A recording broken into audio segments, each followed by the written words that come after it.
Okay, thank you everybody. The live stream is now on. I'd like to welcome everyone to this Planning Committee. I'm Councillor Judith Smythe, Chair of the Planning Committee. Please be assured that we've put appropriate cleansing and social distancing measures in place to ensure that this meeting is undertaken in a COVID-secure manner. And everybody's sitting nice and spaced out. We've all got used to that, and that's probably a good thing on a hot day anyway. Limited public seating has been made available. However, this meeting is also being webcast to allow the public to attend remotely if they wish. Please be advised that the public seating area isn't in view of the camera used to webcast this meeting, although some of you may be sitting in places where you've been advised you might be caught on camera over there. Thank you.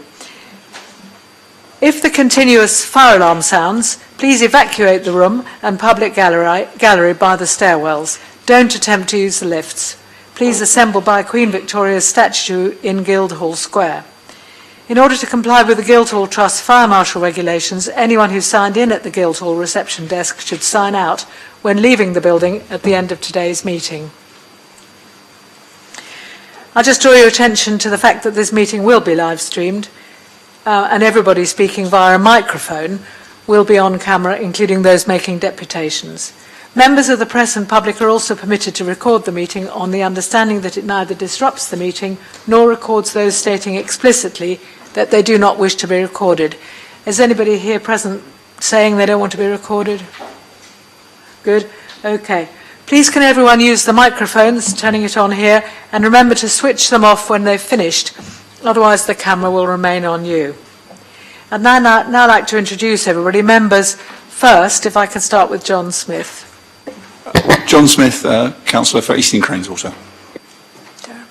Darren Sanders, Councillor for Baffins, North Milton and South Coppenham. George Fielding, Councillor for Central Southsea Ward. Gerald Van Jackson, Leader Milton Ward, Councillor Milton Ward. Councillor Hugh Mason, Councillor for St Jude Ward. Thank you. And there's some other members here. Maybe. Yes. Councillor George Magic of the Paulsgrove Ward. Thank you, George. And there's also Councillor Simpson here to give deputation. Any other councillors doing the same? Daniel, introduce yourself. Councillor Scott Pater Harris, Hilsey Ward. Councillor Daniel Weems, Hilsey Ward. Thank you. Councillor Russell Simpson, Hilsey Ward. Thank you. Members of the public, we'll introduce you as your item comes up, if that's all right. And we have a member of the press here. Your name is? David. Thank you. And then the officers of the council, starting with you, please. Good morning, everyone. I'm Juliette Gill. I'm the Principal Planning Solicitor at Portsmouth City Council. Morning, everybody. Nick Lloyd-Davies. I'm the Interim Head of Development Management. Anna Martin, Democratic Services. Thank you all very much. For clarification about the proceedings, each agenda item will be presented in the following order. Firstly, the officer's planning application presentation. Mr. Lloyd-Davies will be doing that. Secondly, any deputations, and we allow up to 12 minutes in total for those in favour of the application and 12 minutes in total for those objecting. That rule doesn't include members of the council who are making deputations. And then we have members' questions and members' comments, and then we proceed to making a planning decision following a recommendation from members who are participating. So, is that clear so far? We have some apologies for the meeting. Councillor Chris Atwell has apologised. Is anybody substituting for him? No? Okay. Councillor Robert New? Any substitutions? No. Councillor Russell Simpson is actually here because he's been bumped off a flight or something and not able to be here, but he's here making a deputation, and Councillor George Madrick is deputising for him, and Councillor Linda Symes is not here. Are we still quorate? Yes. Thank you. Good. Need 4 to be quorate. Thank you very much. So now we'll proceed to the first item on the agenda, which is 78 Oriole Road, draw your attention to the fact that we Can- have... Can we do members' interest first, please? Oh, yes. Do any members of the council have any interest in any of these applications? Darren?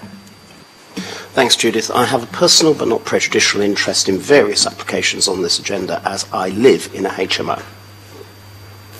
Thank you. Just a personal. Chair, yeah, just a person. Sorry.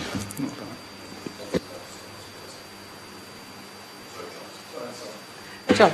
Chair, just for clarity, I used to work for John Lewis, run the John Lewis in Southsea, but John Lewis has nothing to do with the item regarding item E on the agenda. Thank you. It's always good to be clear. Can I just confirm that Darren Sanders doesn't have an interest of any shape or form? So.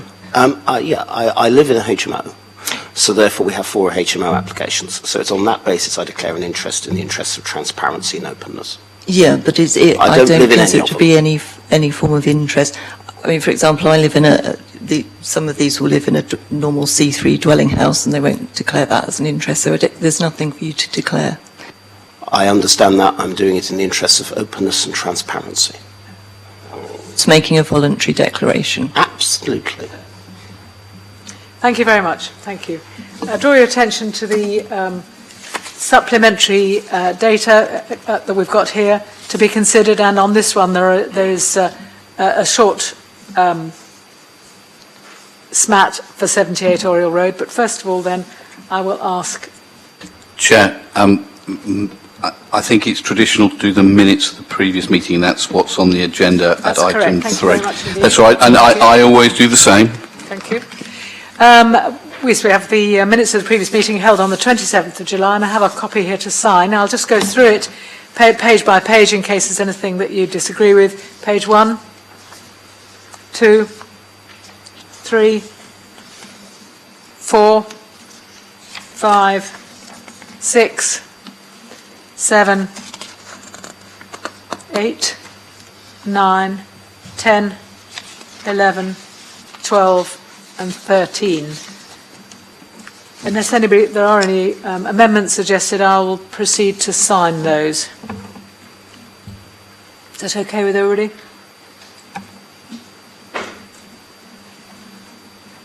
This quick turnaround of meetings means that we have to do that now. So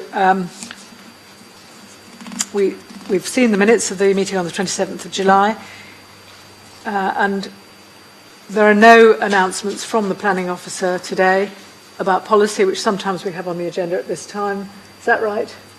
Okay, so we will now move on to the application number 1, 78 Oriole Road. This is a change of use from a house in Class C3 to purposes falling within Class C3 or Class C4, house in multiple occupation. And it's brought to us because because of the number of objections to this. Mr. Lord Davies. Thank you, Chair. Yes, application 21014446, FUL 78 Oriole Road. This is, as the Chair has said, an application for a change of use from a C3 dwelling house to a mixed C3 C4 HMO use. And I draw members' attention to the supplementary matters. I don't know if it's helpful just to briefly summarise what they are, but certainly in terms of as a correction to Table 1 on page 9 of the report, removing reference to 34 square metres for the communal kitchen, dining, lounge area, which was the wrong standard. It's the lower standard that applies, and we've just changed reference to where it says bathrooms to showers, because they are shower rooms, and again a different standard applies for that. There's been one additional representation received from a resident in Oriole Road who's previously commented on the application, and the matters are considered to have been addressed in the report, being noise and disturbance, safety concerns, and increased in on-street parking. So the officer's recommendation remains unchanged. The application property is located on the north side.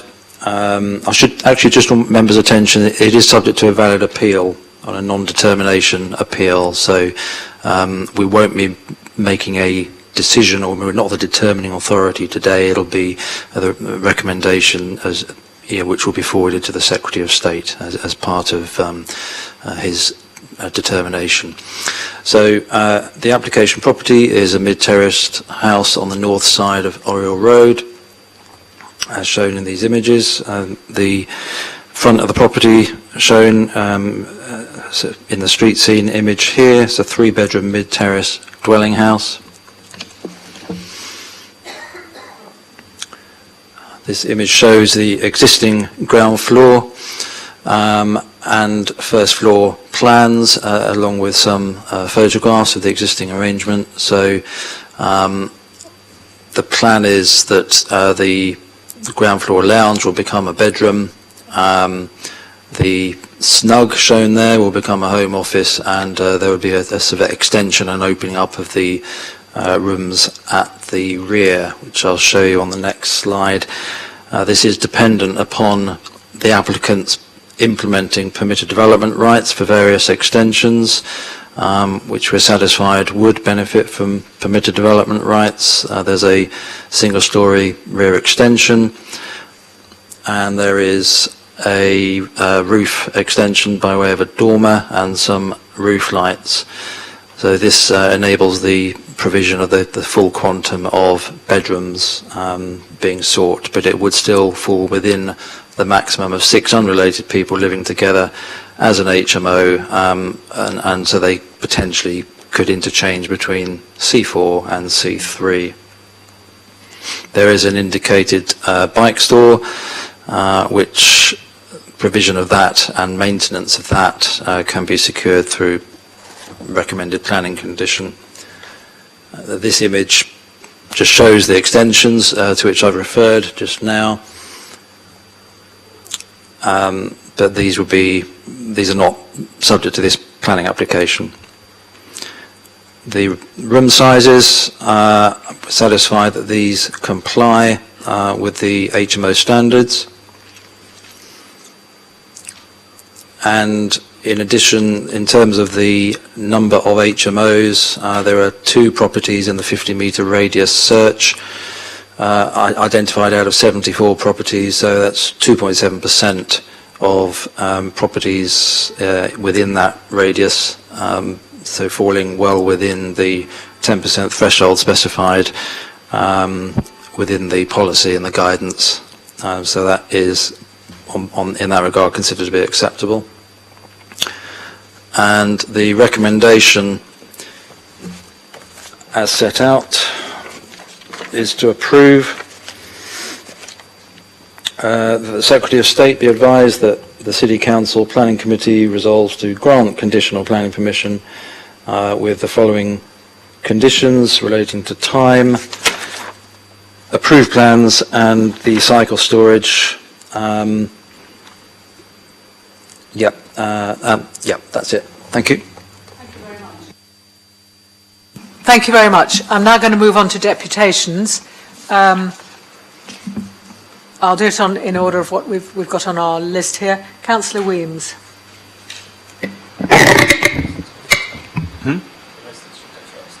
Oh, apparently the residents go first, or is that? Thank you very much for telling me. In fact, on my list it doesn't say that, but is that from? Thank you very much. Thank you very much indeed. I know you're good on those things. Thank you. So, is Henry Thorpe here? No. Okay. Ellis Carvalho. Are they here? Elvis Carvalho. No, okay. Taki Jaffa. Is he or she here? He, I think, yes. It is he, but he's not here, I don't think. I would have recognised him. Okay, so we'll move to Councillor Weems, please. Thank you, Chair. I think they may want the deputations read aloud, the residents, and that might be why they may not have turned up. We have one for this, not this one, and I don't think we have them written for those particular applications. Could I check? Do we have deputations to read out? No. No, we don't have deputations to read out. I have some other deputations to read out for another application, but not for this one. Cool. Shall I just carry on then? Yes, please. No worries. Thank you, Chair, and apologies, committee, for having to come again today. I know I often come when there's a HMO application in Hilsey, so I do apologise, but like I said, if we can just get a better policy, then you might not have to see my ugly mug every week. I'm just going to read my deputation as usual. So 6 people for this application is far too excessive for such a property of this size. There's going to be multiple people coming and going at different hours, multiple cars added to an already congested road. I'm quite amazed actually that there was a picture outside 78 Oriole Road where there was a space. So kudos to whichever officer took that picture. Oriole Road has experienced police visits. There's quite often some drug dealing associated with other HMOs in the area, especially marijuana. And there's also negative externalities linked to the large-scale HMO on the road. Yet, as an authority, we continue to have an open door policy within our city that caters towards the landlord rather than the tenant. I'm not against landlords, I never have been and I never will be. Those who wish to own HMOs that are to a good standard and sized accordingly to the property is excellent. I have no issue with small HMOs. I just think the ones where we stuff as many people into a small property, kind of like mini hotels in a way, aren't good enough. I think there are a lot of reputable landlords within the city who offer a good standard of living, and I'm happy to welcome those to our city.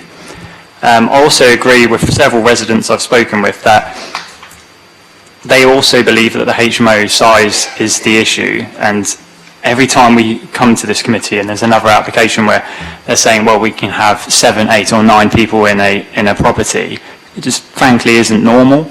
I also feel quite sorry. I used to live in a HMO and we only had 4 people in it and it was excellent. The last time I lived in a HMO there were 6, and there were always issues with the bins being collected, there are issues with sanitation, all the usual stuff that comes with a HMO, and I like to think that my friends and I were quite good tenants, so if you have one bad apple amongst a bunch, it's just going to cause even more reputable damage.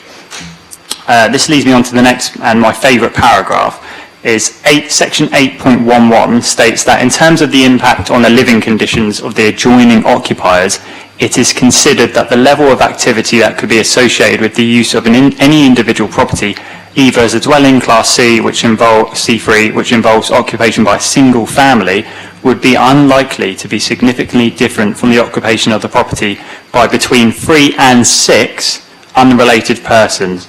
I will say this again, what family home of 6 people has the potential for 6 cars? Like, I just don't understand it, and I'd really appreciate if someone could explain to me who wrote this copy and paste paragraph for each HMO application. It doesn't make sense. If you've got a family of 4, and then you have 4 residents in a HMO, I can understand, but if you've got 6 people, 6 professional workers, that's not the same as a family. If you have like a normal nuclear family unit, parents, 2 kids, it's not the same as 6 people, is it? Especially if we get up to 8 or 9, I don't understand this paragraph that whoever's written that has never lived in a HMO. 6 people often equals 6 cars. If you looked at that road today, if you go down there at a normal time, not whatever time the officer went down there, it's full. And if you're going to put 6 people into this property, there's going to be 6 more cars. There's going to be 6 more issues here. Also, we don't seem to be listening to residents at the moment, and that is really frustrating. If you have 160 people, 160, not 10, not 12, not 5, saying they object to this application, why aren't we listening? Why aren't we creating a policy that actually adheres to the residents who live there? Furthermore, it's 41 properties on Oriole Road who have objected with 61 signatures. 61. Again, that's just on the road. The 160 resident petition, you could argue, fine, it goes across different areas of Hilsey. But 61 people aren't happy about this. And they always say the same things. It's a loss of family home from the existing housing stock. Fine. There's an over-concentration of HMOs. This is the thing I don't understand. And Henry Thorpe and all the other residents I often speak to who live nearby, why don't we count flat conversions in the count? If you have house in, for example, Oriole Road that has 2 flats together, that's 4, 5, 6 people again. That surely counts as a HMO. I'd like some advice on that, but I still think we should be counting flats in this HMO scale. I do appreciate that Councillor Sanders and indeed Councillor Vernon-Jackson have listened, and they're going to start doing the licensing requirement consultation. I do appreciate that. I don't want to be too negative, but that's a nice step in the right direction. In terms of all the other issues, you've got, so I'm just going to read some of the issues that residents have said. There's a loss of privacy, there's increase in noise and disturbance, I agree with that. There's the proposed bike shelter is impractical, I also agree with that. If you've got 6 people going into this house with a bike shelter that goes straight through, if it has mud, it has debris, someone's cooking in the kitchen, you're taking your bike through, that isn't a good standard of living, and I'd love to argue with whoever thinks it is. Car park provision as always, road safety as always, increased pollution to the detriment of air quality, nitrate levels. There's so many issues, and we just don't seem to be listening. And I'd love to see what we could do as an authority. There are so many other authorities that do the right thing. So Coventry always comes up. We always blame the national government at the moment, but why are other local authorities having success? What have they done differently to what Portsmouth has done? So I'd love to have a conversation with whichever councillor would love to speak with me about this. Thank you. Thank you very much. Can I turn to Councillor Simpson, please? Thank you, Chair. It's actually my first time to give a deputation instead of sitting. It seems a reoccurring event that a new HMO in either Oriole, Ophir, Shadow Oak area comes up for planning permission. Yet the rule is 10% within a 50-metre radius. Last planning committee, this percentage was challenged, and in many people's and councillors' eyes was not answered with actual data. I have walked these roads countless times to see many converted houses into flats as well as HMOs. More needs to be done so that the data is accurate. Each time we challenge HMOs in this area, parking, increase in nitrates, litter and antisocial behaviour is mentioned, yet ignored by the planning officers. I invite the planning officers to visit these areas so they can see how crammed the area has become. Only yesterday did I visit Oriole Road and speak to a resident cleaning his car in a jam-packed road. I asked him, what was the parking like in Oriole Road? He replied, I don't live in Oriole, I live in Ophir Road. This resident has been forced to park 2 roads away from his home, yet has accepted this burden and is cleaning his car where he's been able to park. Yet there is no issues with parking in the road. HMOs and flats haven't impacted this area at all. I think it's fair to say more needs to be done when considering HMOs in an already highly densely populated road. The local residents' voice should also be heard and counted instead of ignored time and time again. Thank you. Just to check whether Henry Simpson or, Henry Thorpe or Elvis Carvalho or Taka Jaffa has appeared. No, they have not. So we'll move on to your report, Mr. Lloyd Davis, please. You've done your report. We've done deputations. Very sorry. Questions. Does the planning officer want to come back on any comments that were made from the deputations first? No, I think I'll wait for questions. Sure. Questions, please. Councillor Mason. A point which has already been made. Is there any access to the bicycle sheds at the back except by walking the whole length of the kitchen and lounge area around the tables which are set out there and through the presumably bifold doors right at the back? This seems to be a recipe for people not wishing to have bicycles or wishing that their friends did not, their compatriots did not have bicycles. Yeah, thank you, Councillor. It would have to go straight through the property, so down the hallway, through the kitchen and out of the rear of the extension. Yep. That's the whole length of the building? Yeah. Councillor Vernon-Jackson, you had your hand up. Yes, just in something that Dan said, in terms of flats, my understanding is that flats are counted as part of the HMO count? So if a house has been divided into two... No, they're not. No. They're not. Okay, so, and Dan, I'm quite interested, because when we've had previous applications where a block of flats with 74 flats in it was part of the 50-metre radius, all 74 flats were counted. I think it comes down to when they're an actual physical block of flats and not being converted, they're counted, but when they're subdivided, it's not put into the thing. But I wouldn't know. You'd have to ask the officer on that. Okay, no, that's interesting, because I think what you're asking for, Dan, would make it more difficult to turn these down, because then the number of properties within a 50-metre radius would be higher, and a house divided into two flats would by nature not be an HMO. Therefore, you'd make it more difficult to hit the 10% threshold. But if that's the objective, I'm sure that officers will take that away to see if we can look at that. I think there are a couple of other bits and pieces. Dan, you very kindly said if anybody can come and talk. My understanding was we've had a meeting to which all councillors were invited and where ideas were asked for about how to toughen up the policy, and no proposals came forward. I'm sorry, you shouldn't be debating with me. This is comments on the application. I know, but I raised several ideas in that meeting that haven't been taken forward, so I'm happy to have a chat after, but I'm not having a chat. I think that'd be very useful. Well, this is questions to officers. Yes, no, okay. And can I ask the officer what powers the local MPs have given us in law to be able to turn this down and defend this at appeal? Okay, thank you, Councillor. So two questions there. Firstly, in respect to the point about whether flats contribute to the HMO data, no, they don't, because effectively they are deemed as single dwelling houses, C3 single dwelling houses, albeit the original property has been subdivided. So the HMO data looks at HMOs effectively. In terms of the powers for MPs, I mean, ultimately, I can only refer to the statute that is in place. I mean, the legislation has been referenced in the committee report. We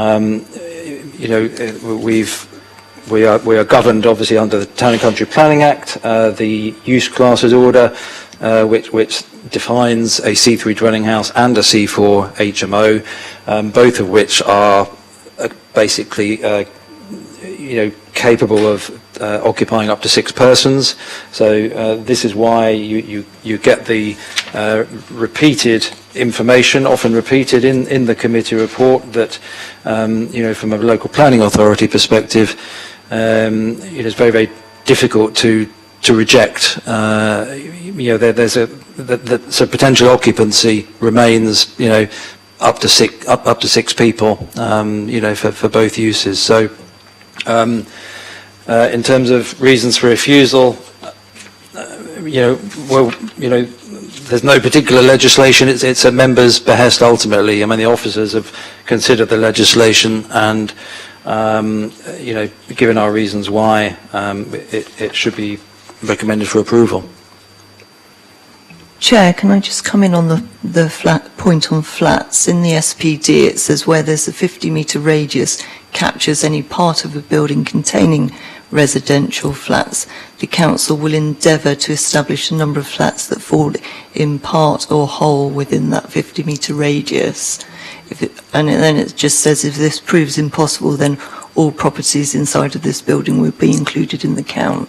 So I hope that helps you on the flat issue.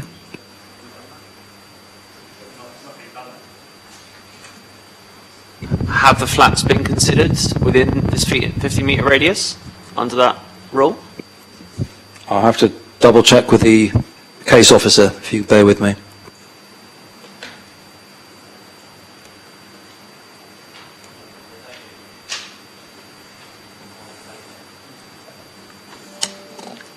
I mean, we can see from this plan on this particular proposal there may be several properties that are divided into flats, in which case that would count as dwellings in here, but there isn't a large block of flats of the sort that we're using in this example here.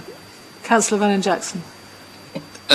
I think it's a useful point about flats, but it is only going to increase the number of dwellings and therefore mean that there is a lower chance of it hitting the 10% threshold. So at the moment it's at 2.7. So if it goes down to 2.3, it makes no practical difference. Could I ask the officer one question following on from his previous answer, which would be, and a yes or no answer would be helpful. Have our MPs given us a legal power to turn this down, which we could defend at appeal? I'm not aware that there's anything specific from our MPs, no. Well, in law, you are, or the committee is the local planning authority for the purpose of making decisions, but of course in this instance it's at appeal. So, we've been making a recommendation to the Secretary of State, but yes, you can make a decision as you see fit, ultimately having regard to the officer's advice. I know it's not a one-word answer, but yeah. Councillor Sanders. Thank you, Judith. Some of my questions are for the objectors for other applications because there are some things in here that will affect them and they may not know the intricacies of the planning system. Firstly, how many people live in this property now?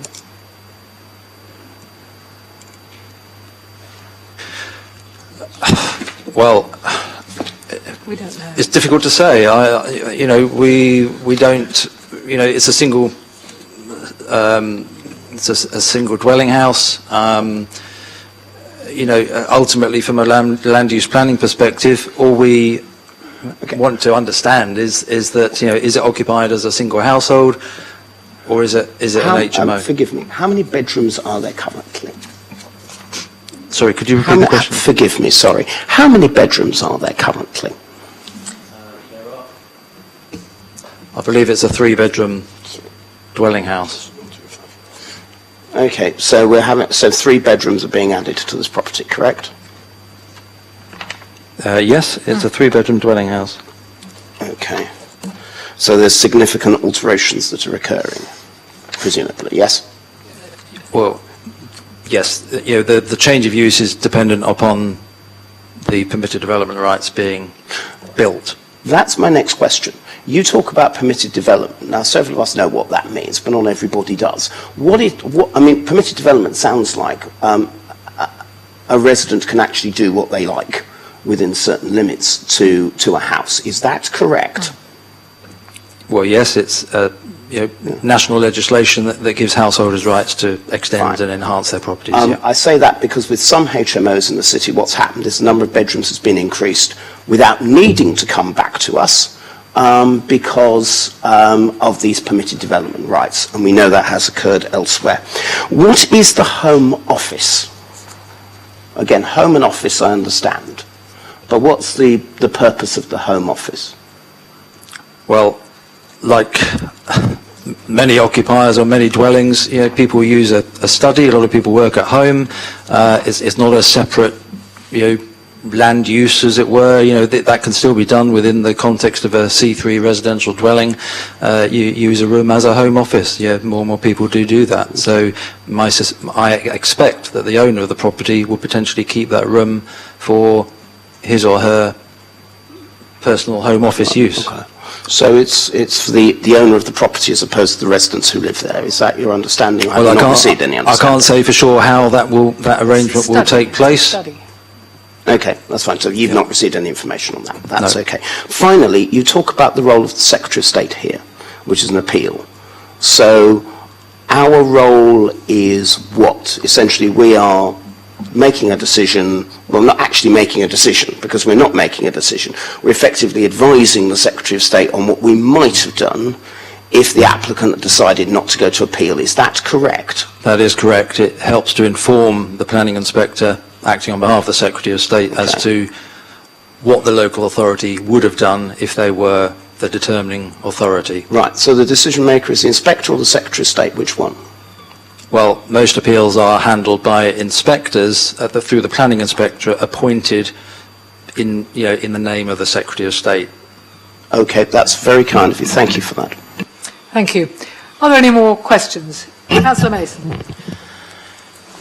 Coming to this study room on the ground floor, you will notice that beyond that there is a shower room, and beyond that there is a toilet. What is to prevent the study room being used as yet a further bedroom in this property, and can we prevent that by means of licensing and inspection? How would it be done? Well, ultimately they're seeking consent at the moment for a C4 use or interchangeable. This would, under the current legislation for C4, that would allow up to 6 occupants. If they were to use the Home Office or start using that as a further bedroom, that would potentially get us into similar realms with other planning applications. Is this a change, beyond C4? This debate that we continue to have about whether there is a material change of use going from 6-bedroom HMO to a 7-bedroom HMO. It would require a license anyway. With 6 bedrooms, I think they have more than 5 persons. Ultimately, we have a condition which requires compliance with the approved drawings. In theory, we could consider a condition restricting them to 6 bedrooms, but given that is defined in the C4 use class, it wouldn't be recommended by officers as necessary. We're dealing with an application with plans for 6 here, but of course we are aware that this has happened in the past, and we are aware that this Chamber has decided it is a material change and would need to come back here. Madam Chairman, as you know well, I am a cynic. And when it comes, I find a study room with an additional bathroom and shower, it begins to makes me question. I think we all have enough experience with these applications to feel the same. I suggest we possibly look at page 13 at the space standards, which are, I think, a question from me, would be the same if there were 7 people. Yes, that's correct. Any comments then for finished questions? Chair, I can answer one of the earlier points which was raised about flats versus the HMOs. I've had some conflicting advice, but yes, the data count does look at flats as well. And this, in terms of the 50-metre radius, there were 20 flats identified within that. Thank you. Are we okay then to move on to comments and recommendations on this one? We really do understand residents' concerns, and we do often find ourselves in the position of having to approve an application like this with somewhat of a heavy heart, although we're also minded that there is a need for small HMO accommodation for people who are in need. Any comments, or maybe you'd like to move a recommendation?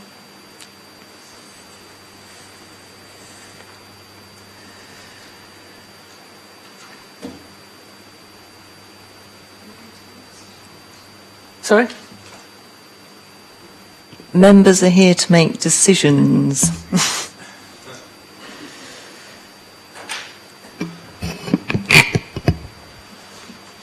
George, Councillor Fielding. Based on the space standards that we've set out in our SPD, I don't think there's any way in which we can do anything but approve with a very heavy heart, unless any other member has any other suggestions. Do I have anybody willing to second that? I'm not seconding it, but I just wonder if Councillor Fielding would accept a condition. I think Councillor Mason is right to be sceptical that this is looks as if it's clearly designed to have a seventh one, so I would suggest that we put in a condition that only 6 people may occupy. Is anybody willing to second a motion to approve? So you're willing to add that? I think that's a good idea. Subject to that additional condition, are people, anybody willing to second that motion? Thank you, Councillor Smith. Has anybody got an alternative proposal? Sanders? I have no alternative proposal, Judith, but I'd like to make some comments, if I may, just around some of the restraints that we're having. And again, this will apply a lot to the applications that will come later on. In my cabinet role overseeing housing, I get lots of emails from private landlords who believe, frankly, this committee is anti-landlord and anti-HMO. Which I find a bit odd, because I think this committee has in the past, I don't know what the future holds, but in the past, taken an approach that is based around the table that is in there, that is in this application, which is based around the space standards. In my portfolio, I've been overseeing a process in which we can try and bring in, subject to consultation, additional licensing, and I welcome the support of the Conservative Party, as well as the Labour Party and the Independents as well, for that going forwards, as a way of actually dealing with several of the issues that Dan rightly raised earlier on. And one of the problems that we face, and one of the frustrations that we face, is that the planning system is, frankly, nuts, as far as HMOs are concerned. Dan rightly talks about the policy that we work within. It happens to be my group, the Liberal Democrats, who, when in power on both occasions, have tried to find ways of actually dealing with this issue. And one of the problems we've had historically is that we have had to face, as the officer has outlined, the planning inspectorate, who's tended to take a different view to that of local people. So local people have tended to say, well, it's got to be a number of HMOs in a road, which seems to me to be very sensible, but the planning inspectorate has essentially told us to get lost when we've tried doing that. So I know we'll happily look at everything, Daniel, to try and do that, but it is that inspectorate that is dealing with us and is actually frustrating us and frustrating local decision makers across the country when it comes to this. I share Hugh and Gerald's and George's cynicism about extra bedrooms, and I'm sure that won't be the first time we'll raise that today. I also would say one thing, though, which is not strictly speaking planning, but is an issue that has been raised before by colleagues. The nature of how this HMO is constructed will mean that several of the benefits of people who live in HMOs will not exist. Because, as was raised by Councillor Pitt last time, the valuation office will take one look at this building and will go, it is all flats. And so you will have to pay council tax, which is another £100 a month on people's bills. I'm tempted to ask the council to write to the valuation office to save the time and hassle, should this be approved, but it is an issue affecting local residents, and I think it's an issue that people who are putting forward HMOs will have to understand and grapple with as they go forwards. And I think that's not fair on local residents, I think it's not fair on the people who live there, but it is there at the moment. So those are my comments, Madam Chairwoman. I have no alternative proposals because I think the Planning Inspectorate will give us no alternative proposals. Thank you. Thank you for that, Councillor Sanders. It's very useful, particularly to have confirmed what the valuation officer are doing about these, which is not a planning business, but it will affect the business of running an HMO. Can we move to a vote then? All those in favour of George's motion, including the condition of only 6 occupants, would they raise their hands?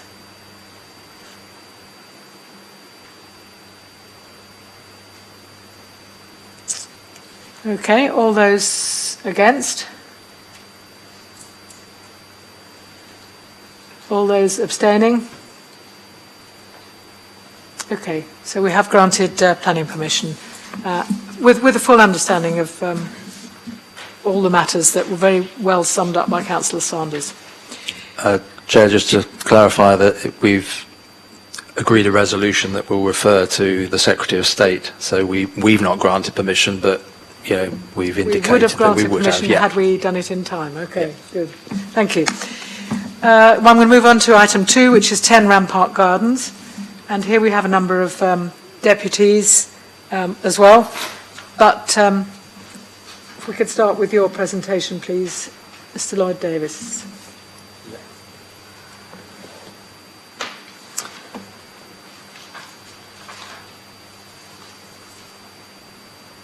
Thank you, Chair.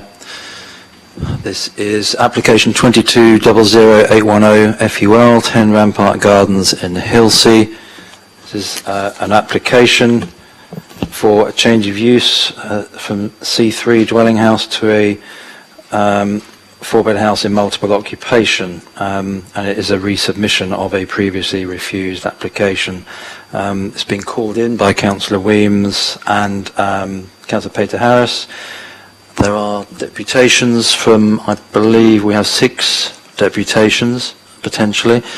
And I draw members' attention to the SMAT as well, which I'll try and briefly go through. We have this morning also received 2 further objections, which I have reviewed, and I'm satisfied that these continue to raise similar objections to those already addressed in the report, but we have had sight of those in addition to the further 4 objection comments outlined in the SMAT. So essentially these are raising issues that the landlord should be punished for operating an unlawful HMO. There are parking issues, including the boat being parked on the front drive, the behaviour of the tenants, so there are too many tenants, and who will ensure the property is used correctly. So as stated, these are considered to have been addressed in the report, but planning enforcement are aware of the issue around the parked boat. However, the storing of the boat is understood to be temporary. There's no indication at the current time that this would result in the permanent loss of a parking space. As things stand, the property retains 2 off-street parking spaces in compliance with SPD parking standards, and the utility of these spaces would need to be agreed between the property owner and the tenants. With regard to the identified storeroom, if this were to become occupied, this would take the level of occupancy to 5, and therefore the property would require an HMO licence. Therefore, this issue would be dealt with by licensing private sector housing, who are aware of the issues at the property. Paragraph 410 of the report, the standard for shower rooms should be identified as 2.74 square metres, and the standard for communal living area should be amended to 34 square metres. Then at paragraph 4.6, it incorrectly refers to an HMO at 302 Queen's Road. This was pulled into the report in error, should be disregarded, and there are no other HMOs within the 50-metre radius. And finally, because this is a retrospective application, i.e. the HMO is already in use, condition 1 is to be removed, the time limit, because it has already commenced. The remaining conditions should be renumbered, and similarly the cycle storage condition is to be amended to reflect that, so it gives them 3 months within the date of planning permission to provide it. To take you through the presentation, so the property is located on the east side of Rampart Gardens in a terrace of 5 properties as shown. The HMO data count in terms of the 50-metre radius has found no other existing HMOs in the area, so somehow it's 1.1, with this property 1.17% figure, so well within the policy requirements.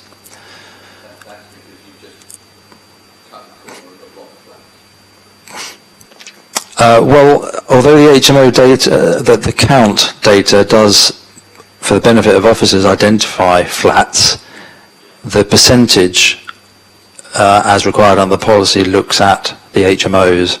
So the HMO position is 1.17%. That's my understanding. In terms of the floor plans, you have 2 existing bedrooms at ground floor, kitchen, diner, living room at first floor, and 2 further bedrooms on the top floor. The main change with this application is in respect on the second floor. There is a storeroom identified.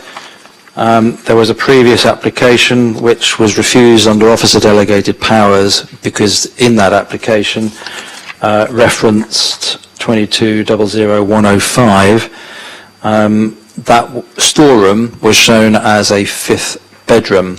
It was refused because of lack of light and outlook, because in accordance with some of the pictures here, if I could just whiz through to the storeroom, it has these high-level windows which are deemed unacceptable in reference to our standards in terms of light and outlook.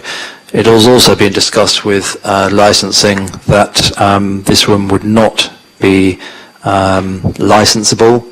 It would not meet their standards. So as things stand, it's a 4-bedroom HMO. The applicants are now showing on the submitted plans that the previously shown 5th bedroom would be used as a storeroom, and it would obviously prevent them potentially also getting a license, which only comes into play with 5 persons. The recommendation is to approve. This is subject to removal of condition 1 as stated, as set out in the SMAT. So approved plans and cycle storage. That's it. Thank you very much.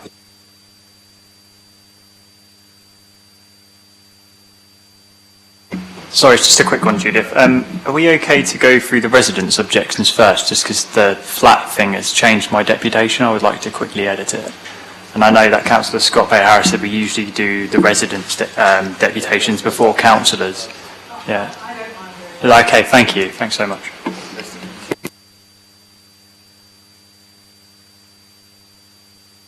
Chair, could you put the microphone on, please? Just because we can't hear you very well. Thank you very much. We have deputations from Jonathan McDermott. Are you here? Okay, and from 2 local residents. Are they here? Could you give your names, please? Thank you. Sorry, I'm Megan Gillespie. Hi, sorry, I'm Alex Daskalov. Thank you very much. So if I could ask for Jonathan McDermott, who I think is the agent for this application, to go first. The objectors go first. Oh, okay. It's very complicated, this isn't it? Elvis, if you could go first yourself then, please. Dear members of the committee, my name is Megan Gillespie and my partner and I own the property at 11 Rampart Gardens. 3 years ago, on this very same day, 10th of August, we moved into said property. This is our first house and I was so happy that we were finally able to afford our dream home and start a family. Do you know what my first memory of our house was? The occupants of number 10 having a blast in their backyard, yelling, laughing and urinating in the communal back alley until the wee hours of the night. After saving all those years to be able to buy a house in a nice family neighborhood, I was completely devastated. We were led to believe that 10 Rampart Gardens was occupied by a family, so imagine our surprise when it came to light that we have moved next to an illegal HMO. None of the legal searches done by our solicitors showed any HMOs in the area because the owner had failed to notify the authorities that the property at number 10 is not used as a class 3 dwelling anymore. We tried to be civil with the occupants of number 10, but we were met with aggression. For the past 3 years, my partner and I have had to endure threats, bullying, antisocial behavior, foul language, inappropriate and homophobic remarks, damage to our property, denying us access to our own driveway, verbal abuse and obscene gestures, loud music and thumping bass at all times of day and night, and parties in the wee hours of the night. That all resulted in us contacting Portsmouth City Council and even the police, after trying to reason with the landlady for a whole year to no avail. We have hardly had a full night's sleep since we bought our house. The landlady is not a resident of Rampart Gardens and has no interest in the area or its residents, doing nothing to address the neighbors' concerns. Please mind that this is not your average shared house where unrelated adults that don't know each other share the same roof but have their own space. The occupants of 10 Rampart Gardens are all taxi drivers. They are an organized union who work together, live together, party together, and intimidate the neighbors together as a group. All of the neighbors' complaints are being effectively shut down by their sheer number. On more than one occasion, the occupants of number 10 told me and my partner that we must be scared of them. They even started threatening us in order to prevent us from maintaining our property in normal business hours, and after we always had the courtesy to warn them prior to any work. I have to say that I do not feel safe living next to this house filled with abusive individuals who has been completely anonymous to the community for years. They have come and knocked on our door seconds after my partner has left, simply to intimidate me. They have taken pictures of our cars in the middle of the night. They have gone and harassed an elderly lady down the street simply because she was seen talking to us. And recently they maliciously blocked our car and denied us access to our own property, and then started filming us on their phones, trying to provoke us to get a reaction out of us. The constant lack of sleep and the fear and anxiety which I suffer because of the occupants of number 10's threats and bullying behavior started having detrimental effect on my health. My partner and I moved to Rampart Gardens, a very family-oriented street, to start a family. Unfortunately, 3 years later, our lives are still being on pause because we cannot imagine to raise children in this hostile environment. Statistically, properties in Rampart Gardens have sold more frequently than any other road in this area, and only since number 10 was turned into a taxi depot and up to 7 people started residing in the 4-bedroom property. Furthermore, taxis are coming and going from our quiet cul-de-sac street at all times of day and night, which causes disruption to the whole community. Number 10 generates up to 7 taxi vehicles that park along Military Road and Furgrove Crescent. The extra vehicles have had a detrimental impact on the community, with many people having to change their front garden into parking spaces as they fail to find anywhere to park their one family car. People are not complaining about residential rental properties, as there are several around. Here, the issue is this property was bought as a residential property and advertised illegally as an HMO. Please, do not grant this application. You surely have to do what is best for the area and the majority of residents, those who abide by the laws set out. There are more than 200 signatures against this conversion and more than 35 objections by the local residents. Granting this application will initiate a certain demise of the area and will ruin the positive spirit of our close-knit, family-oriented community. Thank you. Thank you very much. Could I have yourself, yes, please?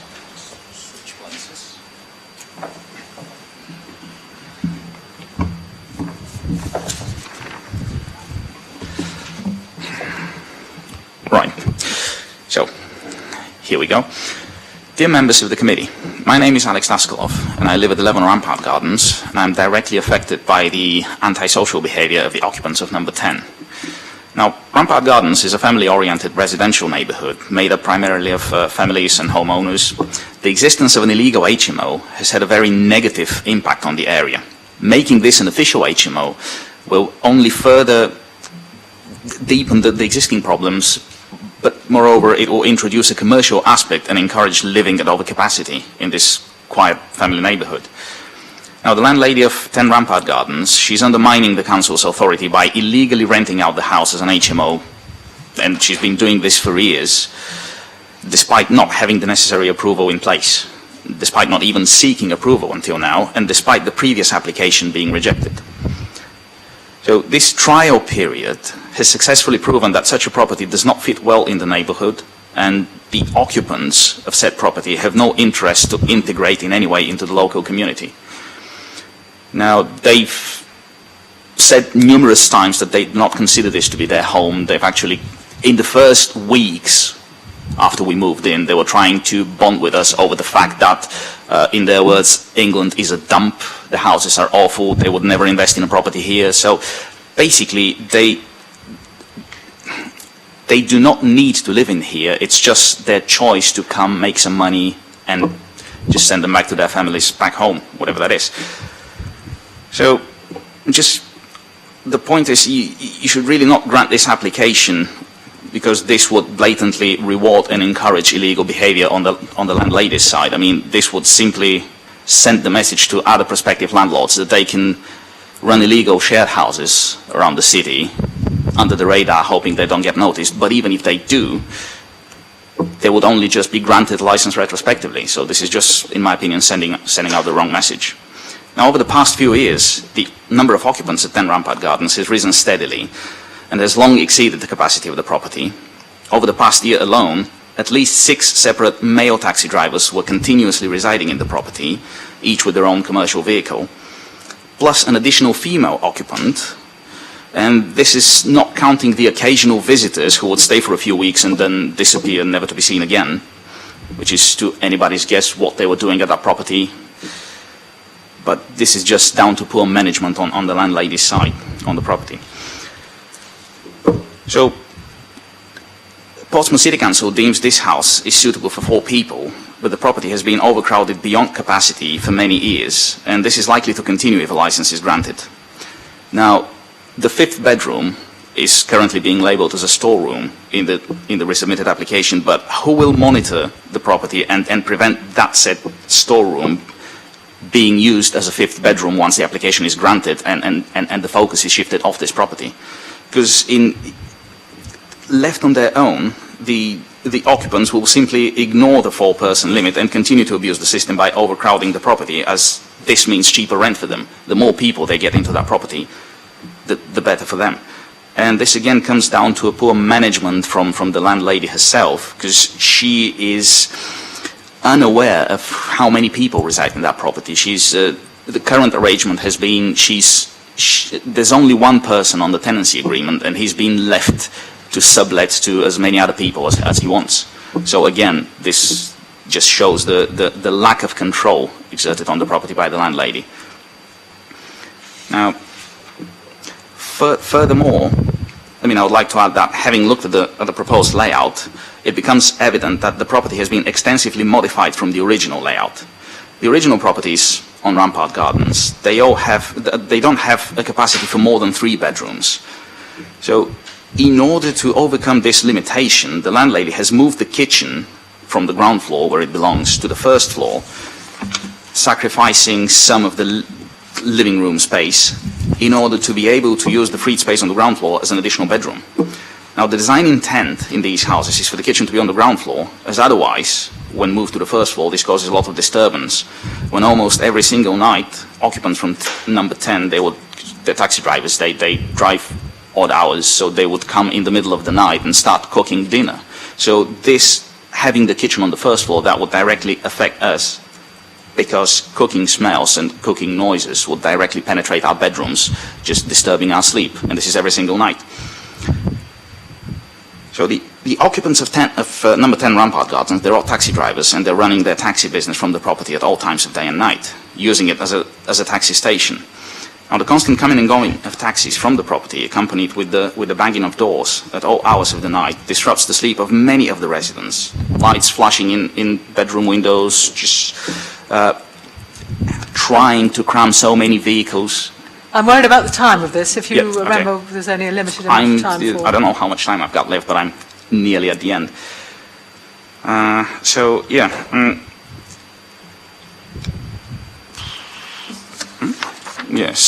Just to conclude, in conclusion, before making a decision, please consider the following. You're not deciding whether to grant a permission to an average HMO, as the rest of the shared houses throughout the city. You're voting to support the continuous operation of a taxi depot business with a fleet of at least 6 commercial vehicles, who also run a boat restoration business on the side, because the boat that is currently occupied the driveway, this is the 3rd boat over the past 12 months. They just come and go. Boats would come, get restored, get sold, a new one arrives. So, you're voting to support an organized taxi union that makes a mockery of the way of life of an entire neighborhood who would just like to continue with their peaceful, quiet lives. You're voting to condone illegal behavior sending a clear message to prospective landlords that they can just operate HMOs legally until get caught and then just be granted a license retrospectively. So I just implore you, please do not destroy our peaceful family neighborhood with just granting this license, because this would just... Of course, we're not like granting a license here. We're not the licensing authority. Yeah, but I mean just we're granting a planning the permission. Thank you very much. Yeah. Thank you. Can I move now to Jonathan McDermott, please? Thank you very much, Chair. Members. You have 6 minutes for clarification. Thank you very much, Chair. Good morning, members. If I may just very quickly almost fire off a correction to the correction on the supplementary matters list. My great respect to Nick, because we've had conversations on this report. Where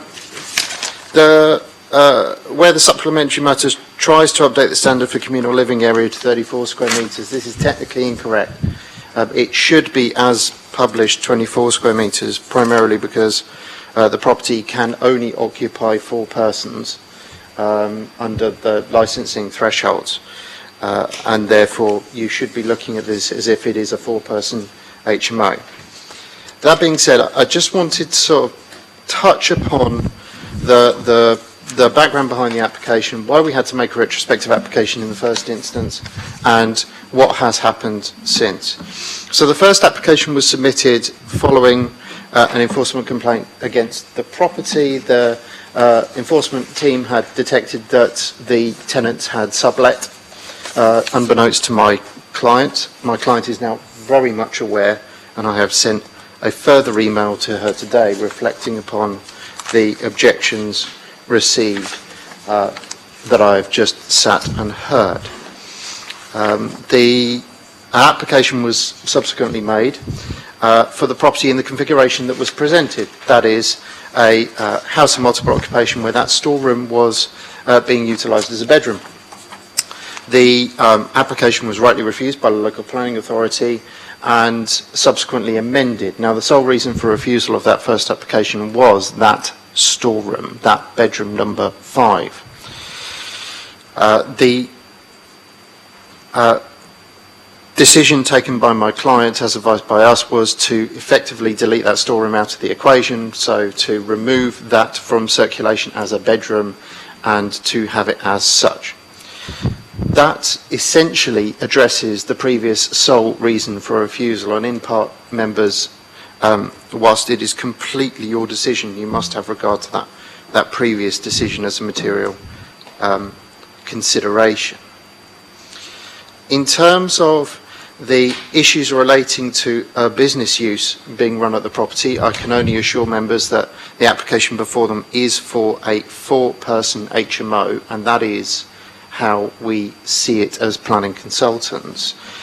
It is for members to decide whether or not they want to impose any restrictive conditions on the application over and above what has already been mentioned by your officers, on, say, the storeroom or on the number of occupants, thus allowing for breach of planning condition to be brought forward should the tenants choose to over-occupy again.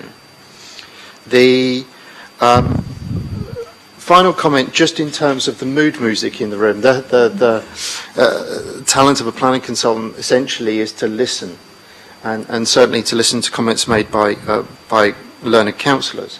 In terms of the block of flats that was included within the count, if we were to delete that from the count, the property would result in 1 in 25, so 1 HMO in 25 properties. I did a brief count whilst Nick was presenting. That results in a 4% density of HMOs within this area, so still well below the 10%.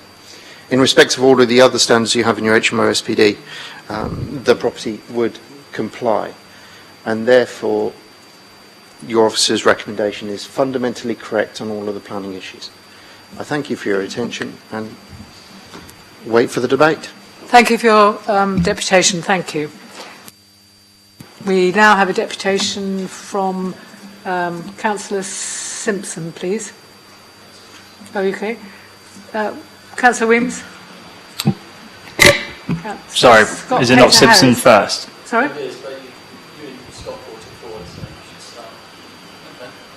If you want, yeah. Okay. Are you happy with that, Chair, if I go first? Yes, that's fine. I've got a list here that isn't in a very logical order. So That's fine, then I'll crack on then. I just wanted to touch on something that Councillor Bernard-Jackson has emailed me about, just for clarity. So within that meeting to do with HMOs, to do with the data set that Ian Maguire's mentioned, that's actually Councillor Swan brought that. My personal one was about... Can we avoid this being a general debate? We need to... Oh, no, it relates to the application as well. So one of my arguments is we should be trying to edit the actual, the 50-metre radius. I asked the question that we could do different radii for different parts of the city, and that was accepted, but obviously not brought forward. Regarding the application, so apologies, Chair. Thank you. I just want to thank Megan and Alex for coming today. It is very brave of them to show their faces in the public domain. As councillors, obviously that is something that kind of comes with the job, but as a resident, they shouldn't have to be showing their face to the wider city. This is a very personal application. I'd also like to thank Mr McDermott for coming. I can see he's got a very busy day ahead of him. There's 3 applications on the agenda, so I just want to thank him for taking time out of his day. Regarding the application in general, for many months now, the occupants of number 10 Rampant Gardens have been operating an illegal HMO for the best part of 2 years.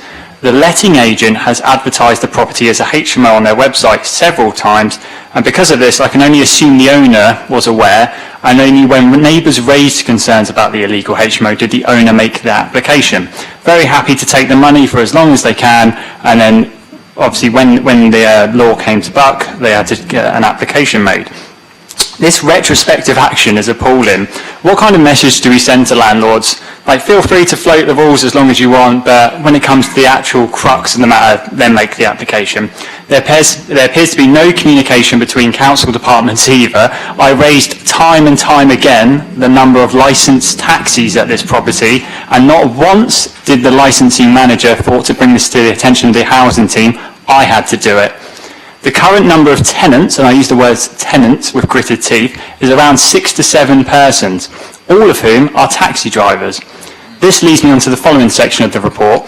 As stated in section 4.15, this is my favourite copy and paste paragraph, in terms of the impact on the living conditions of the adjoining occupiers, it is considered that the level of activity associated with the use of any property as a dwelling class C3 for a single family would be unlikely to be significantly different than the occupation of the property by up to 6 unrelated persons as a HMO.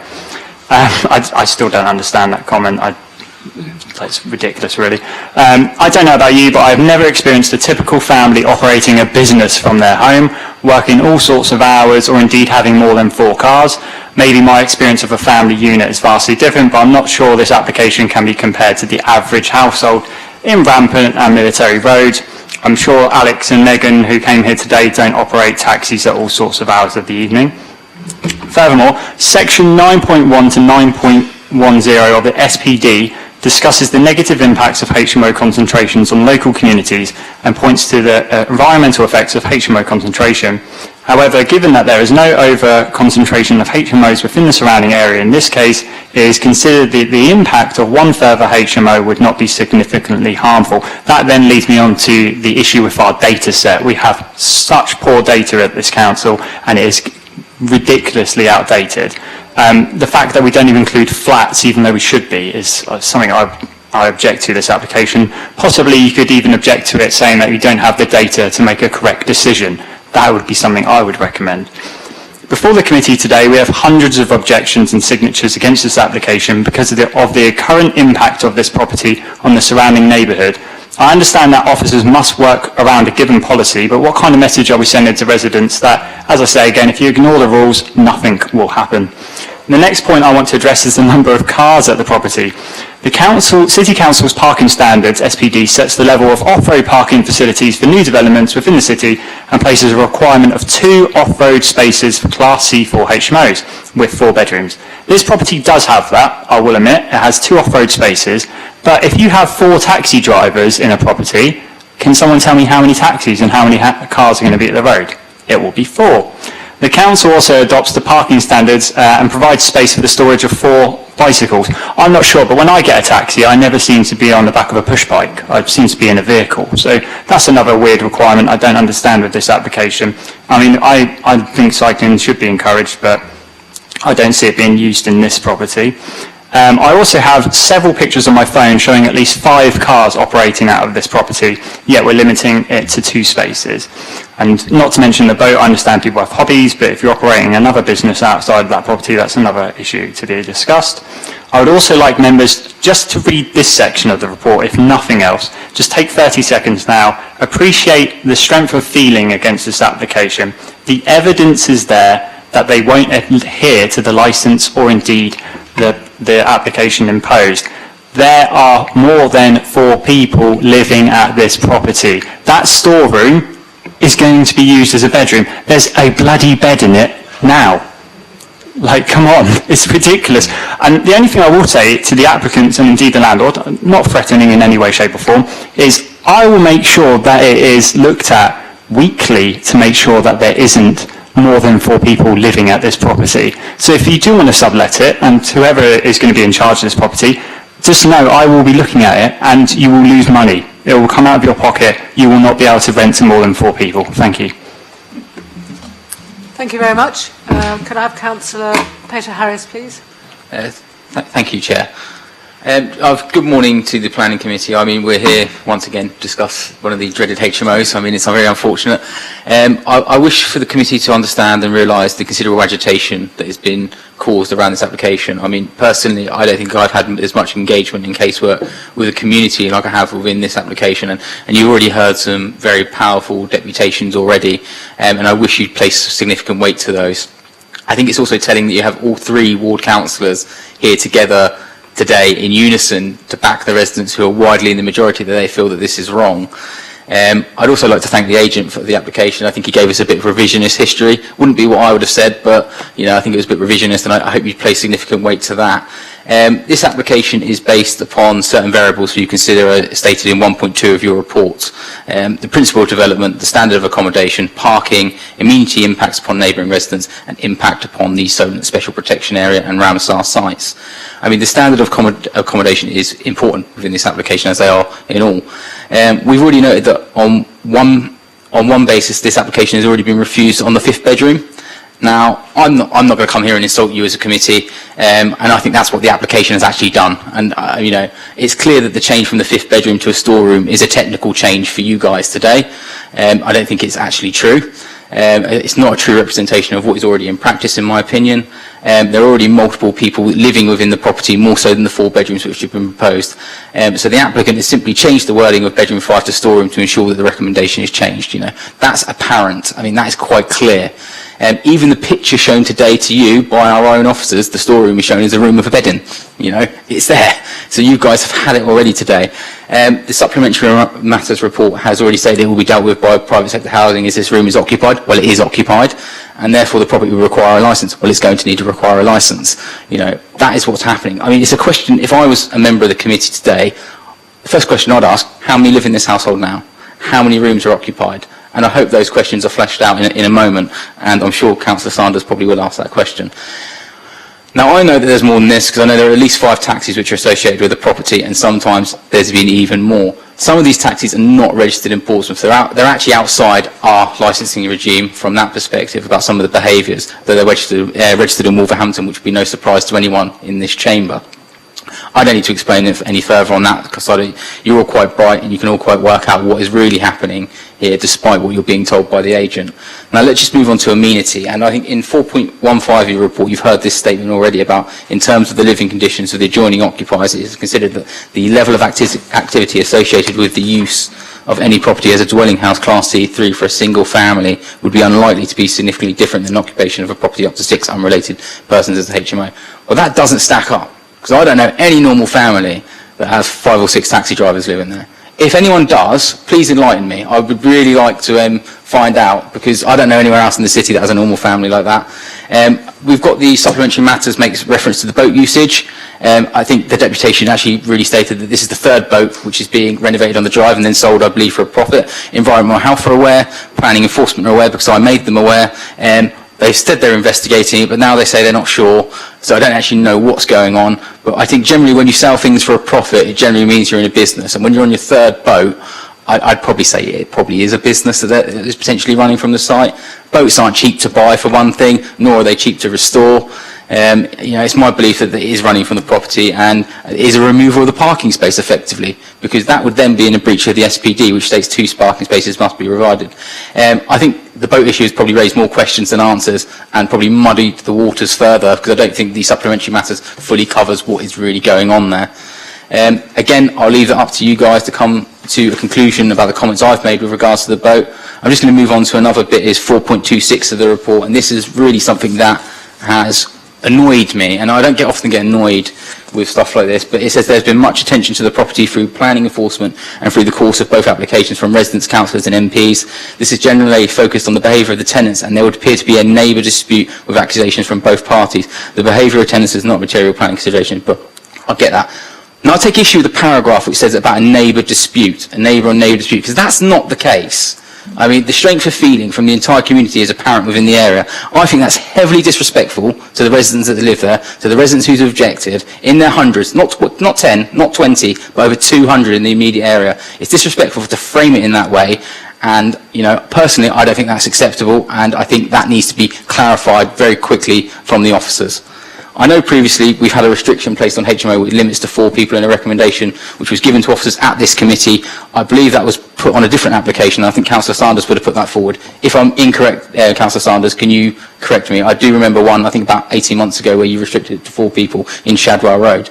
I think as a committee, you're in an unenviable position to decide the application. I mean, if you're minded to pass it, if you are minded to, I'd ask you to consider the condition that I've just stated, because I think that would actually place a planning condition on the property as well, so that it ensure that that cannot be contravened or changed. If you were minded to defer the outcome, I'd be grateful for that, because I think the boat investigation is important as well. I think you need to hear the facts on that. However, I do hope you do the right thing, listen to the things that we've said, and potentially refuse it. Thank you. Can I now turn to Councillor Russell Simpson? Thank you, Chair. Today we witnessed probably one of the biggest appeals against an HMO in Portsmouth's history. All 3 councillors of the same ward are reading deputations, hundreds of neighbours making their voices heard of how this illegal HMO has impacted their everyday family lives, and let's not forget the countless reports of antisocial behaviour already committed. So why are the residents so strongly against this? Let me tell you my short story. I have only been councillor for 3 months, and during my campaign in March to May, this illegal HMO came up over and over again from residents while I was canvassing. Let me read a few of the comments said. The property is being used as a taxi depot. They play loud music at antisocial times and when confronted become abusive. They litter our streets and have no consideration for their neighbours and when confronted become aggressive. These were just some of the things said to me, not as a councillor, but as a Hillsey resident running. I knew if I won, this would be one of my first challenges, to help the residents not only of Rampart Gardens, but of Military Road, Firgrove Crescent, Perone Road, Carronade Walk and Fountains Place. The landlady isn't interested in what has been reported. This is why her reaction today is to apply for planning permission so that her legal HMO can become an HMO, which has already spoilt a traditional family residential area and continued the terror that has been going on for over a year. This wolfpack mentality has been a burden to Rampant Gardens and needs to stop. Offering planning permission today would not only be irresponsible, but would add fuel to an already raging bonfire. So I'd like to suggest that due to the intensity of the use of the accommodation, the impact of parking waste, amenity impact upon neighbouring residents, and continuous antisocial behaviour, that the planning committee reject this application today. Thank you. Thank you very much. We now need to move on to questions to the planning officer, please.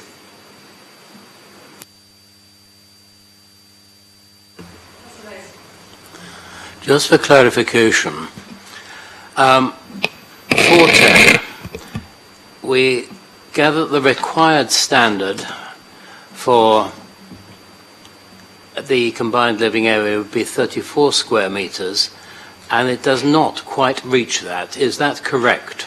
That it does not actually meet our requirements? As alluded to by the agent for this, I am corrected in terms of what we stated in the SMAT, that the standard required, because this is between 3 to 5 bedrooms, would actually be 22 and a half. So it would be well in excess, in actual fact, of the required standard. Recognising that one of the bedrooms is below 10 square metres, but I think the determining issue here is the number of occupiers, the number of bedrooms. So that is a correction to the SMAT. I would strike that out.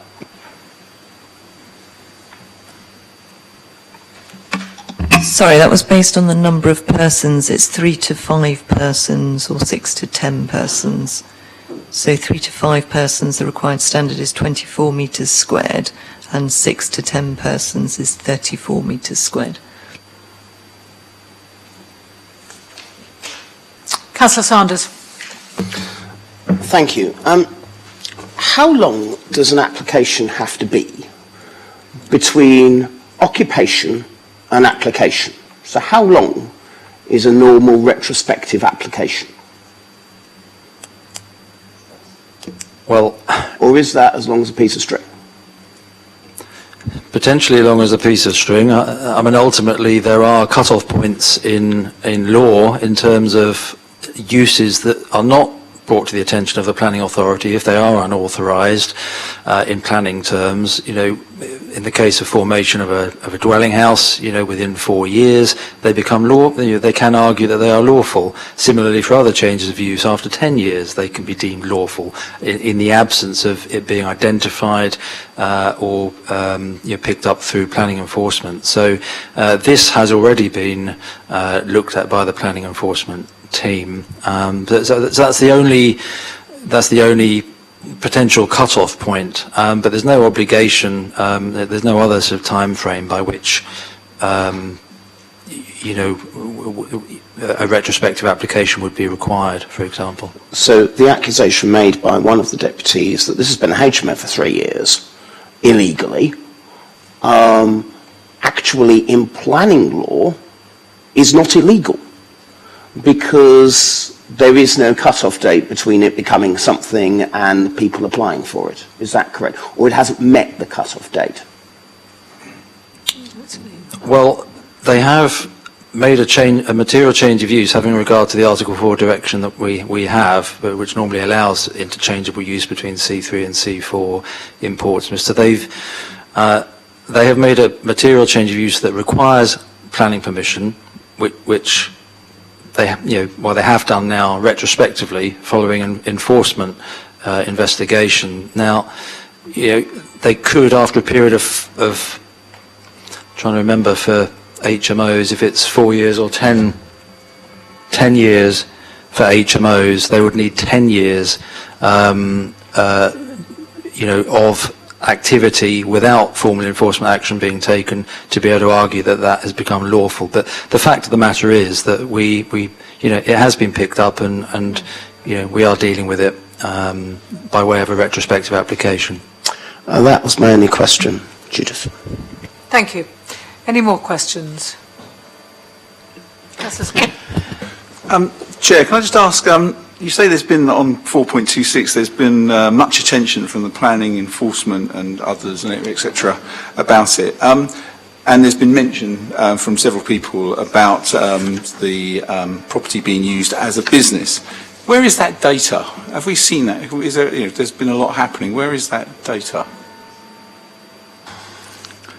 Well, I mean, we're aware that representations have raised the fact that this is used or is argued to be being used as a business. Ultimately, we determine the application before us, which is for change of use to an HMO. If this could be a continued enforcement investigation, there is a question in law that could be looked at as to whether or not there is in fact a material change of use from an HMO to a taxi business, which I believe is a sui generis use, and that in itself, the formation of a business would require permission. The question, that is in a sense a separate matter to the application that's before us at the moment.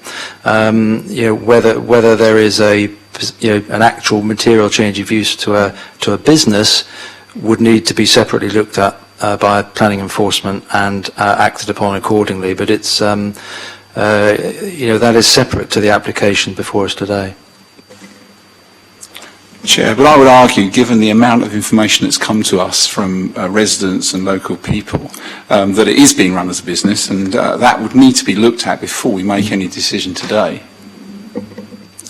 Well, I've got a few points really based on the comments that have been made in deputations as well. I mean, one, of course, is that this is a retrospective application, and as a local planning authority, this is before us to regularise the position. There is an unauthorised HMO use taking place at the property.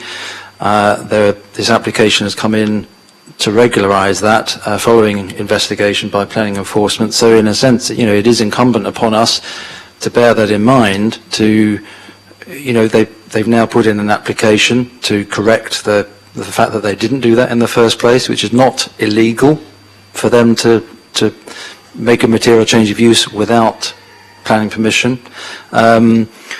It's incumbent upon us to regularise the position. Councillor Mason. Are we able, by condition, to require that this property shall be used as a residential property and there shall be no business carried out on the premises? First question. And second question, are we able to ensure by condition that this property be used for no more than 4 unrelated persons? Yes, I mean, we could certainly have a condition restricting the occupancy to the 4 bedrooms or to 4 persons. Potentially there has been a recent appeal decision, I believe, in respect of one at Oriole Road, where an inspector did accept that. It's not ordinarily recommended by officers because we work within the use classes order and the permissions that gives for up to 6 persons being within a C4 use. So in a sense, if we were to grant permission for a C4 use, that would allow occupancy up to 6 persons. But there is some precedent that would suggest a specific condition could be added to require occupancy by no more than, I think that I'd have to double check whether it's 4 persons or 4 bedrooms, but if you can leave that with me, I'll just clarify that. The application's for 4 bedrooms, isn't it? I think 2 of the rooms could take 2 people each, so it could actually have up to 6 persons. Yeah, I think on the basis of the appeal decision, it would be open to members to put forward that condition, that it's occupied by no more than 4 persons.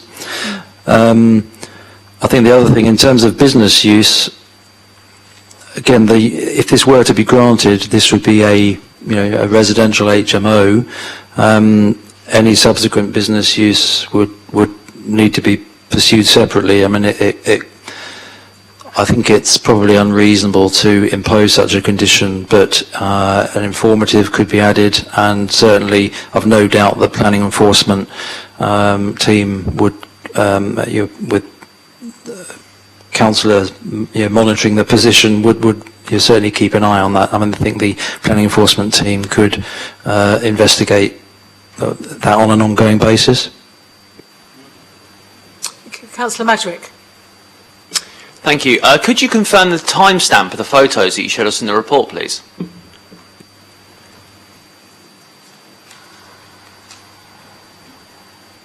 I can ask the question. I'll see if I've got the information to hand. Yeah, I think it's incredibly relevant because if we've declined an application or rejected an application based on this supposed story, which is an absolute joke if anyone believes that, then they've rejected the application, our officers have gone out for a new application, and bearing in mind the landlord is fully aware that that's illegal and we rejected it, they've gone and retained that and allowed it to continue, and we've taken photos of it. So I think it's really important to know if the date of that photo was before the first application or in between the first and the second application, because if it's between the first and second, there's clearly no room to state that they're going to intend to use it as a storing.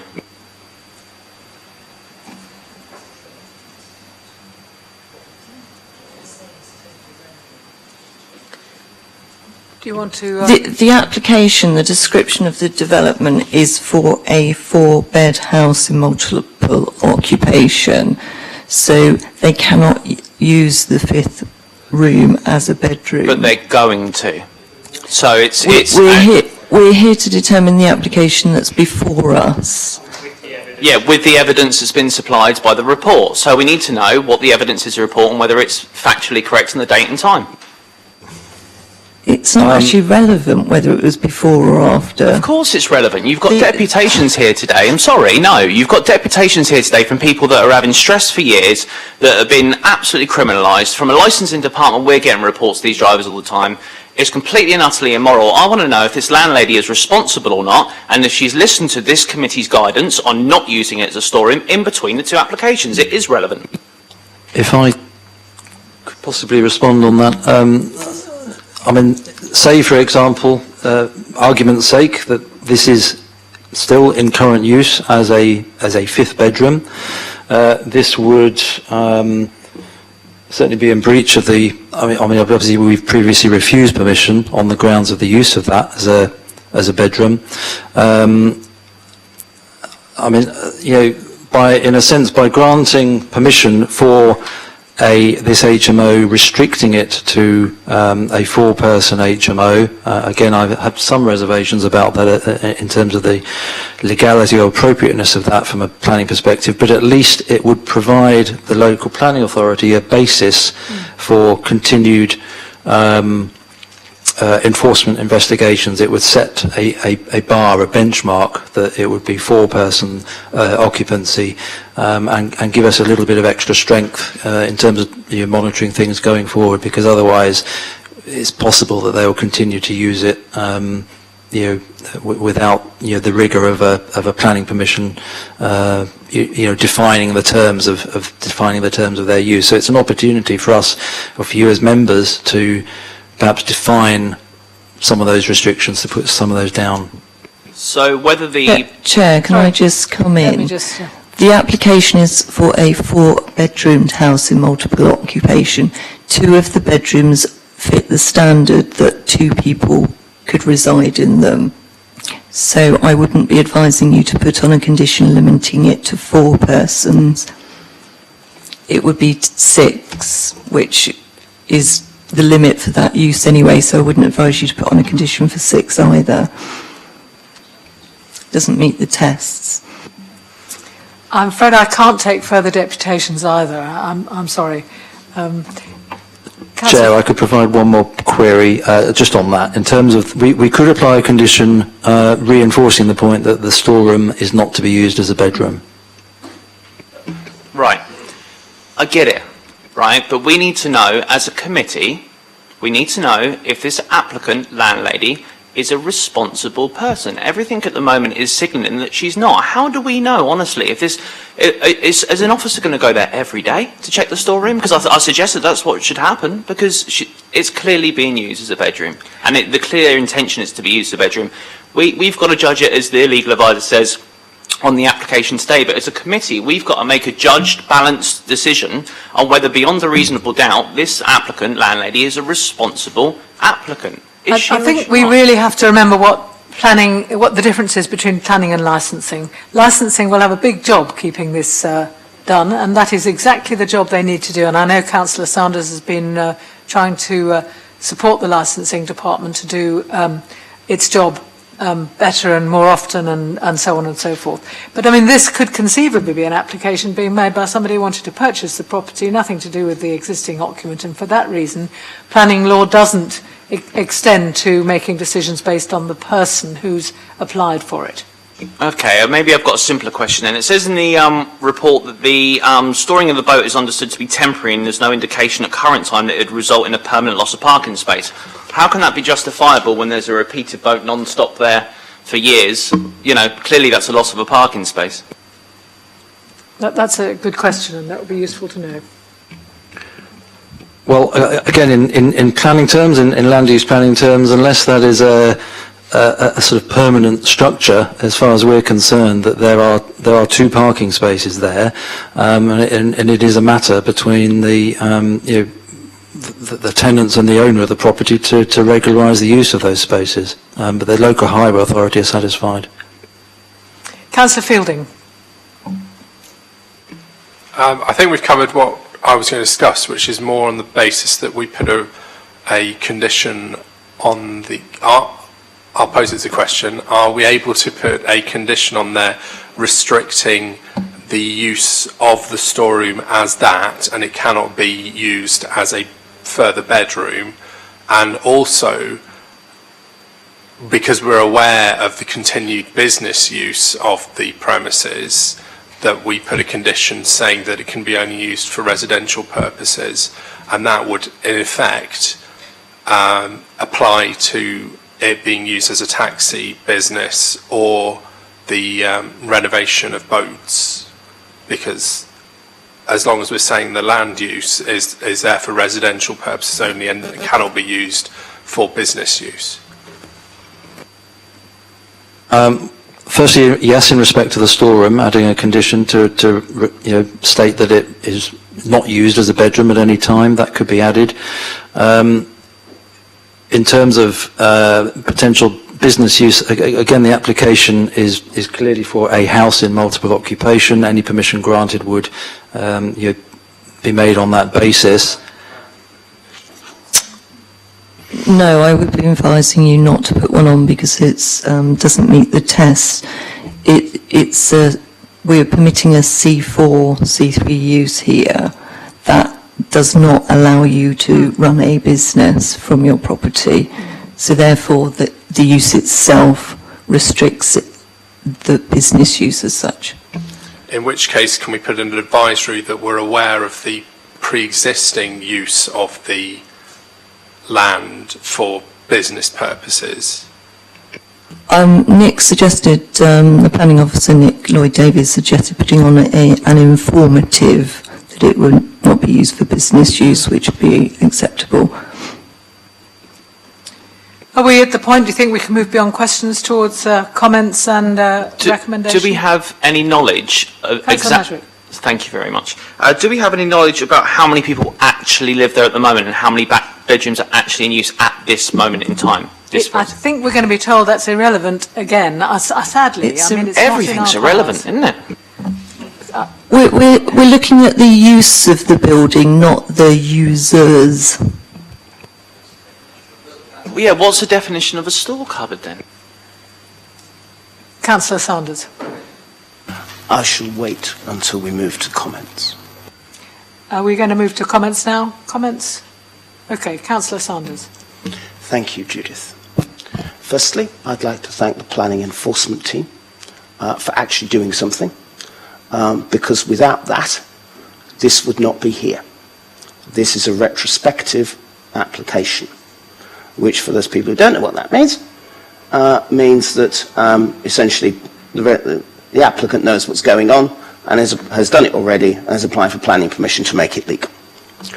When I walked in here, having read the papers, I was going to recommend a condition to limit this to 4 people. That seems logical. I would, on an aside, I would suggest that given the stuff from landlords in this city which says if you need a licence you put up the rent by 15 quid a month, that may or may not be a commercial incentive. I doubt it very much. And then I saw the evidence, particularly the photograph of a storeroom which was a 5th bedroom which had been removed or had been refused previously on the grounds that it wasn't big enough, with a bed in it. Now, a reasonable person, and we're all meant to be reasonable people here, a reasonable person would reasonably assume that that 5th room was a bedroom because it had a bed in it.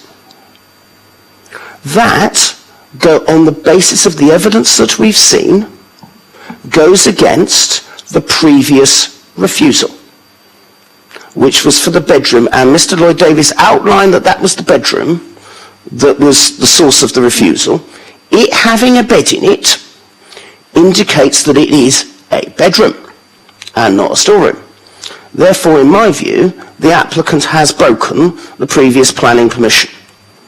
Therefore, Because no, Judith, hang on. Because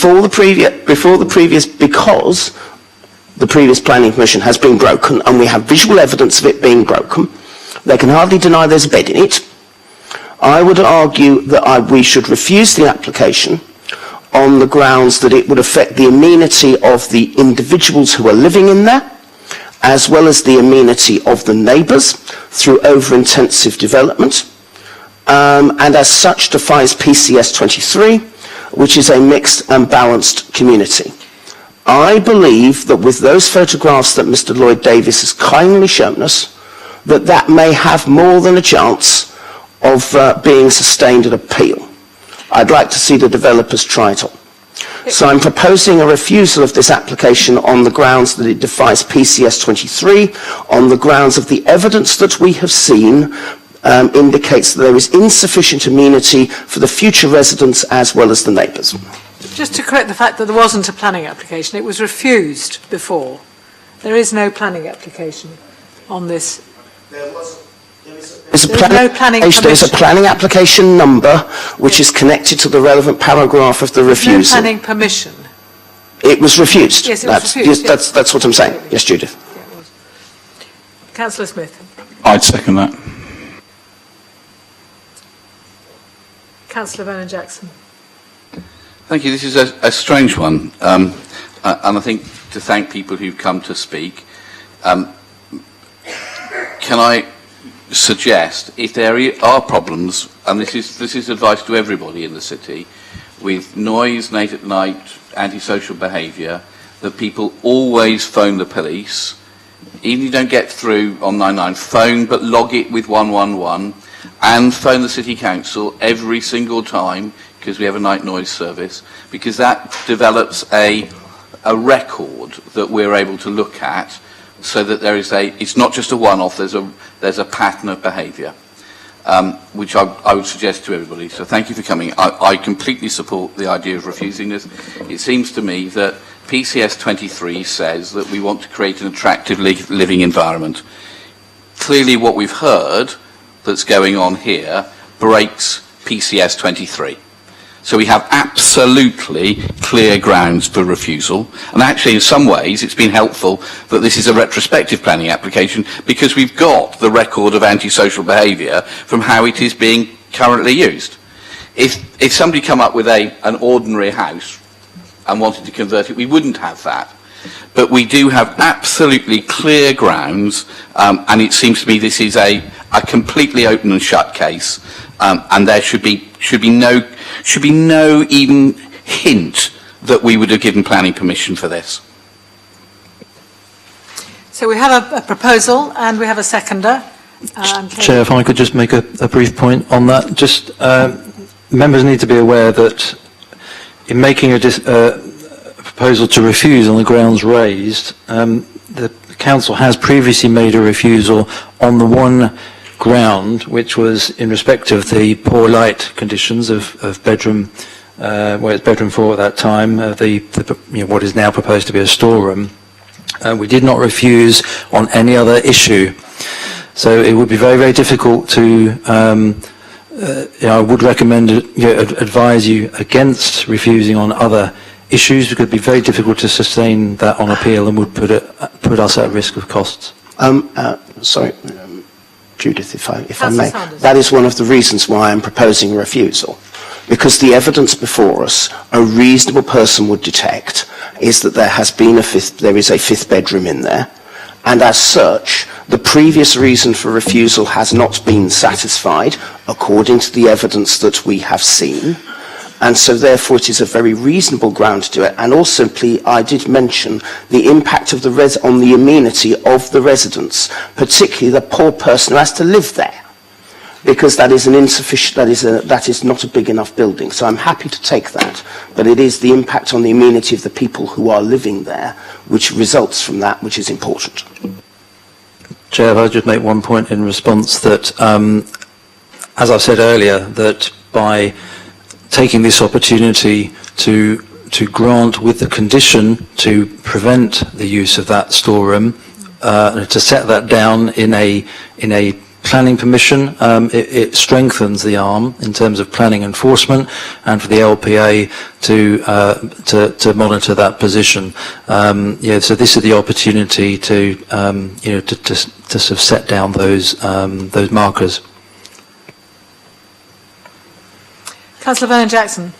I think sometimes I would agree with Nick that that would be the right way to go, but it just seems to me that the way in which this property has been managed is such an egregious ignoring of the refusal of planning permission in the past that I don't think we have any option. If this had been somebody who was operating in a reasonable way, then I think Nick's argument might have some strength, but we appear to be operating with somebody who is not operating in a reasonable way, and therefore I think our hands are tied and we have to say no. Councillor Madgwick. Thank you, Chair. I just want to echo everything. We 100% should reject this under all circumstances. The landlord, for a significant amount of years, has clearly shown no regard for our policy or the law in any retrospect. As I say, we refused that application before. They've continued using the storeroom as a bedroom, unless they're, of course, storing beds in there. And there's clear grounds that they're using a parking space as a boat and a business and everything else. I think it's clear that officers should read the room, that we're, as councillors, or I speak on behalf of councillors that have spoke so far, that we're against this. And as elected people, we've got to remember that we're there to represent the residents and the residents' interests. And I think there's a very, very, very clear narrative that we have to look after the residents, and we've got a duty of care to make sure all of our residents feel safe and welcome in their own home. And the current applicant has, in my opinion, not shown any regard for this. So for that reason, I'll be rejecting the application today. Okay, we have a motion to refuse permission on the grounds that we proposed. Could officers just come back on the proposed reasons for refusal? Because this planning application needs to be determined in accordance with policy PCS 20, and that is about having a mixed and balanced community in terms of the range of housing that's to be provided throughout the city. And in terms of the imbalanced concentration, the report's really clear. It's 1.17% in terms of HMO, so there's causing no imbalance in that sense. Members seem to be homing in on the actual users as opposed to the use of the property. And if those are the things that you're going for, it's going to be difficult to sustain these at appeal. Councillor Vernon-Jackson actually made a further suggestion as to reasons for refusal, I believe. Well, and I think both Councillor Sanders and I suggested PCS 23. My understanding of HMO applications is we don't just decide them on one bit of the local plan. All the different policies of the local plan need to be taken into account, so that in the same way we look at PCS 23 for other developments, we need to take it into account in terms of this development as well. So it seems to be PCS 23 can be used as long with PCS 20. Oh yes, I'm not saying you shouldn't be looking at PCS 23, so I was just homing in on the main HMO policy. But if we did just that, then it could pass. We need to look at all the policies in the local plan, and it clearly fails on PCS 23, and that should be the ground for refusal. In my view, others may have a different view. So the proposal is to... In terms of PCS 23, you're looking at the protection of amenity and provision of good standard of living environment for neighbouring and local occupiers, as well as the future residents and users of the development.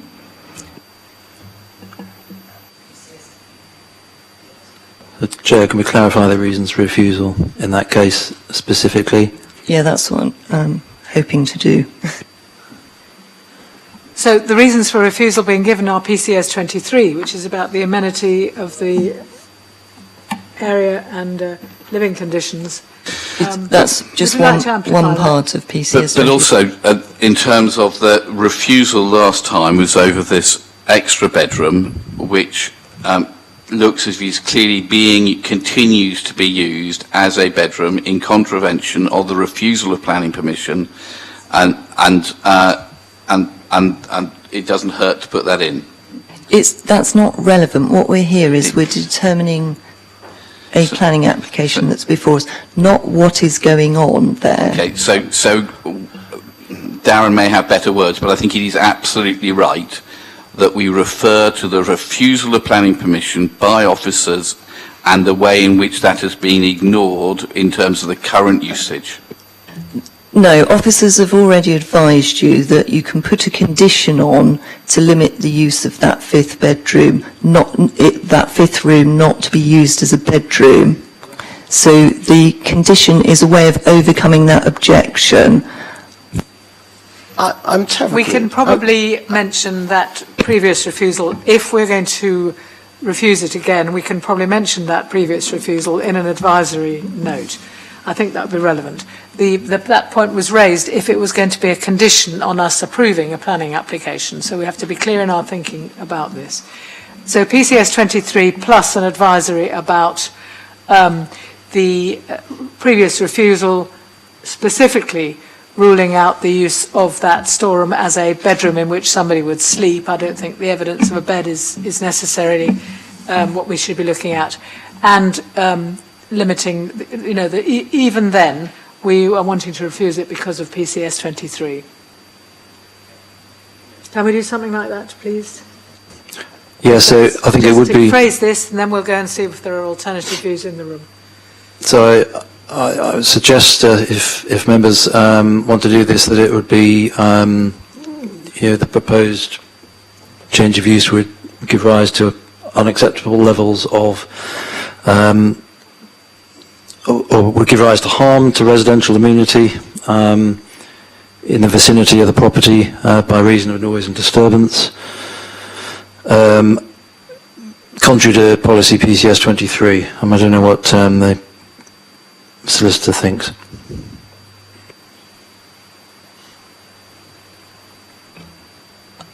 I think obviously my view is that we shouldn't be doing it.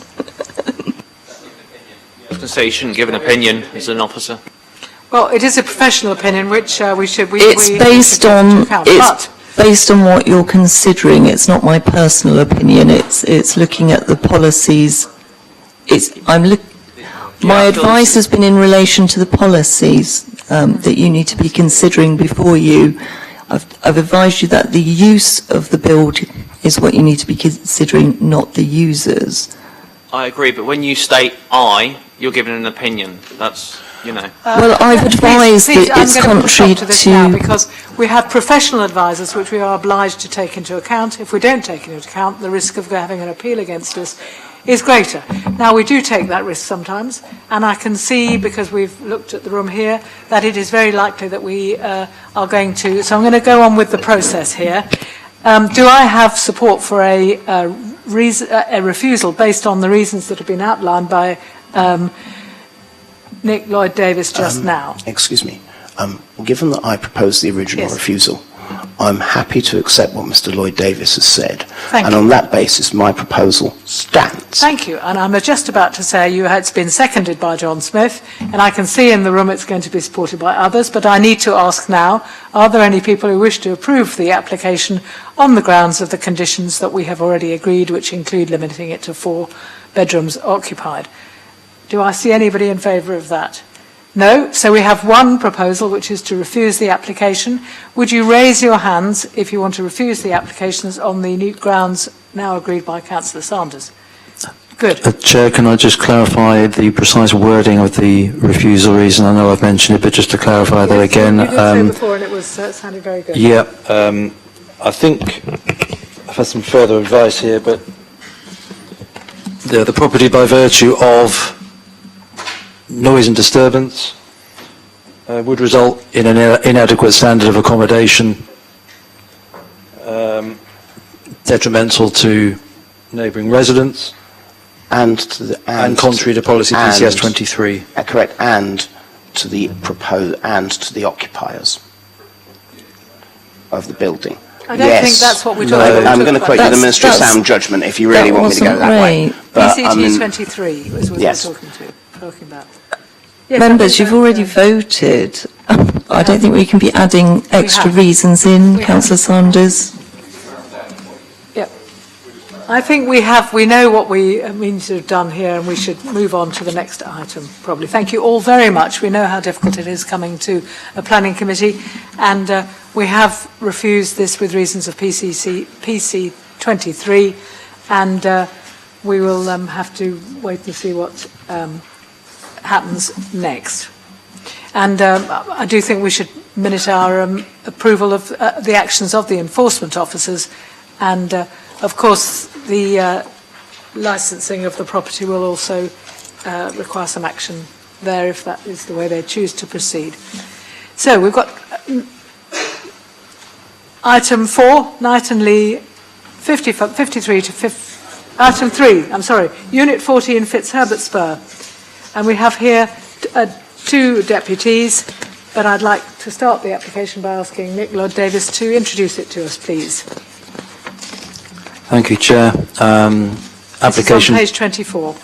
Application 21 01735 PLA REG, so it's a retrospective application for the change of use of former warehouse Class B8 to general industrial Class B2. I draw members' attention to the SMAT further representation from Mr. Giles raising concerns about publicity of the committee, which has since been addressed. Mr. Giles has asked that his deputation is read out at committee as he won't be able to attend in person. We have 2 deputies, one being the agent, so Mr. Giles, so subject to Chair's discretion, I will read out the deputation from Mr. Giles at the end of my presentation. Yep. The applicant's agents have provided further clarification as to the available car parking at the premises. An extract from the title report has been supplied, which indicates land within the applicant's control. This provides for a total of 8 spaces within the open front courtyard, plus approximately 16 parking spaces within a gated area immediately to the west of the application site. I'll try and point these out when we get to the photographs. The site also employs 11 persons currently.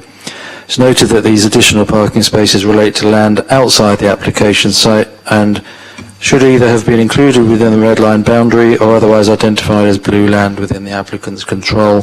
However, officers are satisfied that the development as proposed, and having regard to this additional evidence, has adequate provision for car parking. It remains nonetheless appropriate to seek a travel plan to encourage modal shift for these occupiers as recommended in condition 2. As the development has already commenced, Condition 2 should be amended to read as follows: within 3 months of the date of this planning permission, a travel plan shall be submitted to the LPA for approval, etc. So that's the supplementary matters. The property, the premises located at a corner of Fitzherbert Spur. The premises back on to Hardy Road. And residential properties on Hardy Road and also flats to the south. But it's within the existing industrial estate. These are some views looking north up Fitzherbert Spur towards the premises. So right in the middle of that picture. This is a closer view of the premises, showing parking on the right-hand side for circa 4 or 5 spaces. The additional land, as I've mentioned, on the left of the yellow hatching on the left-hand side of this picture is not within the application site, but based on the evidence, as I've said, provided by the applicants, this is also additional land within the applicant's control for use for parking. This is another view looking east towards the application premises at the end, and a floor plan which it's an industrial unit, so don't believe that this is of any material significance, but it's reflecting its current use for B2 purposes. The planning application, the recommendation is to approve, subject to conditions in respect of drawings and the provision of a travel plan, and subject to additional matters set out in the SMAT. Thank you. Thank you very much. So we have a deputation from, first of all, Mick Giles. Would you like to read that to us, Nick, please?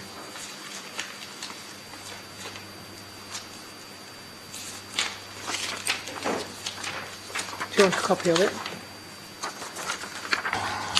So, deputation from Mick Giles. I hereby object to the proposal.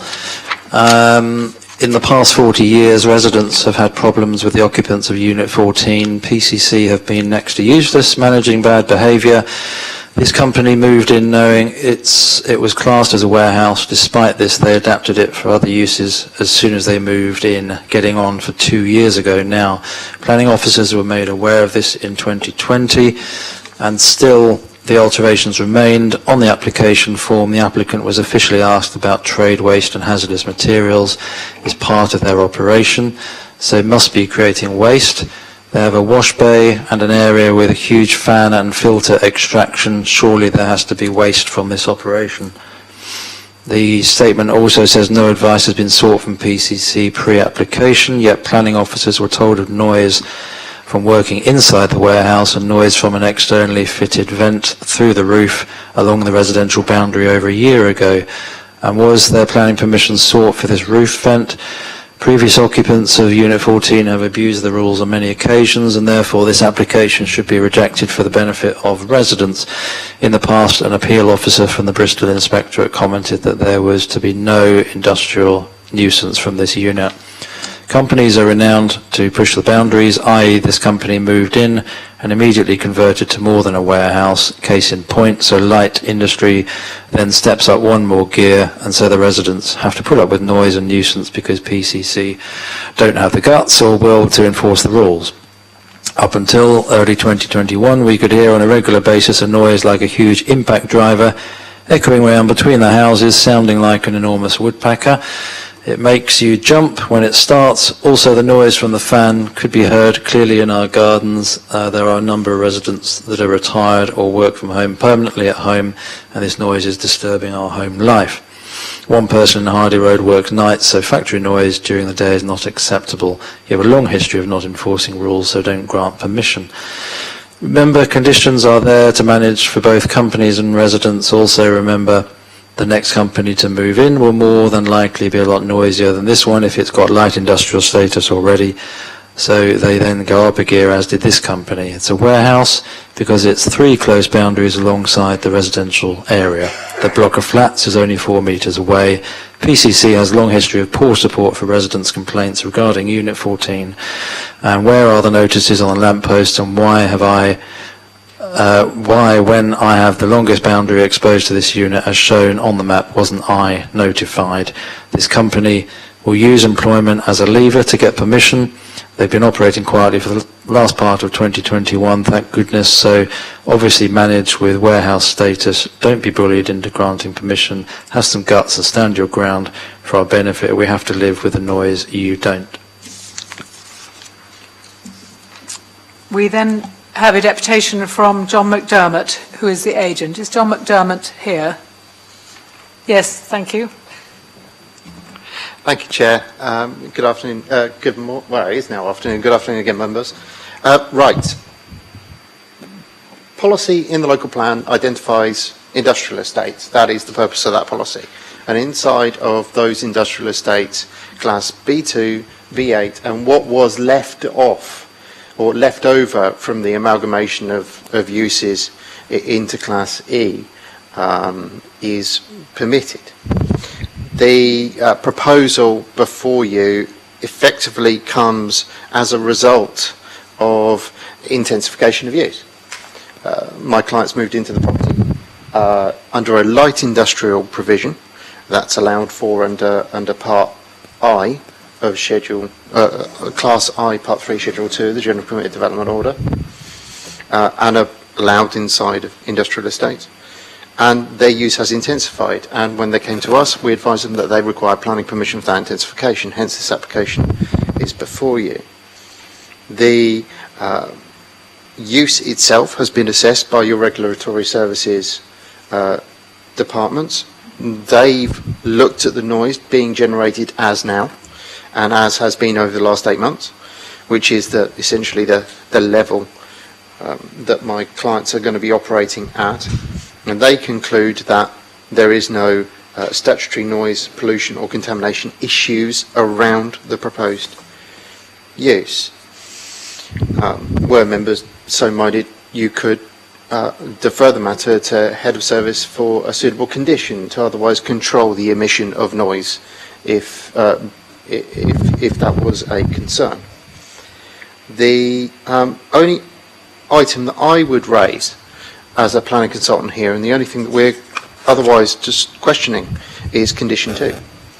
Condition 2 requires a travel plan. The members will be reminded this is an industrial estate. This is filled with employment uses, and essentially getting it into a form of industrial use, Class E, light industrial, is not development requiring planning permission because there is a permitted development right for that. And so what the applicant, through me, essentially asks here is, does Condition 2 actually meet the test of necessity in this case? You've been told the number of car parking spaces that are allowed, that are afforded to this unit, 8 with another compound of 16. So car parking is not the issue. We're told it's essentially to create a modal shift, which is all well and good. Do that for an informative. I'm not entirely sure Condition 2 meets the test of necessity. Other than that, this is a fully policy compliant form of development. That is why you have so few conditions seeking to provide additional detail. And the application is committed to you. Thank you. Thank you. Is there anything you want to say in response to that at all? Yes. We'll move on to... Well, just to say that we have had and still have an outstanding objection from the local highway authority on this application, and they have advised refusal due to lack of information about parking demand assessment. Now, I recognise that since the condition has been added in terms of a travel plan, which was felt a reasonable addition, having regard to continued push towards reducing emissions and improving modal shift for new developments. So this was considered as far as we could go reasonably as a planning authority to respond to the concerns raised by the highway engineer, but we certainly don't as planning officers consider that the recommendation for refusal by the highway engineers is sustainable. Because this is an established industrial estate, and on the basis of evidence there's plenty of parking for this unit. Thank you. Can I have questions then from members?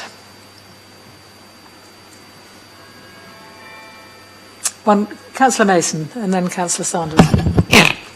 Am I right in thinking that on this Fitzherbert Spur estate there are a number of other light industrial uses, Class B2, and that this would not be, this one is not an exception to the generality on the estate?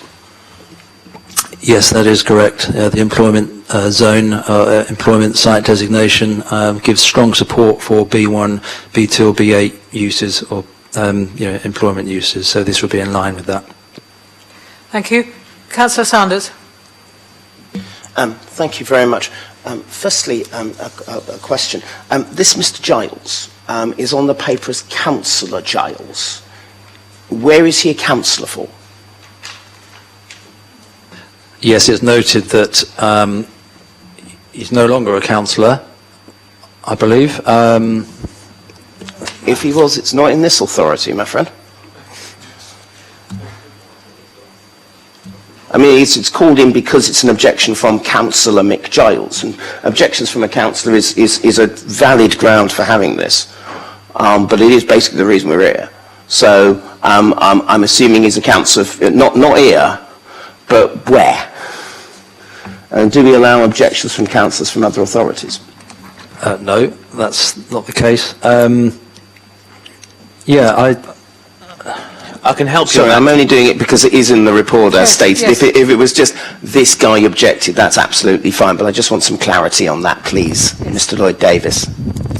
Yeah, my apologies if that hasn't been correctly reported. If there is no Councillor McGiles, then that's clearly incorrect. There may be, Mr. Lloyd-Davis, but not on this authority, I respectfully suggest. Okay, so he's a normal human being. Okay, that's excellent. I want to turn to some of his questions. Firstly, are you aware that an appeal officer from the Bristol Inspectorate has commented that there will be no industrial nuisance from this unit, as per Mr. Giles' objection?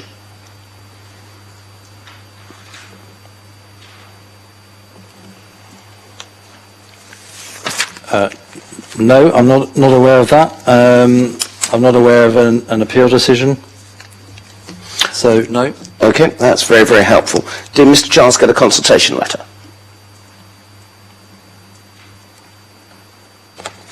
I'll come back to you on that. Okay. It's just in his objection, he says he didn't. And in the report it says 25 neighbour letters were sent out, so I'm assuming he did. I'm just checking on that. I'm interested in the comments of the applicant here, because he says essentially there's no need for a travel plan. Yet we've got an objection for a grounds for refusal from the Highways Department on the grounds that there's no parking demand assessment. And also in the extra stuff, it says the additional parking spaces, which I assume justify there being no need to do anything, are outside the application site. Is that normal? Well, it's not ideal. I think ideally, if we'd had time, we perhaps could have got a red line plan that included all of the parking within the control of the applicant.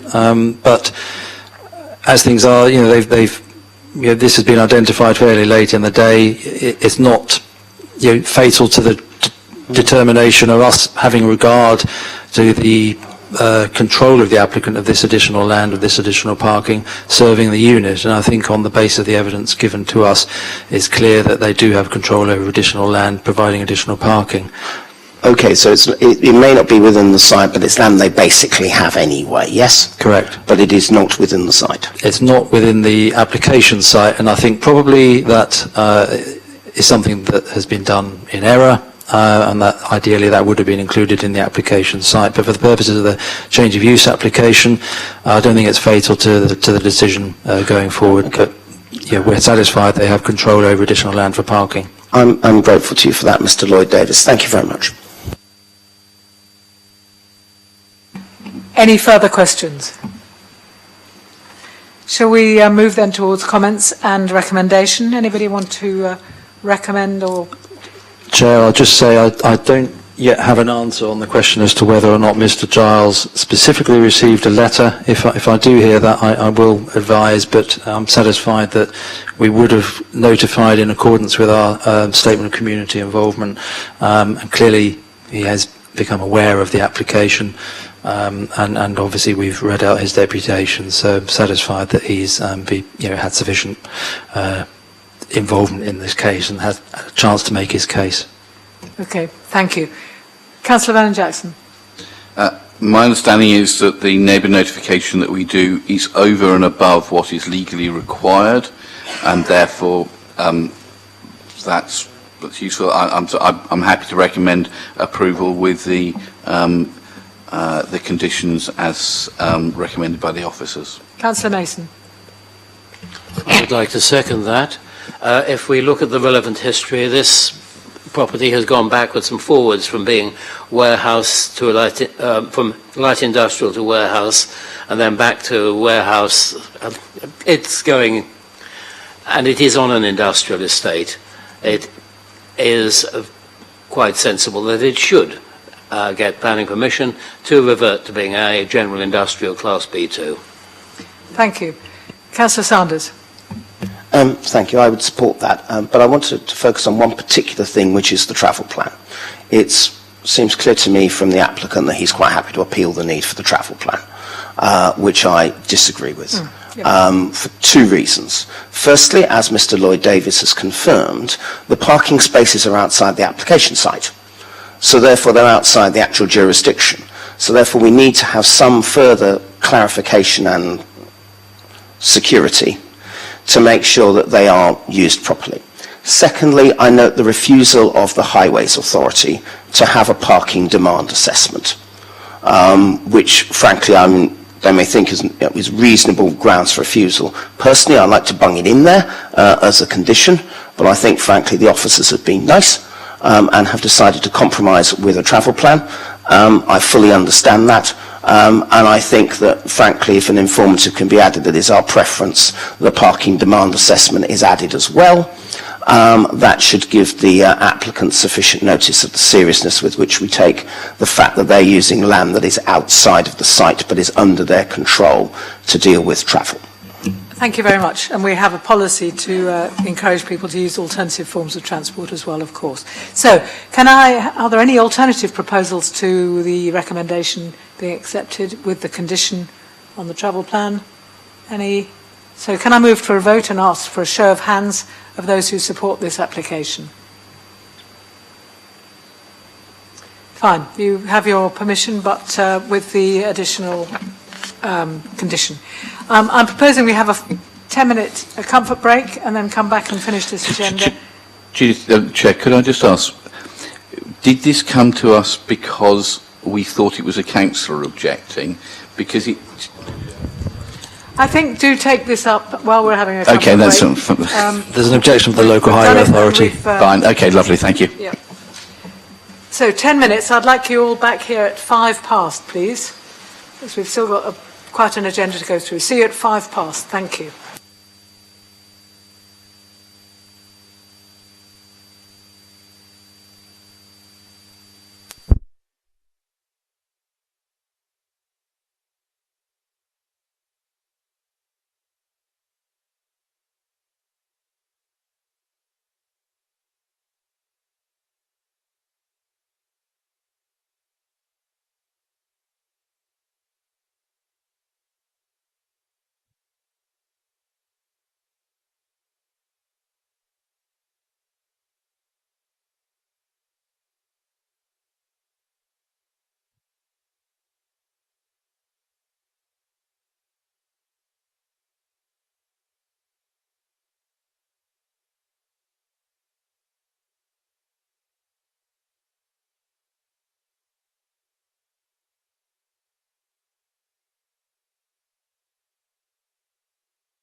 But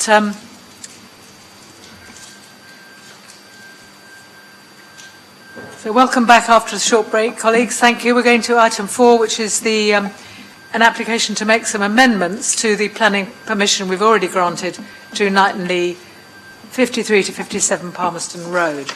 And this, of course, is something that is of enormous public interest because local people do really want this development to move on.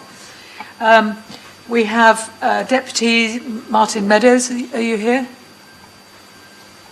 Has he written to us at all? I don't think so. So we don't have, I think he's a resident of neighbouring road there. Peter Tisdale, thank you very much, you're here. We'll ask you to do your deputations after we've heard the presentation from the planning officer, Lloyd Davis. Over to you. Thank you, Chair. This is 2 applications, a full planning permission application, 21-01620 FUL, and an accompanying listed building consent application, 21-01621 LBC, in respect of the former Knight and Lee store, 53 to 57 Palmerston Road in Southsea. Chair, can I ask, are we hearing these 2 applications as one? We're not allowed to do that, but clearly a lot of the things we hear when we have the presentation and discussion on the first one normally affects the speed in which we can go through the second one. Thanks, Jeff. Yep, I was just coming to that. 2 applications are for determination or separate determination here. The descriptions of each are slightly different, clearly because the listed building consent is specific to the sort of fabric of the building, but it's essentially the full application is for a mixed-use development comprising conversion and change of use of the existing building to provide retail, food and drink, bar, office, hotel, cinema and gym uses, external alterations to include partial demolition of the rooftop structures, construction of rooftop extension, replacement shop fronts to the north and south elevations, installation of rooftop plant enclosures, vents to facades and works to canopies. The listed building consent is not dissimilar to that, of course, not relating to the mix, the change of use or the mix of uses proposed. So. Most of you will know where this is, so at the junction of Palmerston Road and Clarendon Road in Southsea, as per that image. These are some existing images of the former store. Image on the side, on the right-hand side from Stanley Street, showing the servicing for the building. And there was a previous approval which was granted in 2020. Just bear with me. And the image for that is on the top. The proposed elevation is set below that, so give you an example of the difference between the schemes. One of the main differences being the removal of the large rooftop plant, and a lot of these changes have come about having regard to the listing of this building, which was listed in May 2021 as Grade 2. As having regard to its 1950s design features, and also as a good example of post-war reconstruction. Here's some existing site views from Palmerston Road. This is a sort of CGI of the proposed southwest corner, showing the proposal upon completion with the additional story on the rooftop. These are some of the elevations, the north, east and south, so they are very detailed. It's probably easiest for these purposes just to refer you back to the CGI. Essentially, in terms of the uses, there has been a reorganisation in terms of where the uses go. The previous scheme had a bar and the gym and the cinema on the upper floor, and there were some terraces. Now it's proposed that these will be based on the ground floor only, and all of the upper floors will be devoted to hotel and office uses only. So I've added some colour coding there. I don't know if members are able to see, but the ground floor, you've got the gym shown there in a sort of beige colour. The cinema is sort of centrally located, and otherwise the rest of it is sort of receptions for the hotel rooms and sort of service areas and some retail units. The upper floors are essentially office and hotel use and circulation space. I'm going the wrong way. These are the second and third floors, so the third floor being the extension. There are now no rooftop terraces proposed, and any indication of that has been removed from the plans, and no openings to the roof other than for maintenance purposes. Been a number of design changes having regard to the listing of the building. There's been some improvements in terms of the alignment between the existing fenestration on lower levels with that of the proposed rooftop extension, which is considered to be an improvement over the previous scheme. There's also been some thought given to the colouring of sort of spandrel panels at the bottom of the windows on the upper floor, so that these align again with what is already existing. So I think greater sort of symmetry. I'll just read out these design changes. So there's new third floor accommodation, glazed frontage, now incorporating the grey spandrel panels in the lower section.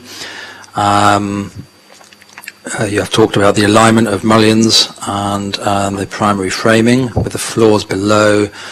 The prominent window on the southern facade of the third floor has been removed and replaced with a solid door with a panel colour to match, and the upstand concealing the transfer structure of the new third floor has been reviewed to ensure the approach is justified against other alternative approaches. This is another summary of the changes really between what was approved previously and now. So this is also provided as part of the meant to be attached to the SMAT. I don't know if in fact it has been, but essentially, as I've said, the large rooftop black plant enclosure has been removed. A number of the existing plant have already been taken down from the rooftop prior to the listing, I should add. Ground floor bifold doors replaced with sliding doors as currently proposed. Black banding removed from the base of the rooftop extension in favour of lighter material.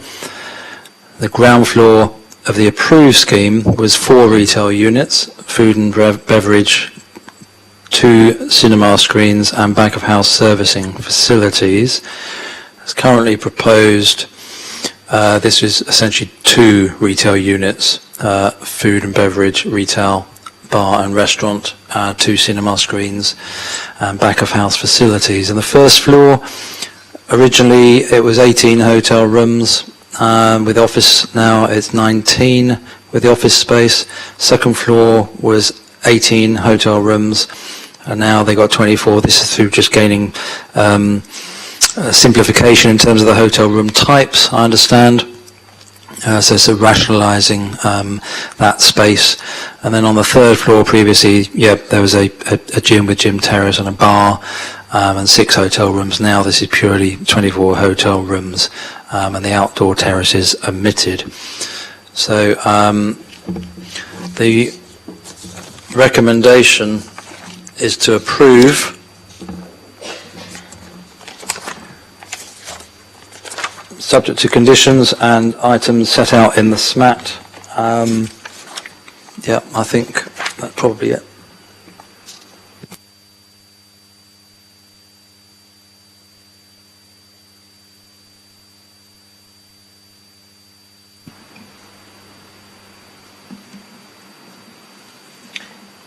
Thank you very much. Were you just looking something up? Or?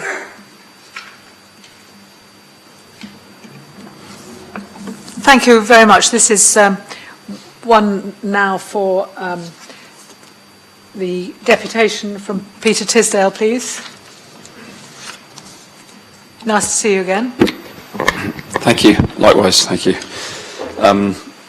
Good afternoon, everybody. Good afternoon, Chair. Thank you for allowing us to speak. I'm Peter Tisdale, Chief Exec of that group, the development company.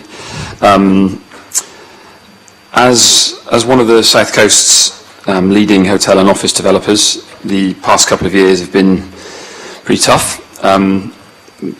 Battling to get schemes off the ground, and some of our schemes are currently on hold. However, Knightley is not the case. A lot has changed since we received the permission as we entered 2020. Some things, however, remain the same. After COVID hit, we immediately began to review the permission that we had, and there were many discussions around what we need for successful development moving forward, and we were in that flux when the English Heritage listing came along. Whilst it would be true to say that the listing has caused us a long delay, what it has done is allowed us time to consider and reconsider the final details of the scheme. And as you can see from the presentation by the officer, whilst the scheme looks to the surface very similar, there are some very many minor changes. One particular case in point would be the workspace. There was a point in the summer of 2020 when there was widespread talk of the death of the office, and indeed many people still haven't returned to their offices. That said, many have, and the office has changed a great deal. In our other businesses outside of Portsmouth, we've seen a resurgence of the office in the form that we provide that service, and I think maybe the delay has enabled us to keep that as part of our scheme, which without the delay we may not have done. Off the back of that, we're confident that the workspace particularly will be a great success in this location, offering something that there is no comparable currently, and it would also bring very many positive impacts upon the local community, being for local people. Some of the same things could be said for our wider hotel business and the specific hotel here at Knightley, in that the process of delay has seen us increase the number of hotel rooms, as you'll have seen in the presentation. So here we are in the summer of 2022. We remain committed to the scheme. In fact, we're very excited to finally bring it to life. We remain as enthusiastic as ever as to what this development will do for Southsea, which is an area we've got to know very well, and we're very, very pleased to work here, and we enjoy coming. We have most of the final arrangements in place which we need to get going this autumn. I'd say that in our view, the amendments contained in this application are not only thoughtful and well considered in respect of the heritage matters, but we also think they'll bring to pass an outstanding result in terms of the building, the ongoing product within the building, for both the ongoing benefit of the residents of Southsea, but also visitors to the area, which we would hope to be very many. In our view, this is a fantastic mixture of uses. It will be curated and brought to life by an experienced development team, myself and my colleagues, and we would expect this development to bring fantastic PR for the city, as we've seen with other high-profile creative reuse projects for old department stores in other cities, and it's something we'd be very, very proud to be a part of.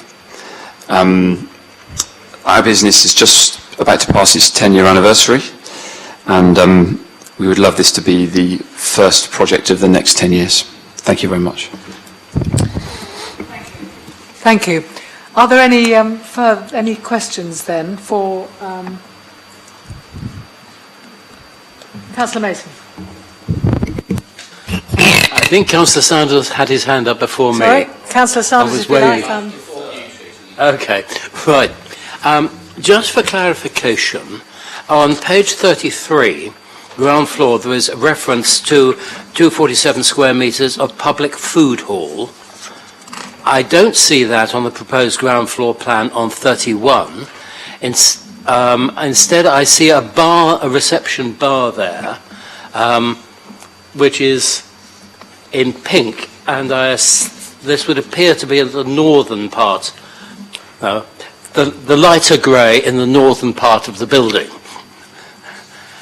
So is it planned to have a public bar there or a retail food hall? What is it going to be?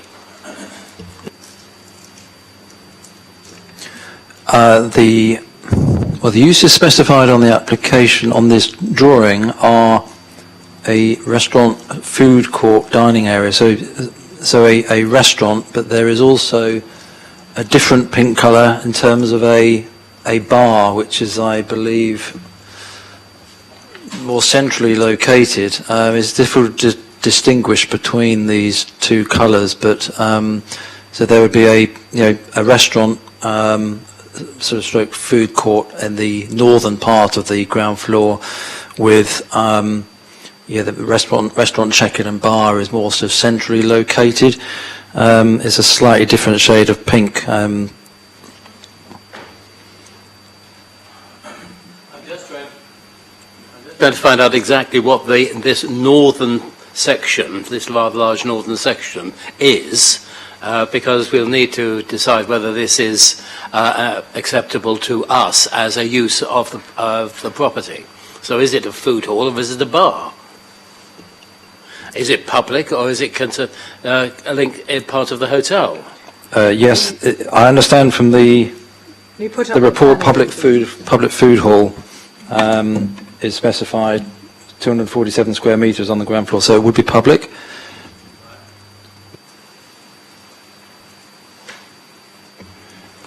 Chair, wasn't there something about a hotel where they came and got the bar reception to the hotel? Wasn't that on that? I think that's there as well, but the question is whether or not it has public access. There were talk of local food makers, food providers coming in the original application. That's probably what Councillor Mason was referring to. Yes, it does say both on here, food, drink, retail and dining. Should we ask Peter Tilsdale to clarify? Would you mind answering that question for us, Peter? That would be very Of course, I'd be helpful. delighted to.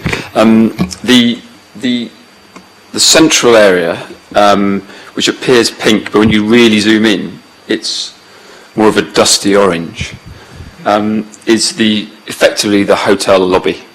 So that would be a 24/7 space. And that contains the reception, a bar, and access to the hotel kitchen. So the quality of hotel that we would be providing patrons would expect to be able to sit in the hotel bar at all times and have food, etc. The food hall to the northern section, as Councillor refers, is effectively a restaurant, but the offer will be the smaller food hall units, such as the trend in London and other cities, which will be local traders who will take short-term licenses within those small kitchens. The area to the right of that area, of that food hall area shown in grey, you may be able to make out little sort of stalls, which are small kitchens. The idea being that the house, if you like, the house operation will run the bar and the operation, but patrons using that facility will have access to multiple choices of food. Groups can go in and have something different from each vendor, and it'll be managed effectively by the building, so it's run appropriately. So it doesn't really there's no sort of straightforward answer to this question, but that's the proposal. Is it what's called a food market in other places? Yes, that's right. So I've been in warehouses in America that's got the same sort of thing. Yes, it's very much in vogue, but also we believe here to stay. The bar is obviously part of that. Not to mention, though, also that area will be the hotel breakfast room. So, trying to make the building work hard, we're effectively using the same space to double up. And the other thing to say is that space obviously has morning sun. So we think for the hotel breakfast, it will be attributes in terms of hotel breakfast. And will the public be able to come in and get breakfast as well? Yes, so the public can come in and pay for breakfast as they would in any other cafe, and the nighttime restaurant will be open to hotel guests and local people. Thank you. Thank you very much for explaining. Is that okay, Councillor Mason? That's fine. I've now got it clear in my mind what is it proposed. Thank you. Any other questions? Councillor Sanders. Thank you. You've got 2 cinema screens in there now, and this is either for Mr. Lloyd Davis or Mr. Tisdale. How many people are you expecting in the cinema? What's the capacity of the cinema with 2 screens? Yeah, 2 screens. I think it's about 84 seats, as I recall. Across both of them? That's for both. Both of them. Yep. Okay, that's fine.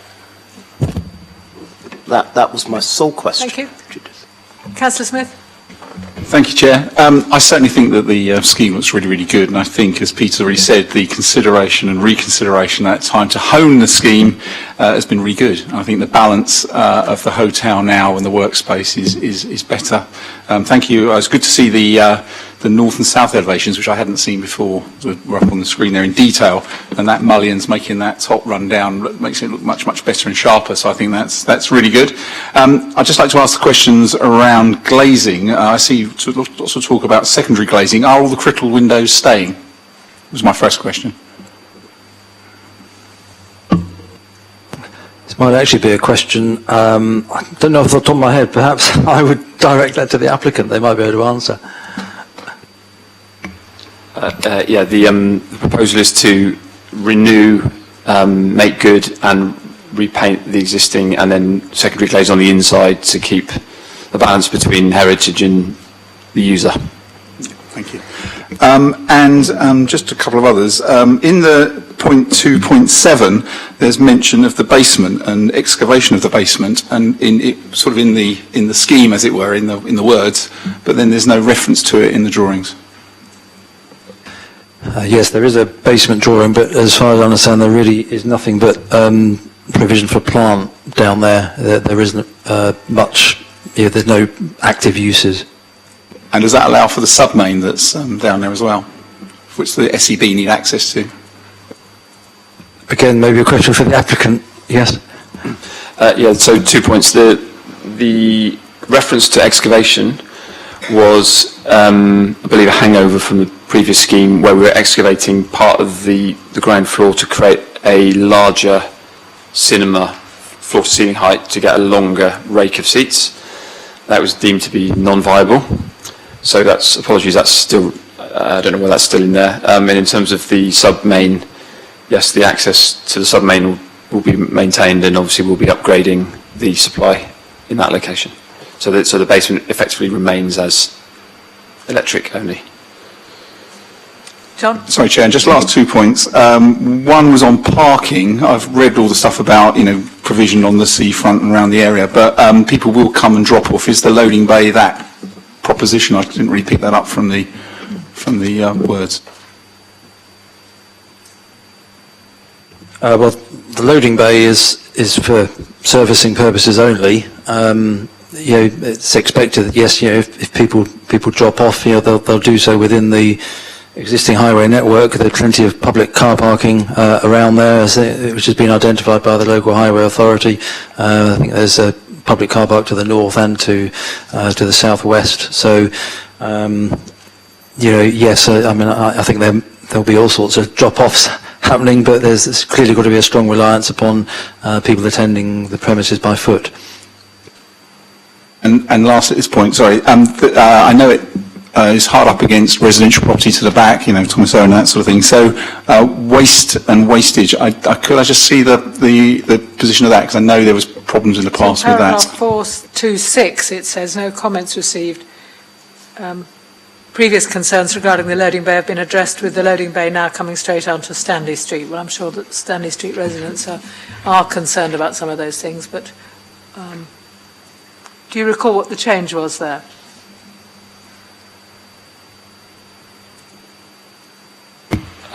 No, I think the waste removal arrangements pretty much haven't changed, still utilising the John Lewis loading bay where the previous traffic was.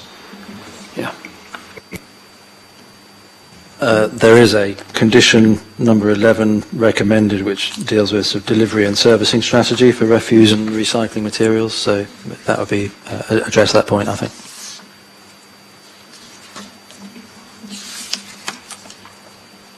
From the chair here, there were some previous concerns locally about overlooking from hotel rooms. Have the same sort of decisions been made on this revision as were made when we considered the application before?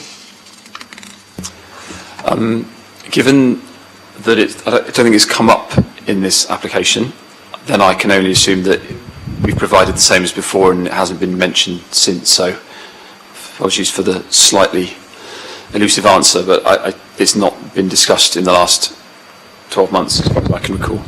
So we don't have a great deal of concern given the orientation of the windows. Okay. We've almost got on to comments and we had some more questions. Any other questions? George? Through you, Chair, and possibly to the applicant, the application has changed. Well, the new application only has 2 retail units when it previously had 4. What was the reason behind the change in number of retail units, and are there any proposals for the use of those units?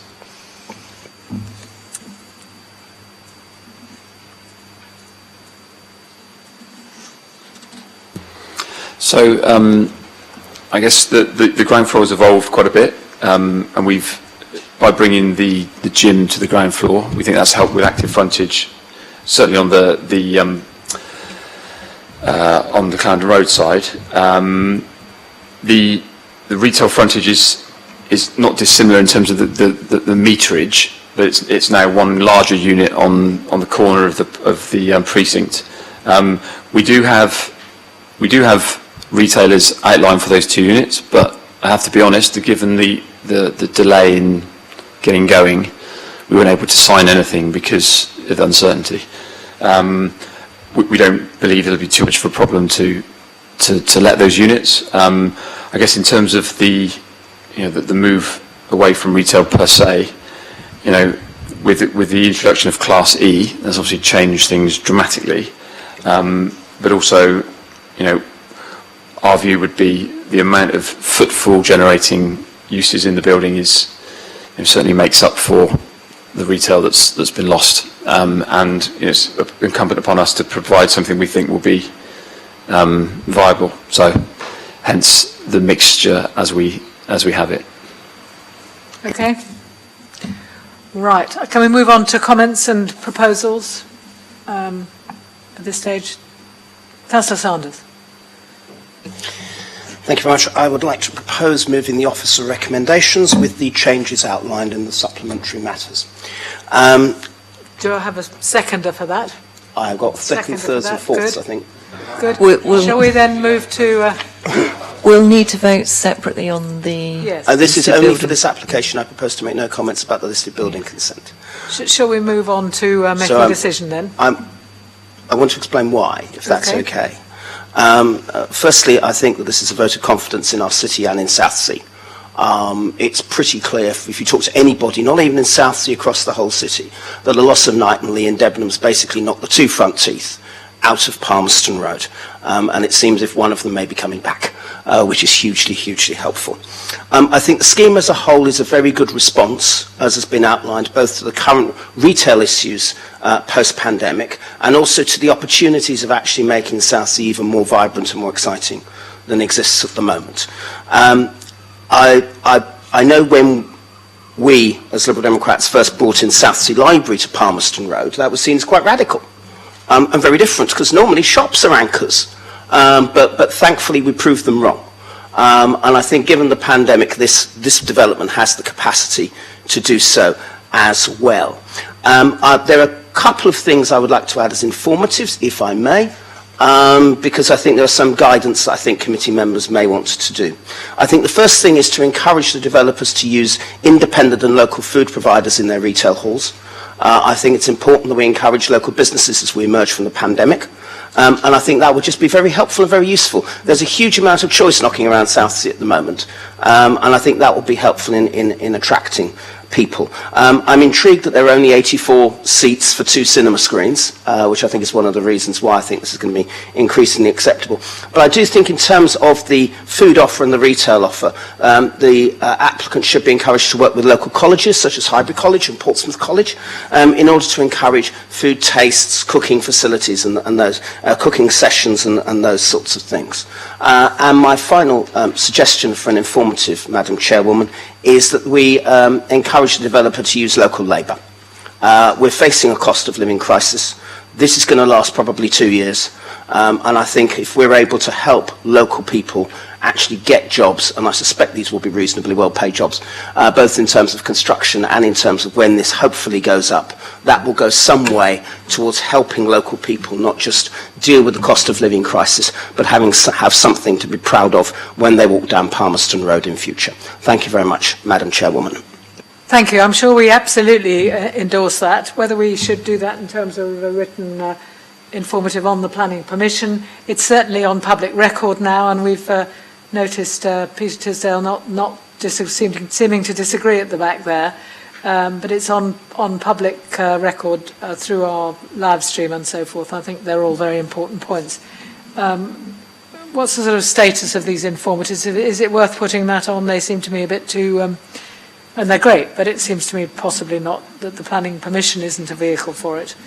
Chair, I would agree with that. I would certainly laud the intent, but as an informative on a planning decision notice, I'm not convinced it's strictly necessary. And obviously we've made the points here with the applicant present. So yeah, I probably wouldn't be inclined to add that. I think they're all things that are really important to us and the local community. So, shall we move to? Is there any? We've got a recommendation and a seconder to approve the application. Do we have anybody who wants to propose contrary to that? No? So could you raise your hands if you're happy to approve this planning permission? Thank you. You have your planning permission. We need to look at the listed building consent. Unless members... Can I propose approval? Okay, thank you very much. Can we do that? I need to... We have taken these into account, So can I, unless there's any dissent on that, could I have you raise your hands to approve the listed building consent, please? Thank you very much. You have your planning permission and your listed building consent. Just as one, sorry Judith, just as one small thing, there is some extra text which has been added in the supplementary matters. I'm assuming that Gerald and John are happy for that to be added as part of the the approval. Yeah. I am always happy. Yeah. Yes, I think we have assumed it. Thank you. People have read that, and thank you very much. Right, we're now going to move on to item 6, which is the bedsit number 1 at 15 St Ursula Grove. And can I just check who we have here? We have, do we have Martin Willoughby here? No. Do we have Bonnie Headley here? No. Do we have Graham Oliver here? No. Okay. Do we have John McDermott here? Yes, we do. Thank you very much. This is actually, perhaps we can make sure next time we know that people are coming, because these good folk have waited all this time. But we'll go on to this item and... check. Would it be possible to check who the very, very, very patient people are and which ones they've come for? Mr. McDermott is here in a professional capacity. And if these are real members of the public, they're not, and therefore it would seem to me we should be doing things Well, okay, I'm quite happy. to free up real members of the public to go Is home. everybody happy if we move then to item 7 straight away? Is Ellie Stone here? Yes. I know you wanted to get away. Thank you very much for that suggestion. We'll move to item 7 and come back to... But I don't know who the other two people are, Chair, which applications they're here for. I'm not going to change the agenda any further than that because we know Okay. they're following on from that and we can decide then. So we'll help Ms Stone to start with.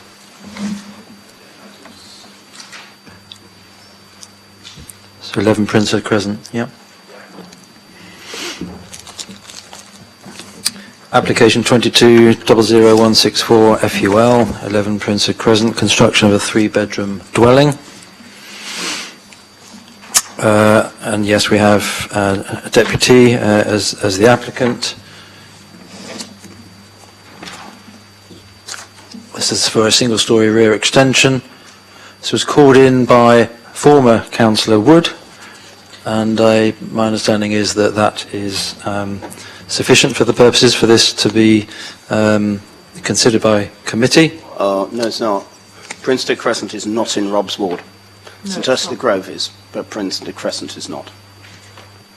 Nick, you're referring to the one previous. Sorry, my apologies. I'm referring to the previous case. There's me. I'm all lined up. Yes, there's no councillor who wants to make a deputation on this one. Actual or... And there's no deputies. Yeah, there is a deputy. There's a deputy, Ms Stone. Okay. Construction of a 3-bedroom dwelling house. Yeah.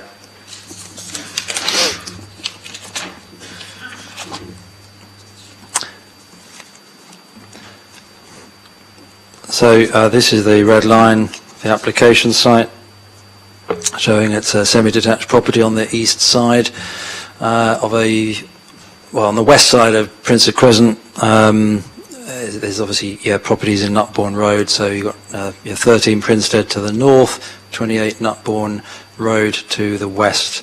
This is a resubmission of a previously refused scheme. This is a street scene image of the site, which is the house in question is roughly behind that tree in the middle there, with its single garage and driveway.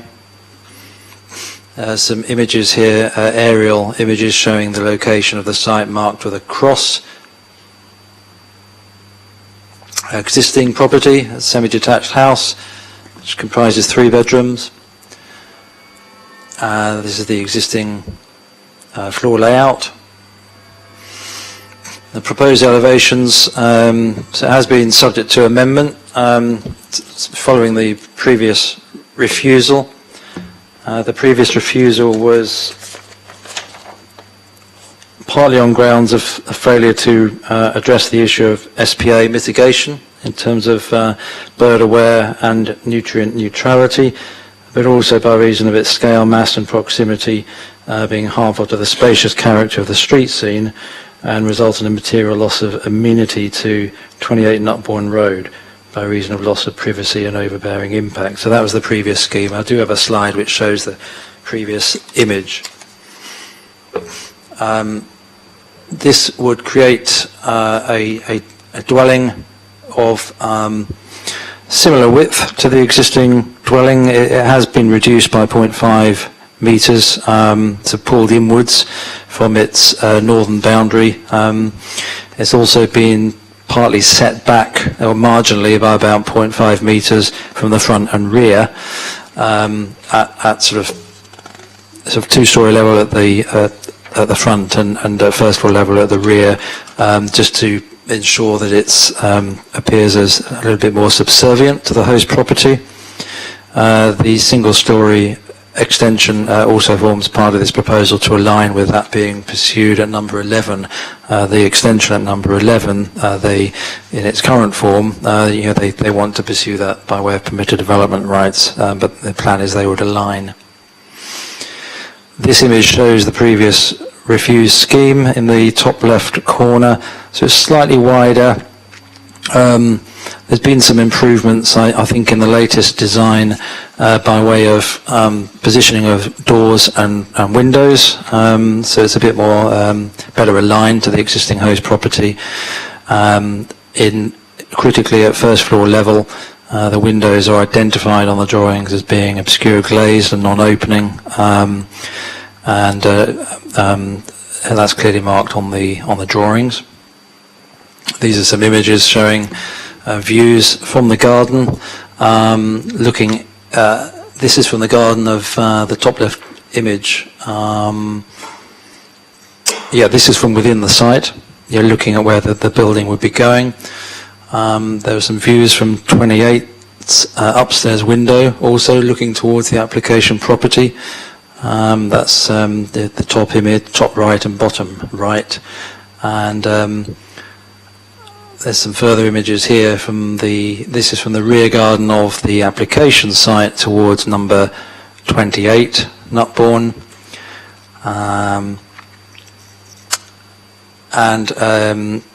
These are some views from the rear garden towards number 13, Princeton to the north. More of those images showing the relationship with neighbouring properties.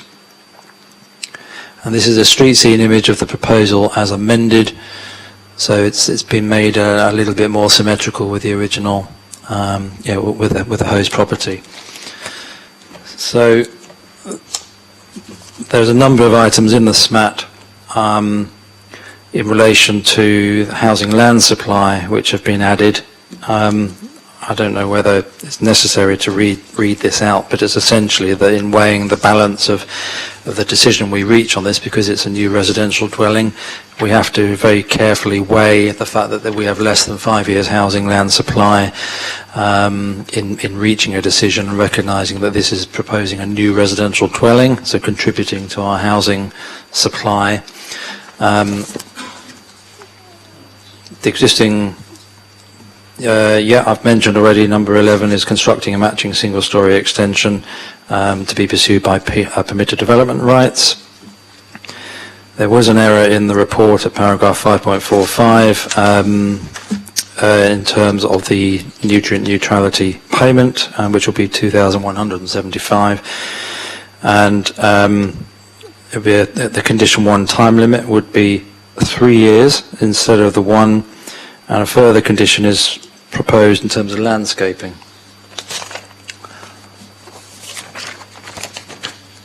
There's a few items on here. Then some missing information has been added in terms of what the SIL levy, the community infrastructure levy would be for the property and human rights and public sector equalities duty text. So hopefully that is fairly self-explanatory.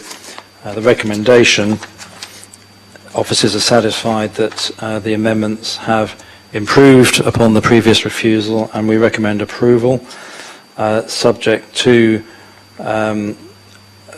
tying up the necessary legal agreement in terms of the habitat sites mitigation, and subject to the conditions as amended by the SMAT.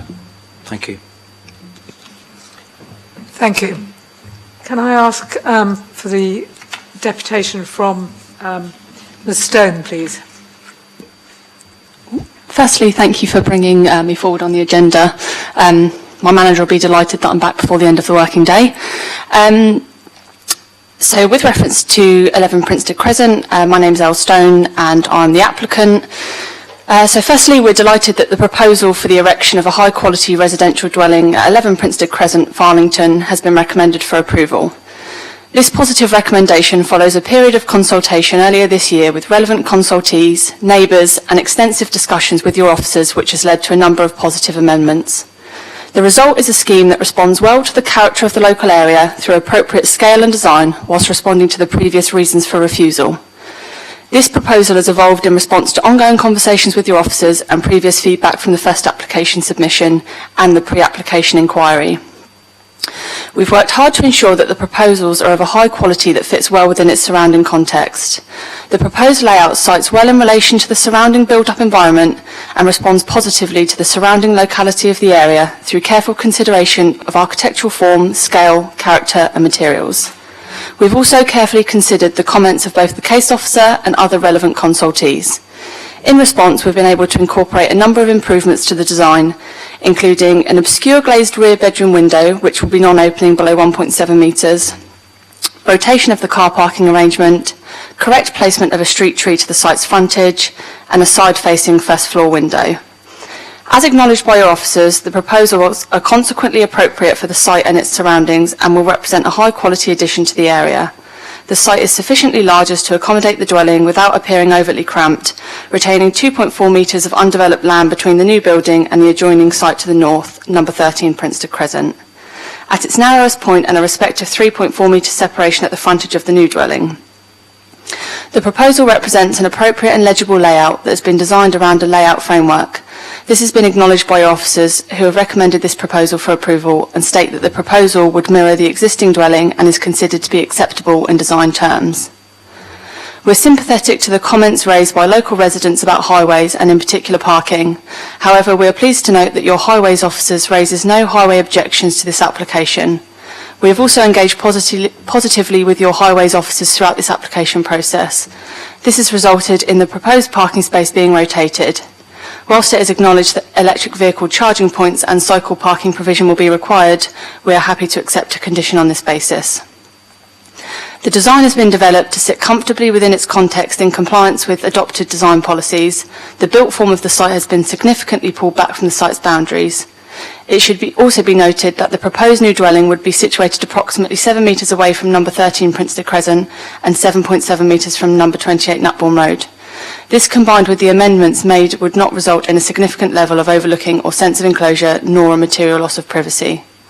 So in summary, we feel the reasons to approve this application are that Portsmouth City Council currently have a 3.8 5-year housing land supply.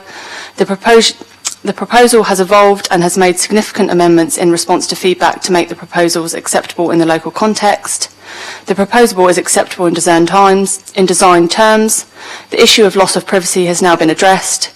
All other previous reasons for refusal have also been addressed, and the proposal has been recommended for approval by your case officers. Thank you very much for taking the time and listening to this supporting statement. We trust that with the submitted documentation and plans, you will now have all that is required to view this proposal favourably and grant planning permission.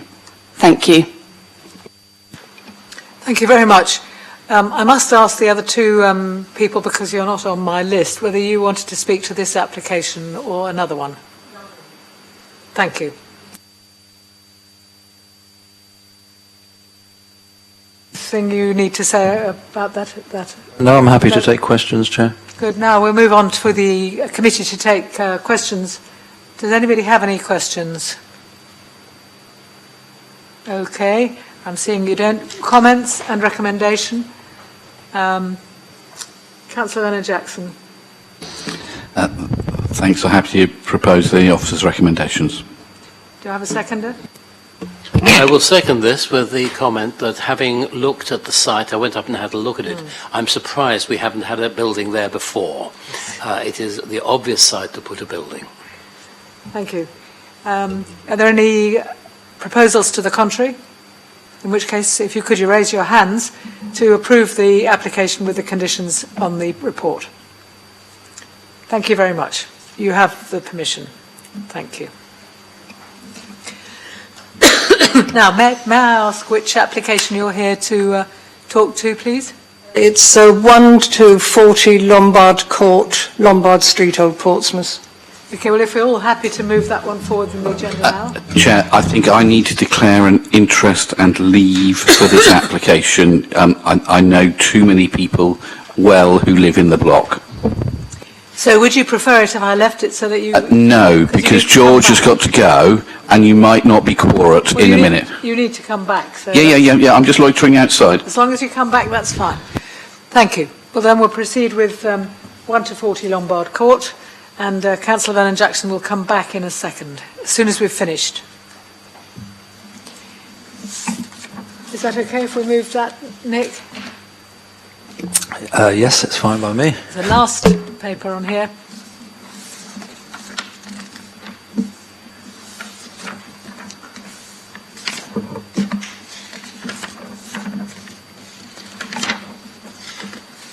Item 10, page 90. over to you.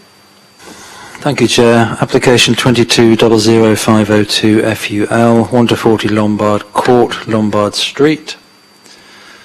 This is an application for the formation of roof terraces on the main roof to include steel balustrades. And there's no items on the SMAP for this application. This image shows the location of the block of flats on Lombard Street.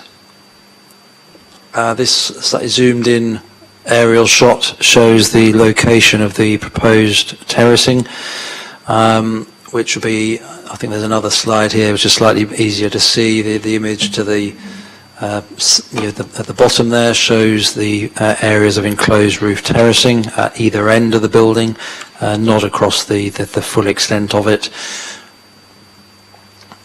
This image shows the 50mm diameter steel balustrading, which will be 1100 millimeters from floor level. Whilst there is an existing sort of upstand, it's clearly not really safe enough for any use as terracing.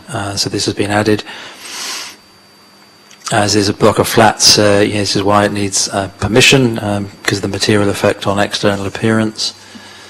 These are existing and proposed elevations, so again the only sort of external change being in relation to the use of the roof as terracing and the balustrading as shown. Some photographs of the main part of the of Lombard Court affected by this application. So the recommendation is to approve, subject to the two conditions outlined in the report. Thank you. Thank you very much. We have got some photographs of the roof that were presented, I think, by, are you Vivian Cherrett? Which we might circulate, just so that people can see what we're talking about. Is anybody here, are you here, sir, to object to this application? Fine. I just want, usually we put people who are objecting before those who are not. No. So we have you, Vivian Cherrett, to ask you to make your deputation, please. Good afternoon. I'm Vivian Cherrett, one of the directors of the Lombard Court Residents Association, and this is a fellow director who is here to answer any technical issues with regard to the roof. Lombard Court was once the offices of the Southern Electricity Board, which was converted into apartments in the mid-80s. The roof areas facing to the west at one end and to the east at the other both had what was at the time described as viewing areas. These areas were enclosed with key clamp railing and steel mesh and were used as such for viewing special events, quiet contemplation, sunbathing. During the past year, the building suffered some quite extensive problems with water ingress, etc., which under investigation by an independent surveyor pointed to all the flashings around the plant rooms at the end of the building and associated damage to the roof membrane with evidence of compression to the insulation board beneath the cap sheet. To initiate the much-needed repairs, the existing key clamp and steel mesh construction had to be removed, which in itself had deteriorated and had rusted through. This was deemed unreasonable to repair, so was removed from site. The paving slab viewing area was taken up to expose the cap sheet, which appeared depressed with large amounts of water collected in that area. After all the repairs had been carried out under the supervision of the surveyor, both ends of the building's cap sheet were covered with interlocking recycled rubber tiles so as to greatly reduce the weight upon the cap sheet, etc. The viewing area was increased due to the rubber tiling covering the refurbished roof area, and it was deemed more sensible to have the boundary railing mounted onto the existing parapet walls, thus reducing the weight which was previously on the roof membrane, and easier to access the cap sheet in future when required. The surveyor was recalled to check the suitability of the parapet after the roofers had opened up an area. It was deemed satisfactory to mount the railing upon the parapet. The planning application was described as a roof terrace, but it is no different to what we have had all along, except covering a wider area. Both doors at each end of the building onto the roof stay locked and can only be opened with a key. Each resident requiring a key must apply to our management agency DPM to obtain one and must sign for it along with certain limitations on what the roof area can be used for. The prohibited uses are as follows: no smoking, no barbecues, no parties, no exercising, no loud music, no laundry. That's the basis of it. Thank you. Thank you very much indeed. Did you want to say anything?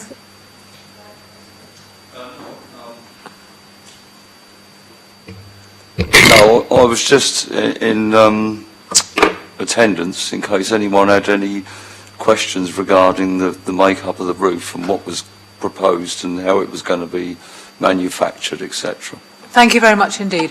Have we got any questions on this? Councillor Smith. It sounds very sensible to me. I can see why it's been done and why it's come about.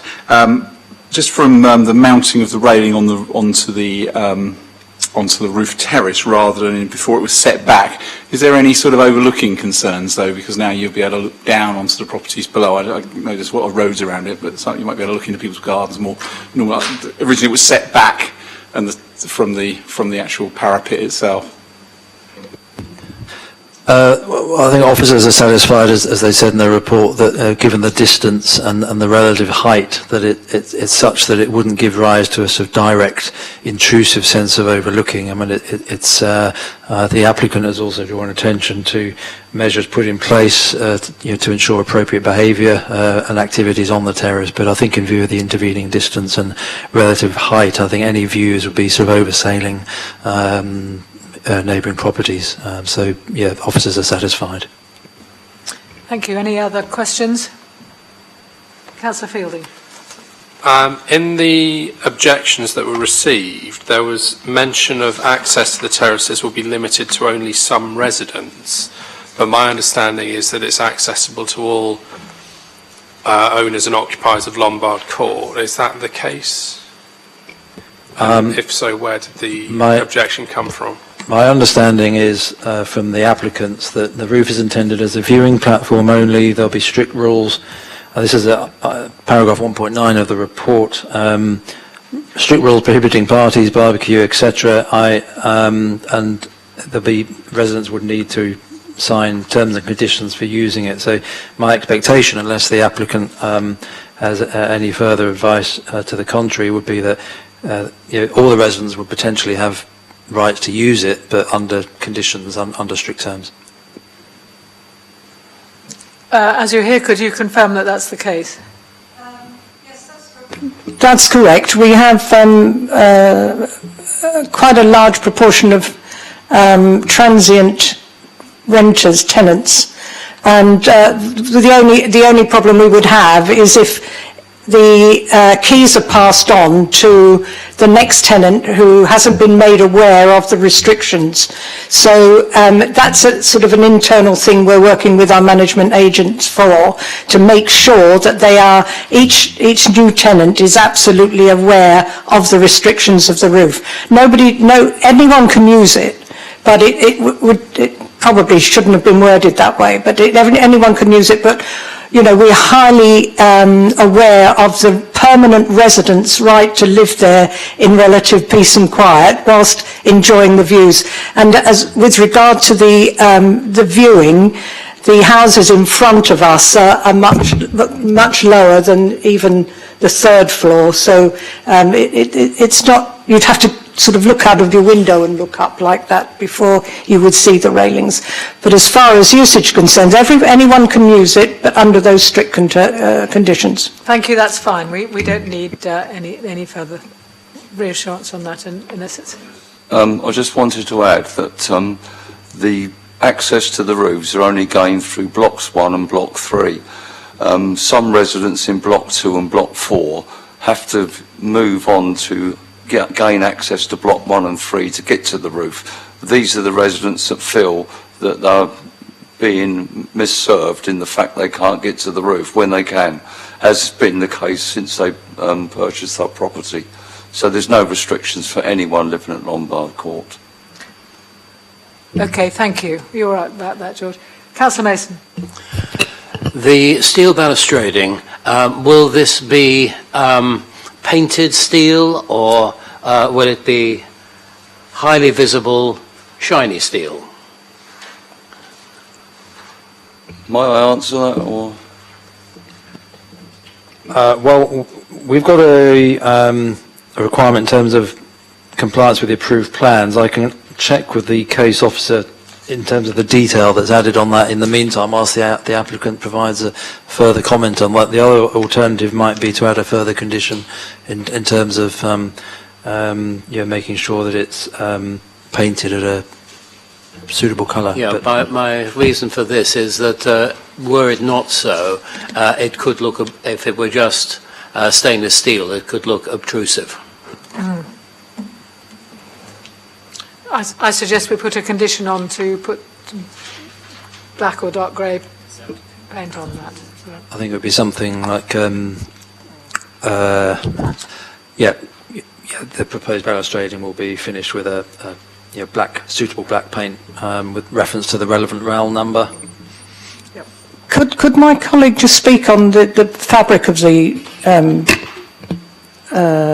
steel railing, please?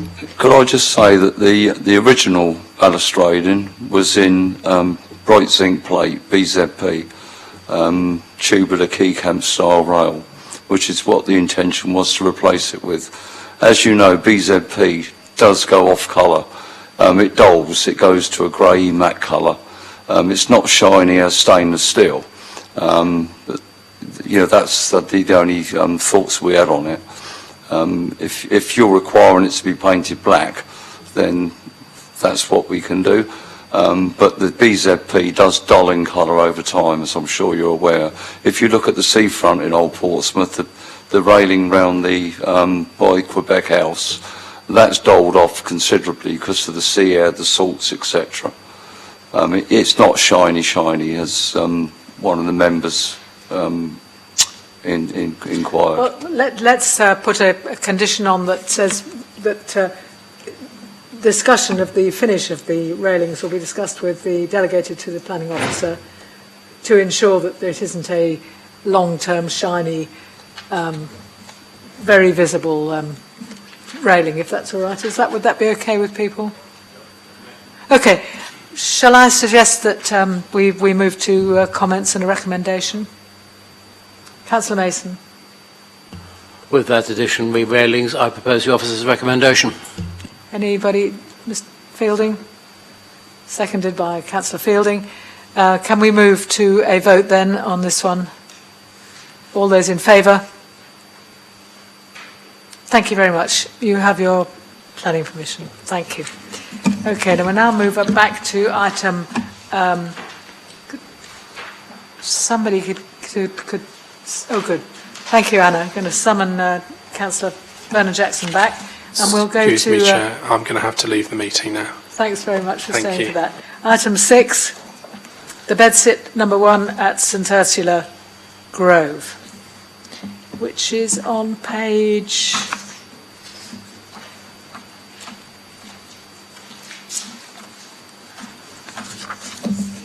60.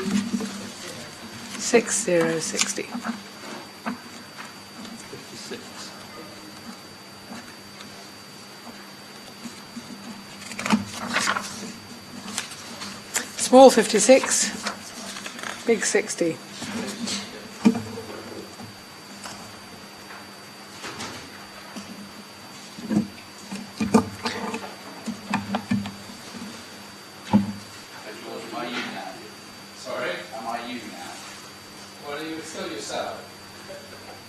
Thank you.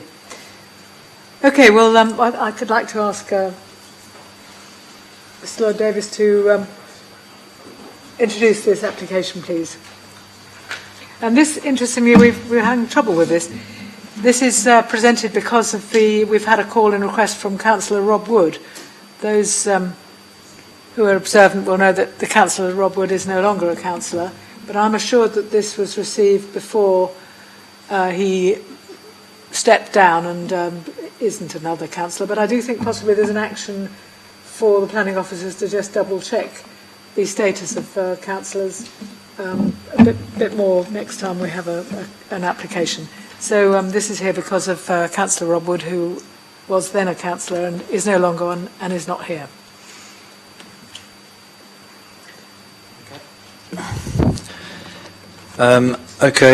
Application 21000730 FUL, Bedsit 115 St Ursula Grove, Southsea. It's an application for a single-storey rear extension, and the reason this is at committee is because it's been called in by former Councillor Wood. We have deputations, which I think the Chair has already alluded to. There's also the SMAT issue, deals with this issue around the call-in by Councillor Wood. So essentially, this is the semi-detached property in question. This is the Ordnance Survey plan showing it, and the aerial view. Another aerial view, it's the white property on the left-hand side, and a view of the rear of the building. So essentially, this is the proposal, single-storey rear extension, which is out. You can see it with the darker shading. It's a flat roof extension proposed, and it is recommended for approval, subject to the 3 conditions set out in the report. Thank you.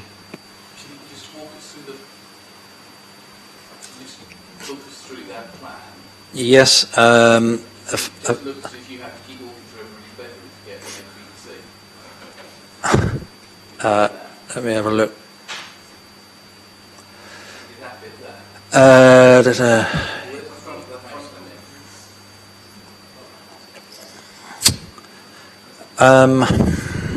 I think there is a side access. This is zoomed in, unfortunately, on so that there is a side access down the edge of the property.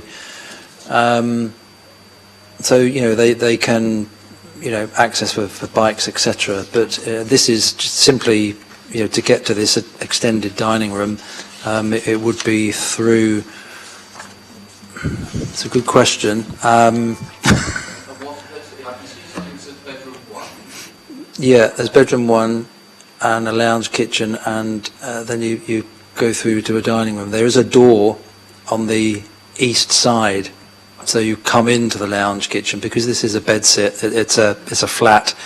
The door is accessed on that east side, so you come in. You either go left to your bedroom and an ensuite, or you go right. So this flat owner wants to extend their dining room with an ensuite bathroom as well. So yes, that's the answer. It's a flat rather than being any part of an HMO or anything. It's a self-contained flat, is that right? I believe it is a flat. It's currently a 1-bedroom flat.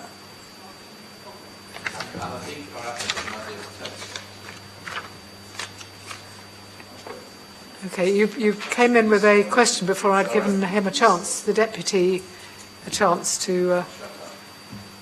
John McDermott, agent.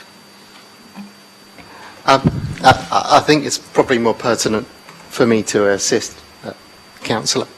The property you see here, just to correct Nick, and I've got every respect for what Nick has to do in these committees, having done it myself, is the red brick building on that photo that you were shown.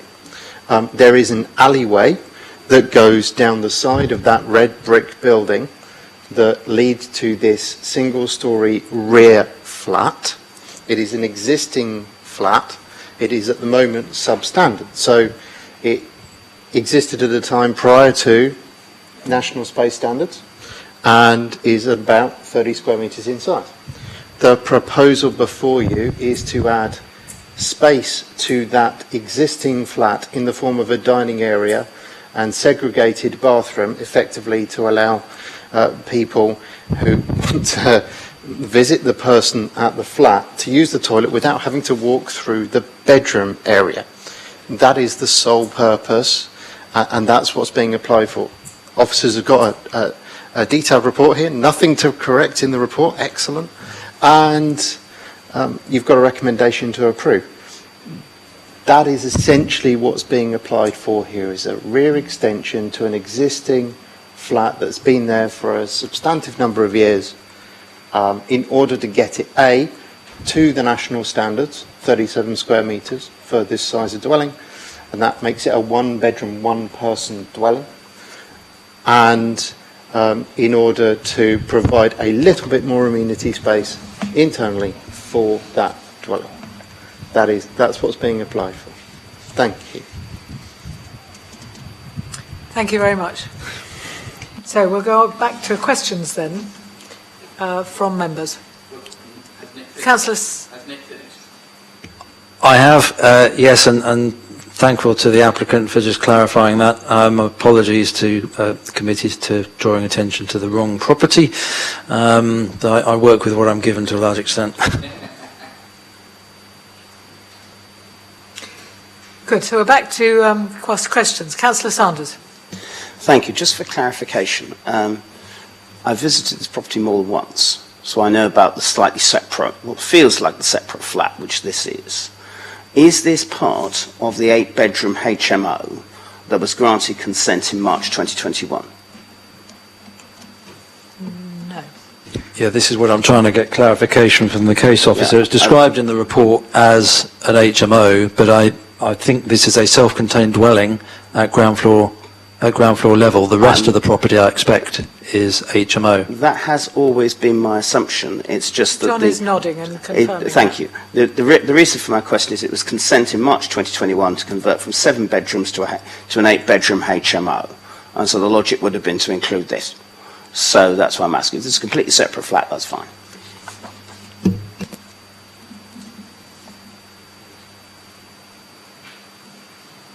Any other questions?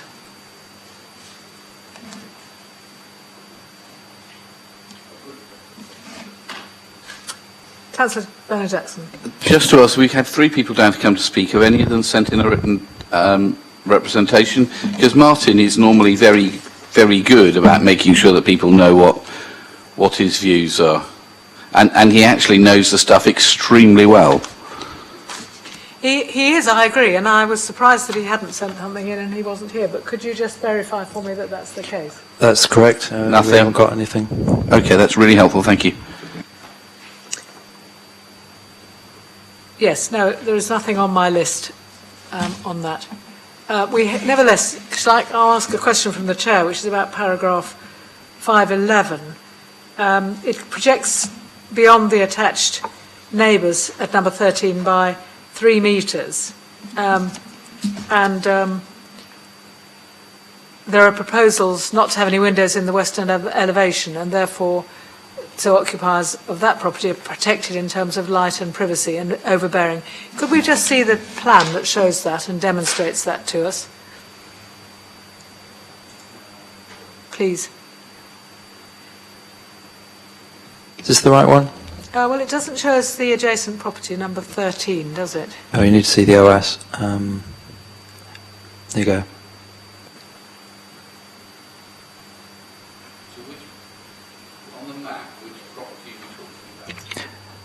Well, it's the one on the. I mean, there is a red outline. Yeah. So, although it projects a further 3 metres, is that the 3 metres shown on that street layout, or is this coming out further than that? Well, it goes 3 metres beyond the neighbouring property. I think the neighbouring property probably also has an existing extension, but it's 3 metres beyond that. And you're satisfied that isn't going to Yeah, we're adversely affect the neighbour. Yes, we're satisfied with that. There's an existing boundary fence between the two properties as well. So, it's a flat roof structure as well, which helps to mitigate it. Okay. Any other questions? Any comments and recommendations? Councillor Vernon Jackson? Well, without people being here to be able to say why we shouldn't do it, all we've got is what is available to us here, and therefore I can't see a reason in what we presented to say no. So I'm happy to move off as a recommendation. Thank you. Is there a seconder for that? Thank you, Councillor Sanders. Are there any recommendations to the contrary? So I'll move and ask you to vote on the officer's recommendation for granting planning permission. Can you raise your hands, please? Thank you. Good. Permission is granted. We now move to number 26 Norman Road, and we do have a written deputation for that. Item number 8, 26 Norman Road. And I'm going to, when he's done his introduction, I'm going to ask Mr. Lloyd Davis to read out the deputation for number 26, Norman Road.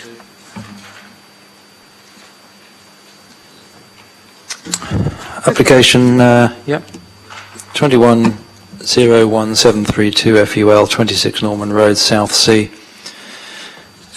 This is an application for, if I can find it,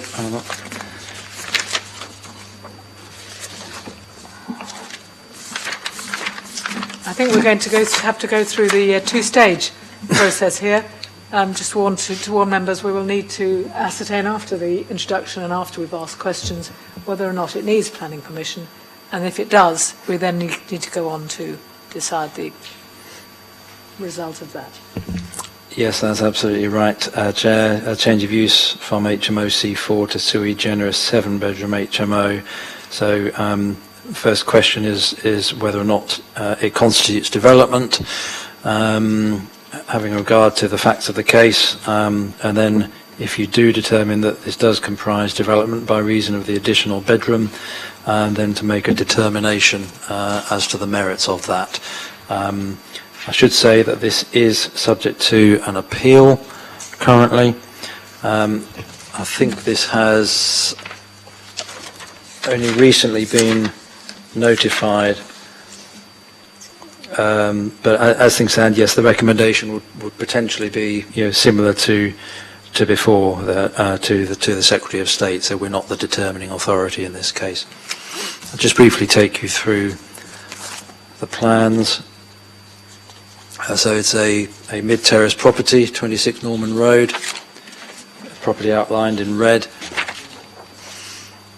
The HMO count is, there are no other HMOs within a 50-metre radius. No, that can't be right. My apologies. Yeah, I've got the wrong, have the wrong notes put on here, I'm afraid. Bear with me.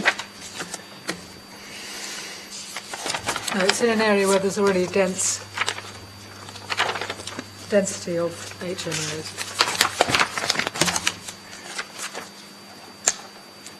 Yes, sorry. Yep, 46.58% are set out on paragraph 5.2 of the report. So 34 HMOs identified out of 73 properties. As identified here on this plan, the floor plan as existing.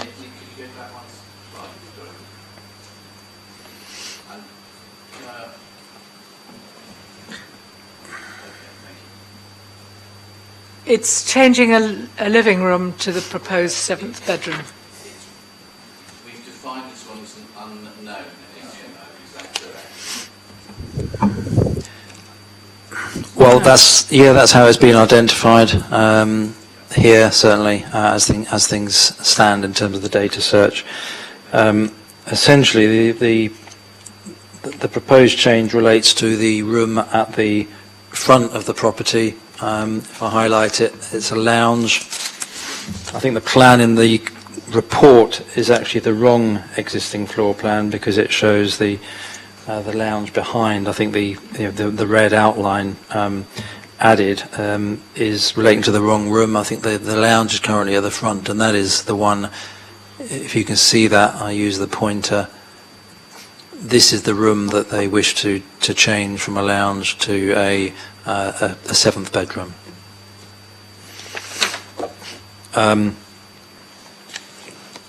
There is general compliance with the room standards. There's a first floor shower room which falls marginally short of the required standard, being 2.74, it's 1.9 square metres. Stated at paragraph 5.8 of the report, it's considered to be a small shortfall, not considered a reason to warrant refusal of permission. And ultimately, the conclusion being, as we've done with many of these recently, so should committee conclude contrary to officer's recommendation, which is that we do not consider this to constitute development by reason of this additional bedroom. The change in occupation as a matter of planning judgment, fact and degree in a specific case, it results in a material change of use requiring permission, then you need to consider whether it should be granted with conditions. In such circumstances, the committee can note the merits of the proposed use comply fully with the associated guidance regarding the relevant local plan policies, room sizes, and good standard of living. So you need to consider whether to resolve to grant permission subject to the imposition of conditions. And the recommendation would be subject to referral to the Secretary of State. So I think over to you, the Chair, on the first point. The first question we need to consider then, against the officer's recommendation that it's a non-material change, is it a material enough change to require a planning application and a consideration of a planning permission? I suggest if we're going to have questions about that particular point, they will be apposite, or we could move straight on to comments on that. Could I ask some questions, please? Nick, on page 78 of our agendas, we've got the planning history. In paragraph 2.6, there's an application for a lawful development proposed as C4 property for 7 occupiers, and that was withdrawn. It doesn't say what it was beforehand. The one above it is saying it can be both a C4 and a C3, so I don't know, before the certificate for lawful application, was this an HMO or not? Because it is just the sort of dwelling that the policy is designed to say no to. So my assumption is that this was a family house before the application came in for lawful, which they then tried to get sorted as an HMO through the lawful development route, which was withdrawn. So it would appear they had no C4 permission until February of 2020, when we said it could be both a C4 and a C3. And if my reading of that is right, then I have no idea how that planning application got through, because it clearly breaks the supplementary planning guidance, which we know is being supported by inspectors. Do we know what the planning history is, Nick? Well, what I see here is ultimately that planning permission has been granted for it to be used, change of use from HMO C4 to C4 and C3, so they have that sort of flexible permission. The question, of course, is whether or not that has been implemented. I'm assuming it has been, but I don't know the reasons why the CPL was withdrawn precisely, but I think clearly they've been trying to make the point that this additional change of lounge to bedroom is not development. I'm trying to go back a bit further. I haven't got more detail than what's in front of me here, I'm afraid, but I ultimately the key thing is that permission has been granted for it to be used as a C4 HMO. Sorry, I read 2.6 as saying that it was in use as a C4 and then they were asking for permission for the 7-person. I'm not sure that it's very well written, though, that sentence. But did they might have been in use, but did they have permission to use it as a C4? Because we know there are lots of dodgy landlords. Well, they got permission under reference 1901777 for C4 use. But when it came for that, do we know if it was an HMO or not? I'm looking back through the papers. I'd have to look at the actual application, see what applied at the time. I think the key thing is what is the situation currently? Is it lawful as a C4 use? Yes, in our understanding, it is. The main issue is around this 7th bedroom.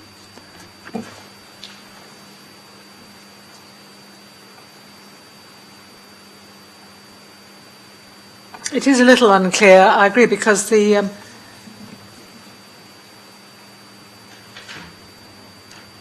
paragraph 2.4. What we have to look at is from what lawful use was it in. So going back and asking what it was before that, I'm not sure that it's relevant. I've got advice from one of the other officers that it's established as a C4 use in 2011. I think reading the paperwork, they can show tenancy agreements for that, but not planning permission for that. So they were renting it out as an HMO without planning permission. Well, I wouldn't necessarily disagree with that without checking the details. But obviously the key thing is they've subsequently received planning permission for C4 use.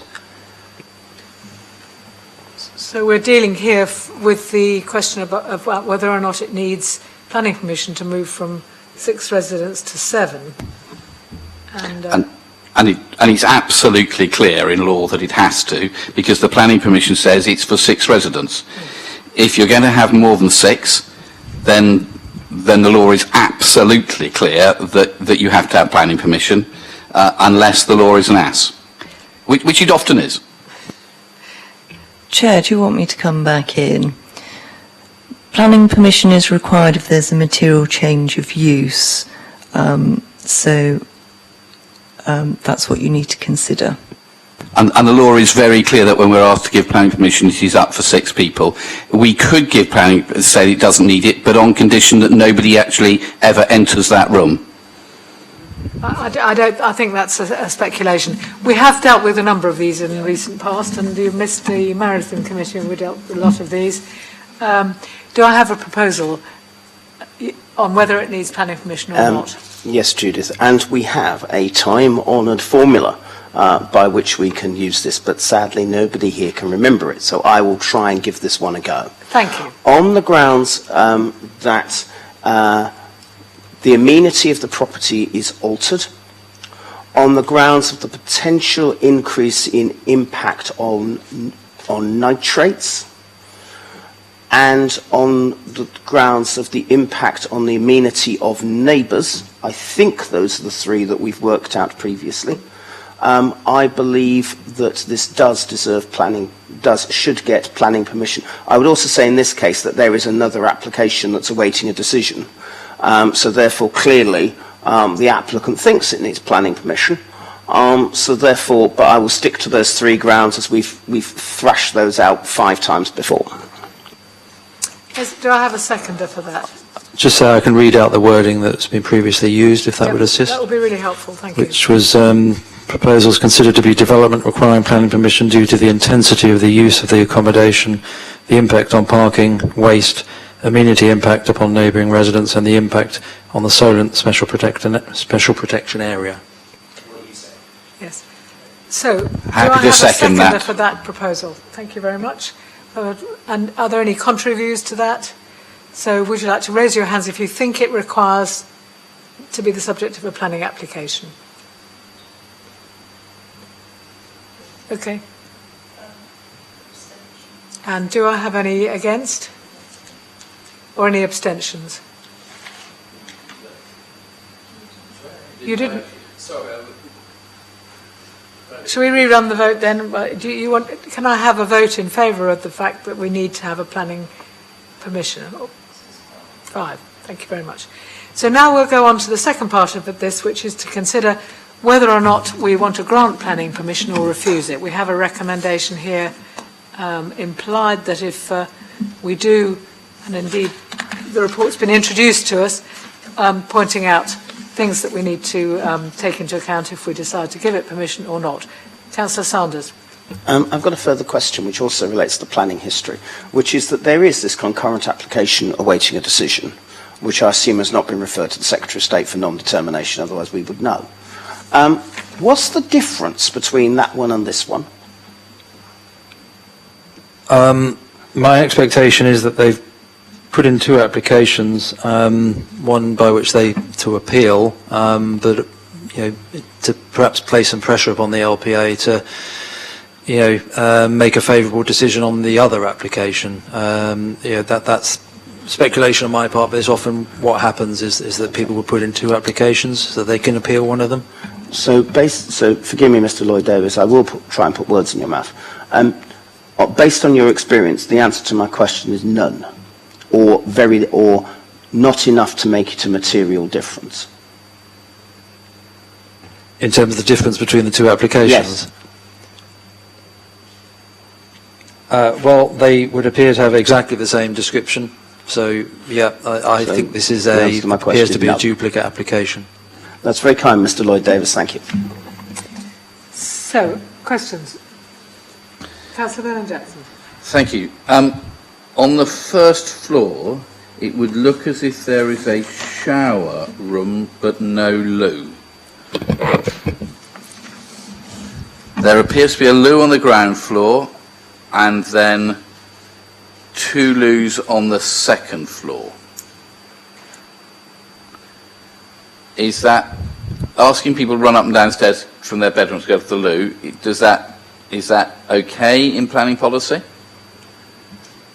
In our policy, we're talking about our...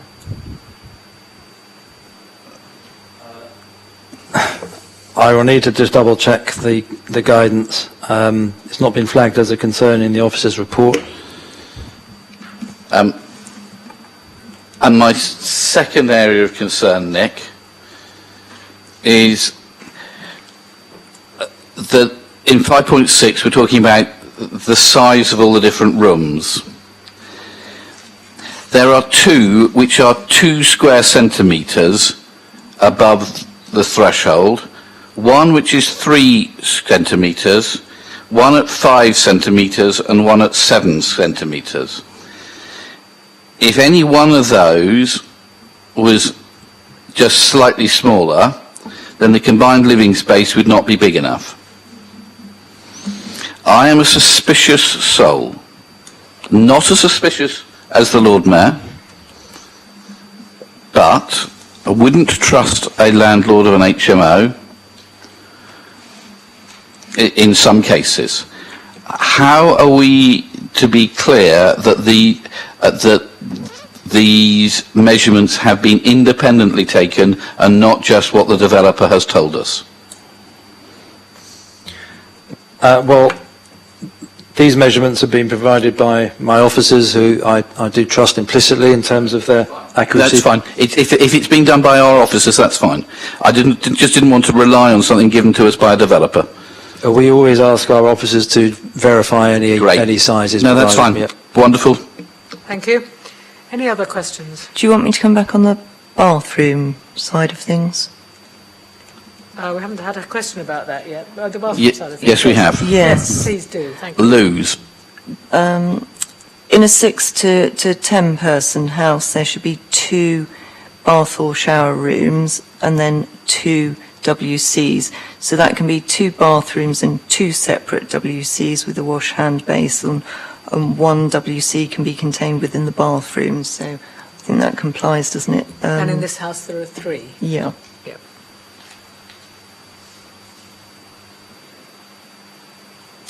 Any further questions? I'll raise one from the chair then, as we're all getting a bit tired. I think 5.8, it says that one of the shared bathroom at first floor level falls short of required room size by approximately 0.64 square centimetres, and it's not considered a reason of refusal. Could you just reassure us that it's a usable room? I think in bathrooms it's the usability of it that's more important perhaps than the basic measurements in many cases.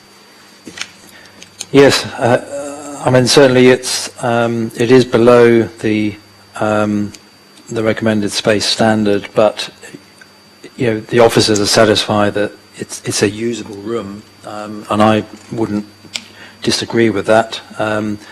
So if we to come to a judgment that would be usable, and that would be fine. Good. Any further questions, or we'll move on to comments and proposals? Do I have any proposals or?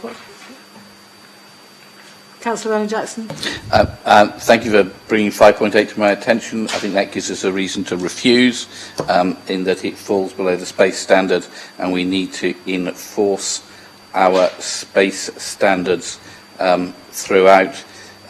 Personally, I don't think it's a good scheme, and expecting people to run up and down stairs to get to loos is not good.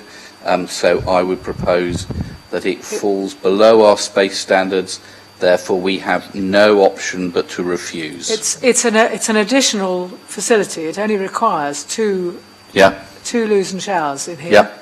And if it's usable, we have previously accepted office. Okay, so I'm happy to continue to propose refusal. Is there anybody who wants to second that proposal?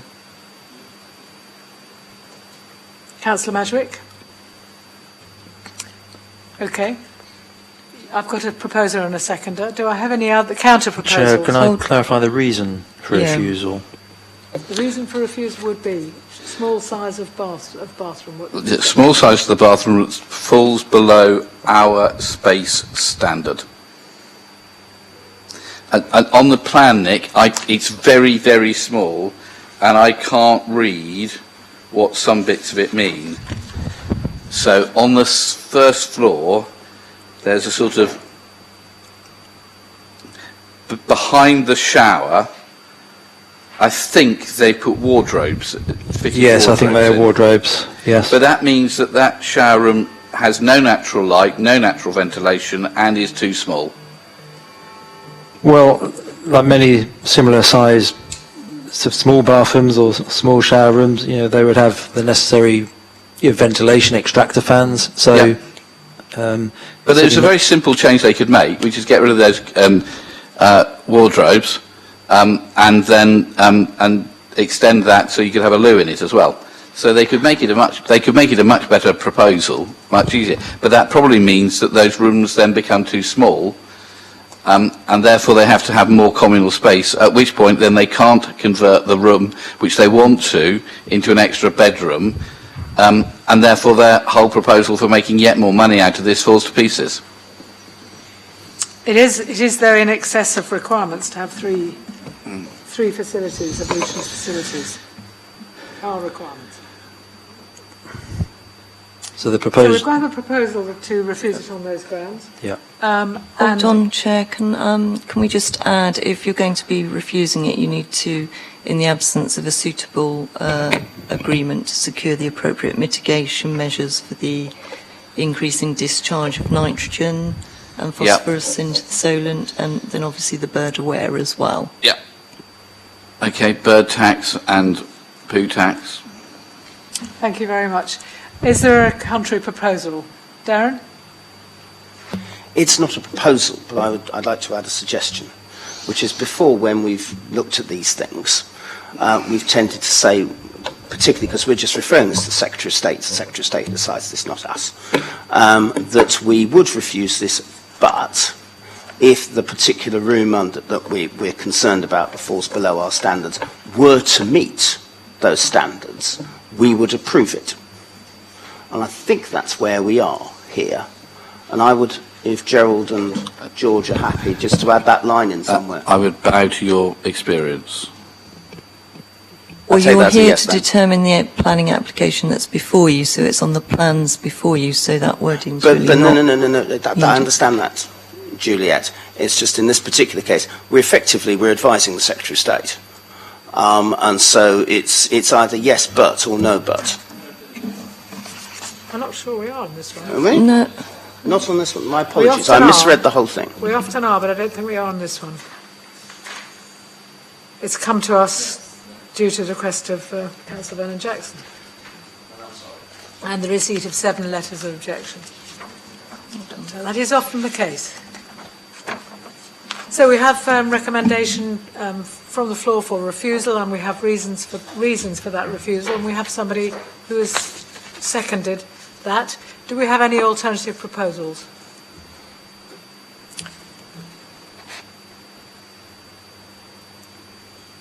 No? Okay, so we'll vote on that particular... Sorry, Chair, can I just check? We are on item 8, aren't we? Because that is... Yes, that is subject of an appeal. Oh, it is. Non-determination, yes. It is an appeal, yes. So it'd be... Therefore, add Darren's words of wisdom. Okay.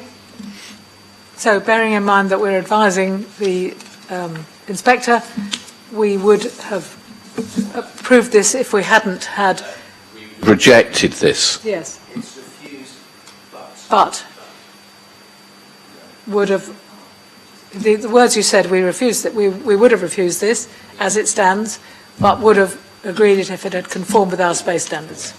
Well, I think that could be added as an recommended informative. Yeah, it's not part of the reason for refusal. You're refusing it on the grounds that it isn't big enough. Full stop. Okay. Yeah. Can I have a show of hands if you are in agreement with that point made here? So we have 4, 5. Thank you very much. We'll now move on to the last application of today. Have you got what you need for that one? Yeah. What, for this one that's just gone? Yes, this one that's just gone is... we also need to bring I in think, the did I read out You the did. deputation from Apple Corps? No. Carrie Ann Wells, yeah. I did advise her that I would read out the We have read this. deputation. Okay. We've all got a copy of this, haven't we, with our SMAT?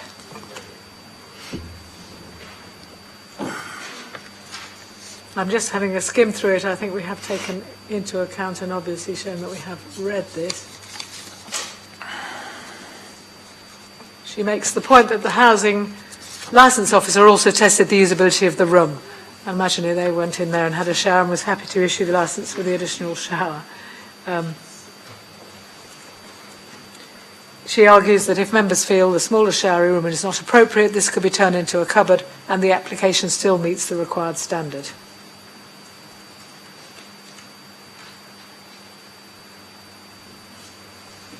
Does that in any way change our... It's my fault this, so I'm going to ask you, does this change our thinking about this? The vote's been taken, we're not able to make another decision, but that information was taken into account during the debate, so I don't think it changes anything. And anyway, the plans show that it's too small. Okay, I'm moving now to 24 Havelock Road. This is an application for alterations. On page 85. Would you be able to explain that to us, please? And this one has no deputies.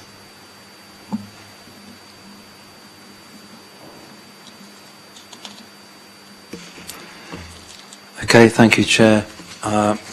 24 Havelock Road, application 20-01270, HOU, construction of a single-storey rear extension, single-storey side extension, a roof terrace to the rear roof slope, alterations to existing front dormer window and extension to existing porch. And it come to committee because of the receipt of 9 objections from local residents. There are items in the SMAT explaining the purpose as referenced in paragraph 1.5 of the report to the Article 4 direction. It basically states that the additional control that we have because of its location in a conservation area, but it doesn't change the officer's recommendation. I'll take you through the presentation. So it is a semi-detached property as shown. This is a closer view aerial shot of the property, and it shows very generally the position of the extensions. I'll come to those in a minute. This is the another rear view, aerial view of the property in question. Now this is not the easiest plan to decipher. You've got existing property on the north and the proposals. I'll try and outline this with the cursor or with the laser pen where the changes are. So there is a single-storey rear flat roof extension, which yes, that's correct. Yeah. So yeah, the proposal comprises a demolition of this existing small rear extension and replacement and building out with a flat roof extension. This would be 4.8 metres deep, 3.64 metres high to create a kitchen seating area across the whole width of the house. Then there's a modest lean-to extension, which is difficult to explain, but if you follow the line of the laser pointer, it's extending an existing lean-to roof to provide an additional covered area for bike storage. There is at the rear, to be introduced into the roof slope, a roof terrace. It's recessed, it's 1.2 metres deep, 2.6 metres wide, set behind and within the existing roof slope. There is a section of that modest terrace on page 82 of the report. The scheme has been amended since earlier proposals, so you know, to make sure officers are satisfied with this. And the other element is extension to the existing front dormer. You see, currently there's an existing pitch roof dormer it's on the front elevation, but it's at the side. You know, it's on the street frontage, but it's at the side of the front projection of the house.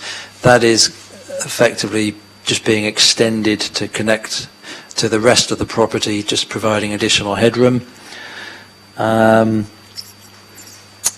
that's an increased width by 2.47 metres. And finally, there is a very modest extension to the dormer, to the porch at the front. Looks very much similar, but they're just bringing that forward slightly by 1.5 metres. So this is subject to amended plans following discussions with officers, and it's now recommended for approval, subject to the 3 conditions. There are some plans here which show the change to the internal layout, but they are perhaps difficult to read. Yeah, hopefully that's explained the position. These are some photographs showing this is the front porch. Here you can see the front dormer, which will be extended. This is the rear of the property, showing a fairly substantial boundary wall with a neighbouring dwelling, existing extension to be demolished, and the rear garden. and this is a wider view of the property, so the single-storey flat roof extension would go in here, and the recessed, some modest terrace in the roof would be going where indicated. I think that is it. Thank you. Thank you very much. Do I have any questions about that? It's kind of complicated, lots of little bits and pieces, aren't there, here? Councillor Mason. Is it the view of the planning authority that the bringing forward of the front door to make it effectively flush with the front of the house is not a material change to the building, such as would affect its status within a conservation area? Well, it forms part of the planning application. I think it certainly has a material change by reason of operational development. Extending at the front. My assumption is that, not sure whether they wrapped it into this application because it's not benefiting from permitted development rights. But either way, we have it as part of, they've wrapped in all these extensions as part of this application for us to determine. Yes, it's operational development. So because certainly looking at that in terms of the whole neighbourhood, this is certainly the type of change which we would have looked at very sceptically if it comes forward, because it changes the front appearance of the buildings, and this is in a conservation area. I think the officer's view is that it's only coming forward by 1.5 metres, and on balance, the overall character of the conservation area wouldn't be harmed as a consequence of that, subject to the appropriate use of matching materials.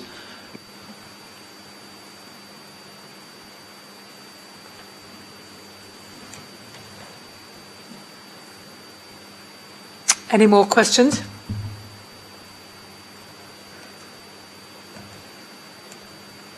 Right, can we move on to comments and recommendations? Councillor Vernon Jackson. The bit that worries me is on here is the roof terrace bit. If this was a dormer window, just to be able to get light into an extra bedroom in the loft, I don't think I'd have a problem with this at all. But it is a terrace that looks out, and it's at the second floor. And it can be used 24 hours a day, and I think it's in a conservation area, and the potential impact upon other local residents would be potentially very negative. And they may be the most sensible and nicest people ever living here, but you never know, it might be converted into an HMO or something else. And I think that negative impact on the people living on Livingston would be potentially very bad. So with the rest of it, I'm not unhappy, but because of that bit, I think it hurts the house in terms of its being part of a conservation area, and the impact on residents who live nearby, I think would be potentially very bad. So I can't pick and choose the bits of the application I want to say yes to and no to. We have to say yes or no to the whole thing. So my feeling is that I would have said yes if this had just been a dormer window on balance, but it isn't. It is a terrace that people can use and be loud on or whatever 24 hours a day, and therefore I would propose saying no to it on those grounds. It is, of course, the thing that the 9 objections from the 6 addresses are about, isn't it? Yep. They haven't picked up other things. So you're recommending a refusal for the reason of, what reasons would that be? PCS 23, in terms of people's ability to quiet enjoyment, and I think Darren will probably have words, but then I can't remember what planning number it is, conservation areas are, but it would be likely to cause harm to a building within a conservation area. Councillor Sanders? I think if we are going to refuse this on the grounds of the roof terrace, I can't provide any better words, Gerald, but if we are going to refuse this on the grounds of it's the roof terrace only, then I don't know, Juliet, whether it's possible to include somewhere that, you know, we're refusing this on the grounds of the impact on amenity of neighbours of the roof terrace, and we would be positively minded to look on an application that did not include the roof terrace. I'm just trying to give the applicant some security. If we can't do this, we can can't always do this. listen to this discussion. I think lucky people. I think if there is a refusal reason purely in respect to the roof terrace, then ordinarily they would be reassured, hopefully, that the council has no further objection to the other elements of the scheme. Are you seconding the... I don't know if Nick wants to come back on comments on the actual roof terrace. Well, certainly the roof terrace, is fairly modest in size. It is possible potentially to suggest a condition for, some further screening potentially. It would still be glazed, but it would still have the same effect as a dormer. But it's of such a modest size, and that is officers' opinion that. Could we put a condition on that it was always locked at 9 o'clock at night? And therefore could not be used after 9 o'clock at night. So I'm happy to be flexible and helpful. Yes, I think that would be very difficult to enforce and probably unreasonable. I understand where you're coming from, but I think the facts of the matter are that it's a modest area for people. It's not capable of accommodating probably more than one person, and we made our judgment on that basis. It's also recessed, I think, is the point. In paragraph 5.5, it talks about it being recessed. Yes, where it's embedded within, so it's not like a traditional terrace, it's embedded within the roof slope. I live opposite one and therefore know how they operate, which is why I'm recommending refusal. And do we have a seconder for that? We have a seconder. Do we have any contrary recommendations? Does anybody want to recommend that we accept the officer's recommendation and give it planning permission? Do we have words for Yes, I was going to say, does Nick want to come up with some wording for it? He did earlier, Well, actually. I suppose the proposed development by reason of the rear roof terrace as proposed would give rise to unacceptable loss of privacy and hence loss of amenity to neighbouring properties, contrary to policy PCS 23.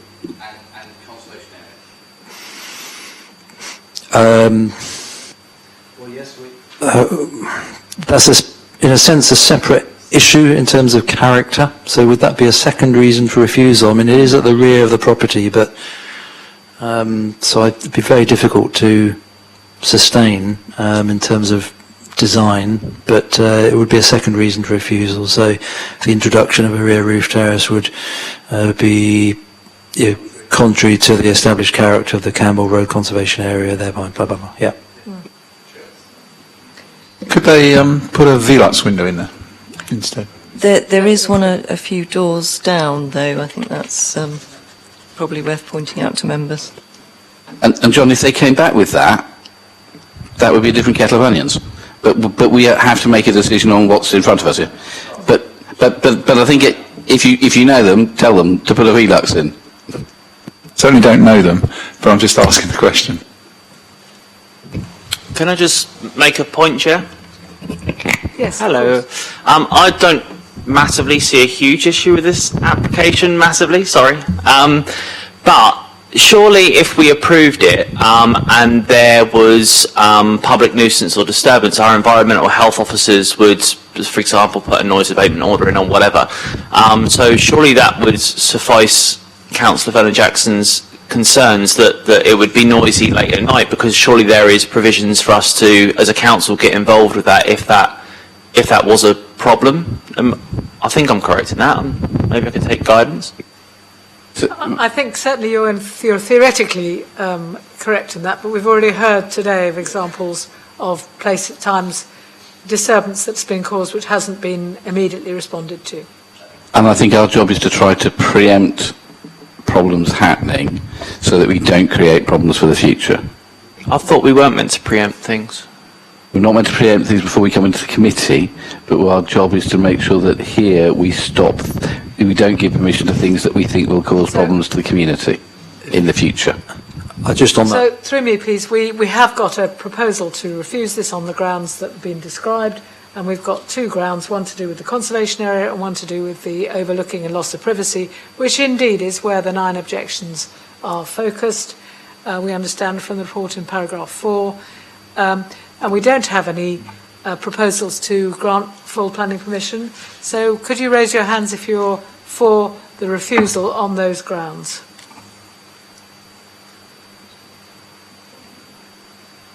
Okay, thank you very much.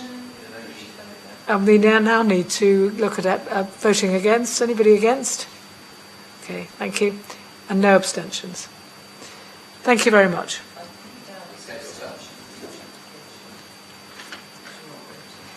Good. Okay. Thank you very much indeed for attending this planning committee, and I hope you're able to supplementary agenda. Item 14. I'm just going. Was that from the last committee? I'm not aware of a supplementary.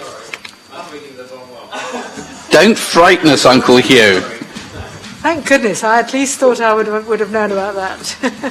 Thank you all very much. Enjoy the next few hot days. And we've got another planning committee in 3 weeks' time, so we'll be back to work then together, and I look forward to seeing you then. Chair, I think there was a couple here that we weren't very clear about why they came to us. Well, it wasn't on my list. No, and so the one at... We're still live, is that right?